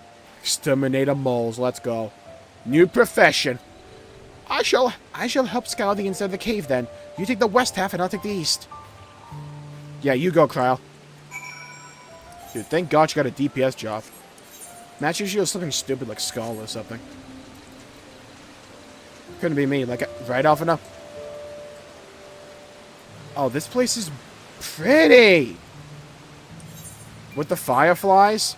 In the night sky, I could really use a wish right now. Found you, Ether Current, I see you. Spotted you, eye-catching glimmer. Dude, glimmers in this game? Spied with just light reflecting off the water. Cringe. Oh, you're fucked.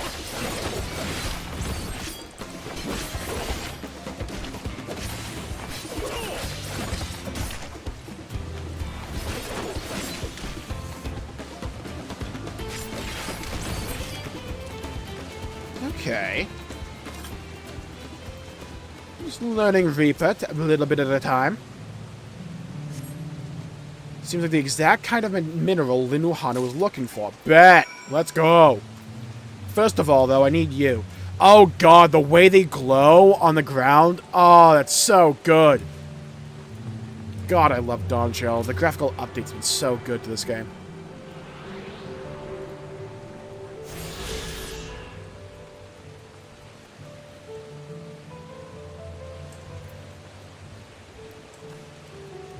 Oh god, you can get some like cool visuals here with them.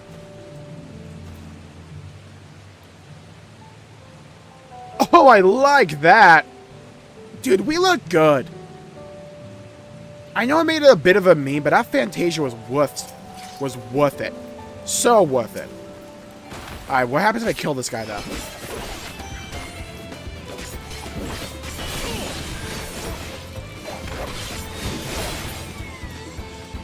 Oh, the little yelp it gave? Oh no, dude. Oh no.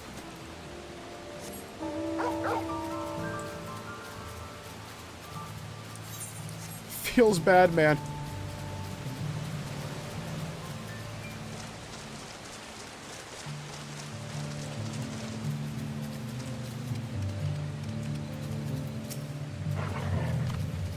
I picked over the ground near the entrance but found nothing. You have any better luck? Yeah, I found it. Gem finding God over here. The game looks so nice now. It really does. I always liked how 14 looked, but it looks so much more crisp here.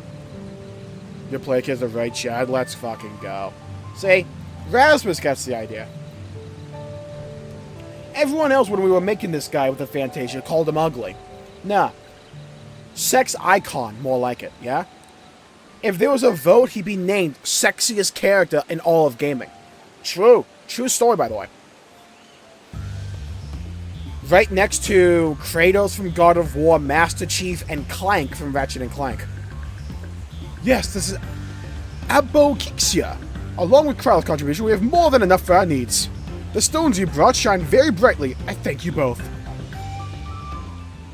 Pre-installed ZZZ. Oh, the pre-install up for that game? I'll probably try it. I don't know how I'll feel about it, though.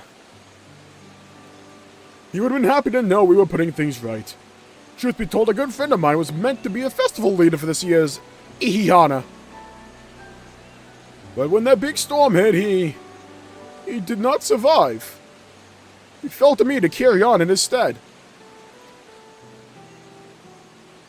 That was why you agreed to Wukalamat's request, despite your initial reluctance. Best husbando in JRPG history. Fucking true. Yes, it hurt to hear, but she was right. Though I must mourn, I cannot let my grief consume me. Her words made me realize that the path to my recovery, our recovery, is already laid out before me, and I will walk it, for myself, and for my friend.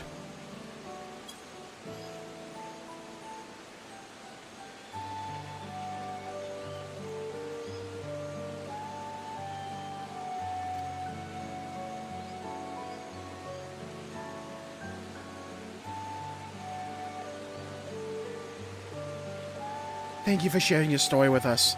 Please rest assured that we've taken your plight to heart. I'm certain our companions are procuring the other materials as we speak. Everything will come together and the Hanu shall host a splendid, uplifting festival. That we shall! With that, let us return and deliver the ALPACA into Wook Ivu's waiting hands.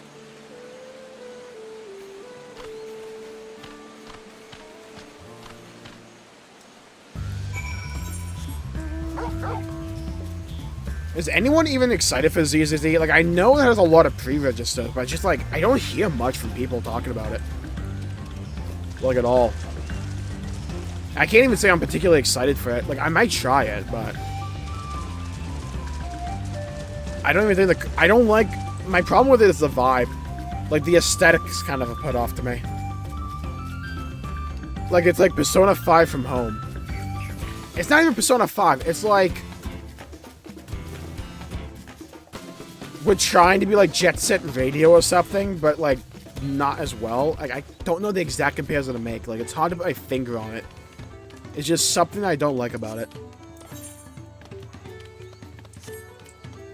It could just be like free before I play the game. Like, maybe I play the game, it'll click.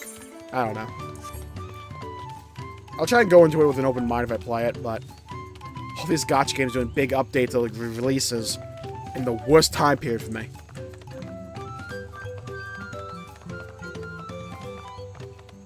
That's about it. Yeah, same. I know, like, the big advertisement has been, like, the fights, but, like, the combat I've seen is okay at best. Like, nothing to blow me away.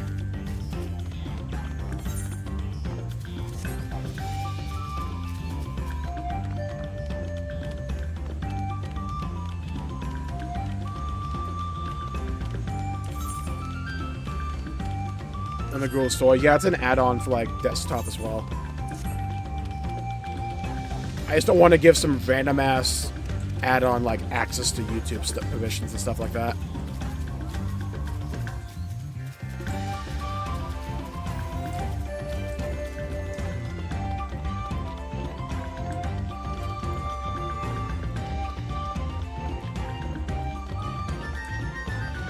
I love this song.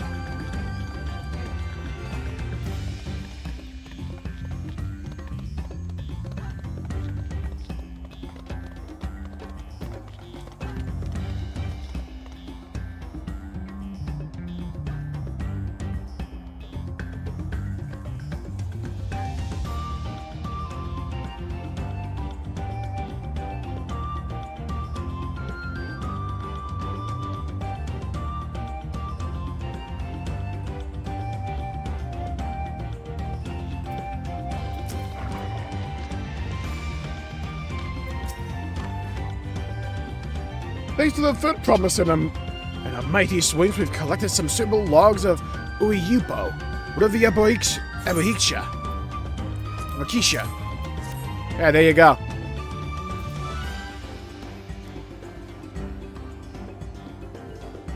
Yes, these are excellent samples. A goodly quantity too.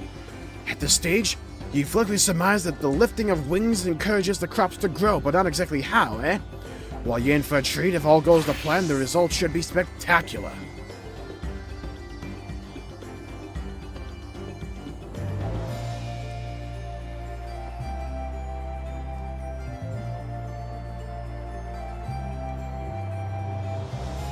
Yeah, I don't buy the reasons some people come up with that they got rid of it because some corporations didn't want their dislikes to be visible because they're going to be visible either way.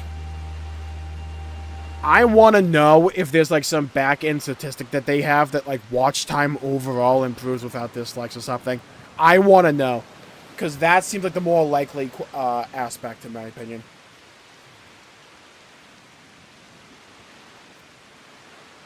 Or just, like, who knows.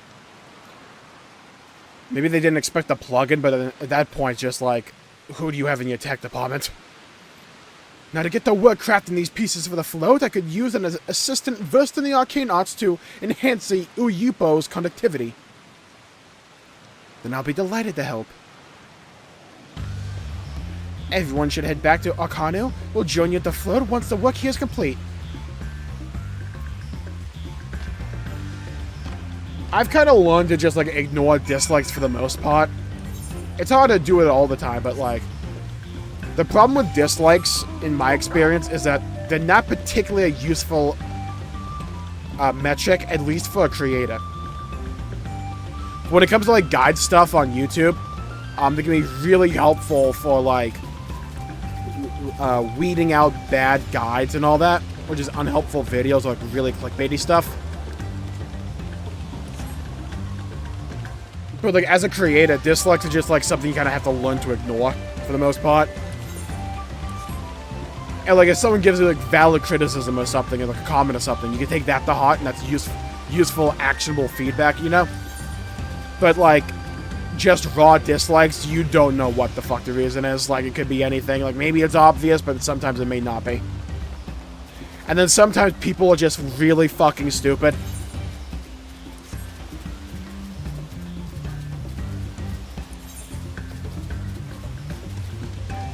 Like, for instance, I think some of the best examples I have, like, videos that I've improved with, like, feedback I've gotten on them are, like, the Steam sale videos. Like, I used to just kind of list out the names of the games and all that, and use, like, generic footage in the background for, like, whatever I had. Someone made the suggestion saying, hey, what if you, like, use, like, footage from each of these games when you're talking about them? Like, it'd be a bit of work because, like, I just have to, like, use the trailers because I don't have all the footage from all these games ever. But I'm like, yeah, this works way better, and the video looks way better as well. There's another person asked for, like, chapters or, like, something like that for each of the games. I think I did that as well. It's probably a move to maximize profits. Whenever you want to know why a corporation does anything, it's to maximize profits. That's why. Yeah, I don't think disliking something is harassment either. Critique is not harassment. Some people don't know how to give critique without harassment, but critique by itself is not harassment. A lot of, like, people and just, like, corporations try and hide behind that to move the conversation away from what they fucked up or what people don't like about what they did, to try and pivot it as, like, a shield to obfuscate what they did, if that makes sense. To, like, pivot the conversation slightly away to make them more sympathetic.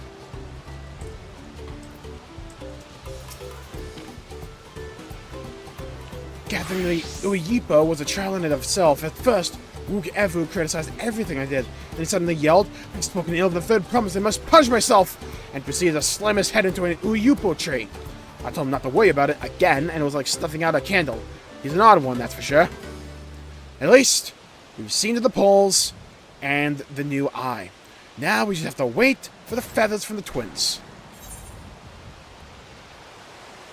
And don't want their feelings hurt. That's the problem. Like, you're never gonna make it as, like, a YouTuber if you cannot take a bit, like, of people just, like, shitting on you. I get it all the fucking time. I know a lot of you do it in jest, but, like, I get shit on a fucking lot sometimes. Nothing too bad, right? Like, every now and then.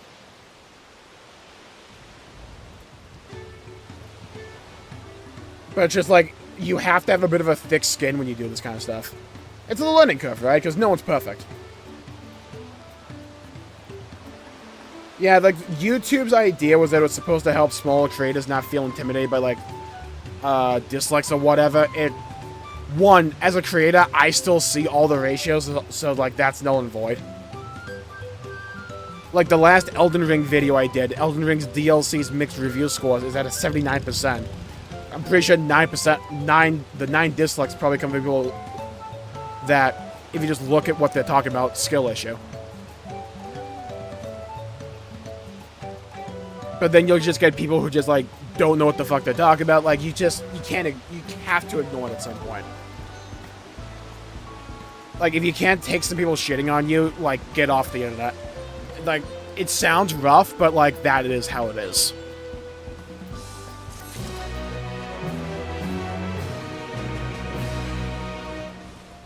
And, like, for the most part, like, I just, like, I don't really have to, like, ban in, like, in the streams, but in, like, regular videos, I'm a little bit trigger happy, not all the time, though. if I think someone's just there to be an ass, I just ban them. Because, like, one, you're not going to contribute anything in the future. You're just here to be a dick. People don't even watch the video. Yeah, a lot of the times you get I get comments, and it's just, like, abundantly clear the person did not watch the video. Happens all the fucking time in my Final Fantasy XIV videos, by the way. Oh my fucking god. I made a video about job design in Final Fantasy XIV, and some people commented like, you should let people enjoy what they like. Stop being an elitist. You don't pay my sub. Shit like that. And like in the video, I'm talking about how like, everyone has their own preferences. I'm like, you didn't watch the fucking video if you think I'm being overly negative here. To see through the BS. And then sometimes people are just really bad at like wording their critiques. So like, do you want to not take critique to heart just because someone worded it like an asshole? I mean, that's on you at the end of the day, but like, at the end of the day,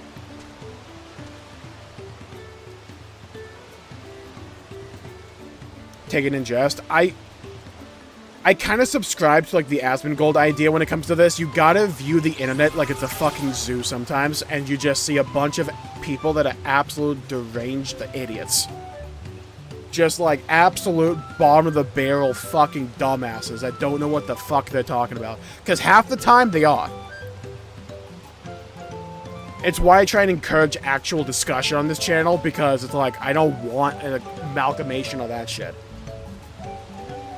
Because like, even in this stream, we've talked about like various games, like what we like, what we dislike, and we can like disagree with one another and be fine with it.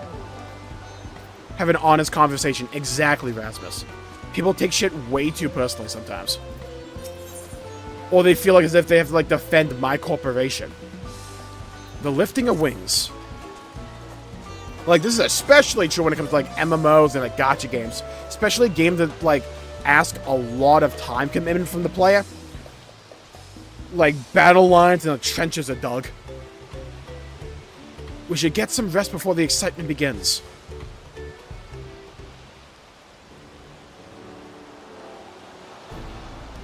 Yeah, maybe not the best weather to hold a festival in. Just saying, you know?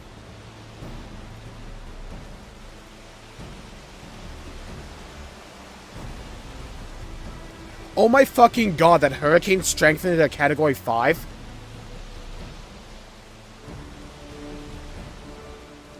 Holy shit. Yeah, Barrel turned into an... just got upgraded to Category 5. 161 mile-per-hour winds? Fuck me. It's not even in the Gulf yet. That shit's gonna explode. Depending upon trajectory. Christ. Over there by the float. Isn't that the third promise? Then the rumors are true. She's trying to complete the feat of reeds by reviving Ihana. The festival is a prayer for healthy crops, but does she honestly believe that will be enough to save our harvest? The second promise, meanwhile, barely glanced at the field before leaving Arcanu altogether. Maybe we asked too much of our young claimants. So he went to get, like, fertilizer or something. They're kind of epic, aren't they? Oh yeah, they're so good, Nia.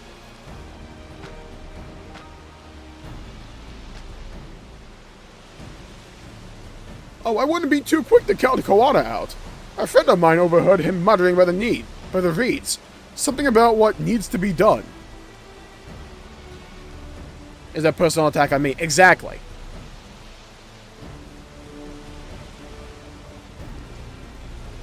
Is that so? Perhaps we'll get to see another of his innovations firsthand.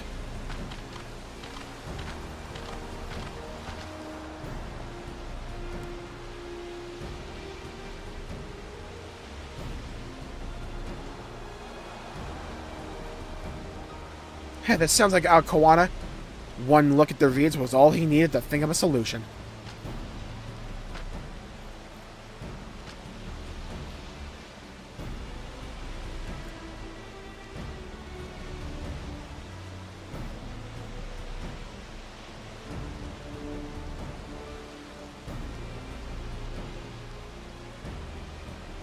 Be that as it may, our own solution is nearly ready.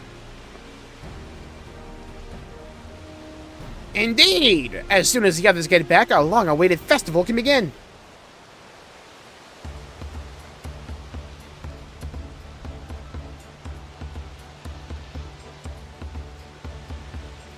It took some doing, but we managed to gather competitors to vie for the title of Win's Chosen. The winner was only too happy to donate his feathers.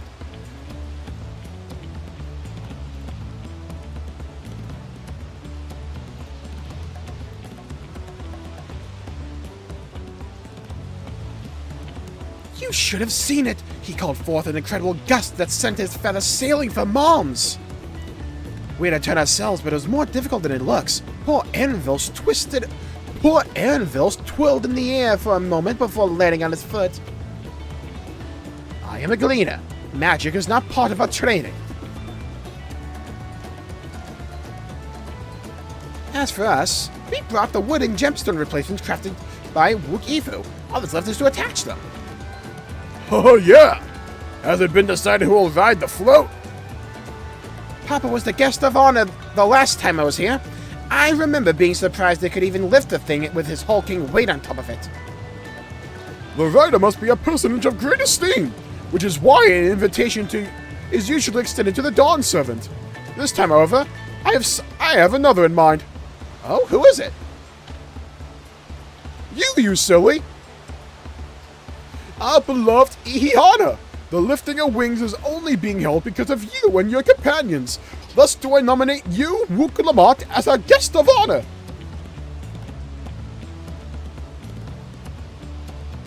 I made the mistake of saying on a forum that I was enjoying Honkai Star Rail and I got dragged into a war.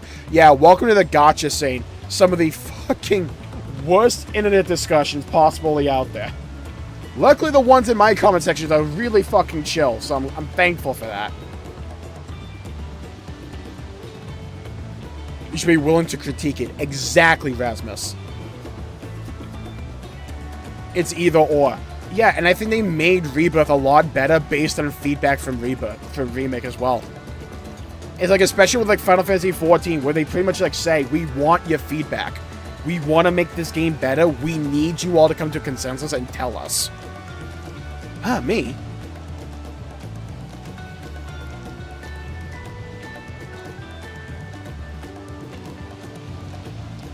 This bone won't make me seasick, will it? Smart, I forgot about that. I mean, I don't think so. Then weigh anchor! I can hardly refuse a request from one even more enthusiastic about the festival than me. I would be delighted to ride your float. Thank you, Wukulamat! I have rules for the rest of you as well. We'll be carrying the festival float in a slow procession towards... God help me. What? Kozanawaki. Sure. Totally, that's how it's pronounced. Kozanawaki. Kiwai. With a sacred likeness of Kijaihi. Kijaihi is ensconced.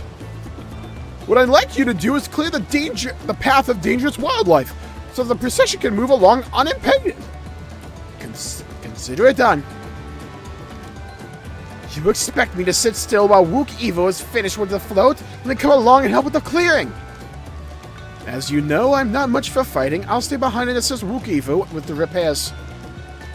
If you're unsure where you need to go, the path I spoke of begins to the south of the village and branches off to the east. That will lead you across the bridge to the stride of the sun. Then we shall see to clearing it end to end.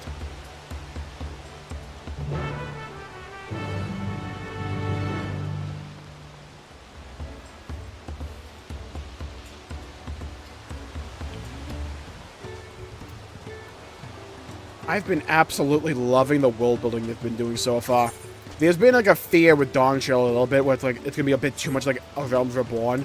They went back to the Shadowbringers philosophy when it comes to world building, and it's so good, so smart.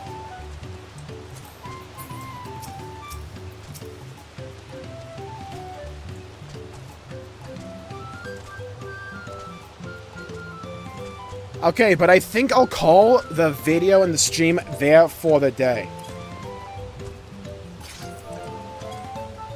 Don't worry, though. We'll be back tomorrow. Ideally with an even longer stream, hopefully. That would be ideal. 1 second.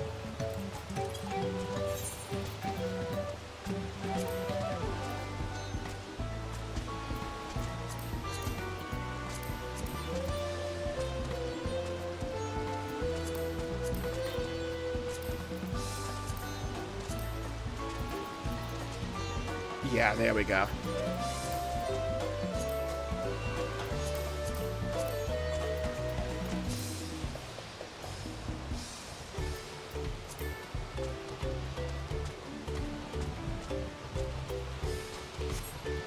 So with that, I'll call the video and the stream there for the day. Thank you all for tuning in. We'll be back tomorrow. We're going to wrap up the level 90 quest, and I imagine we're going to get started on the level 91 quests.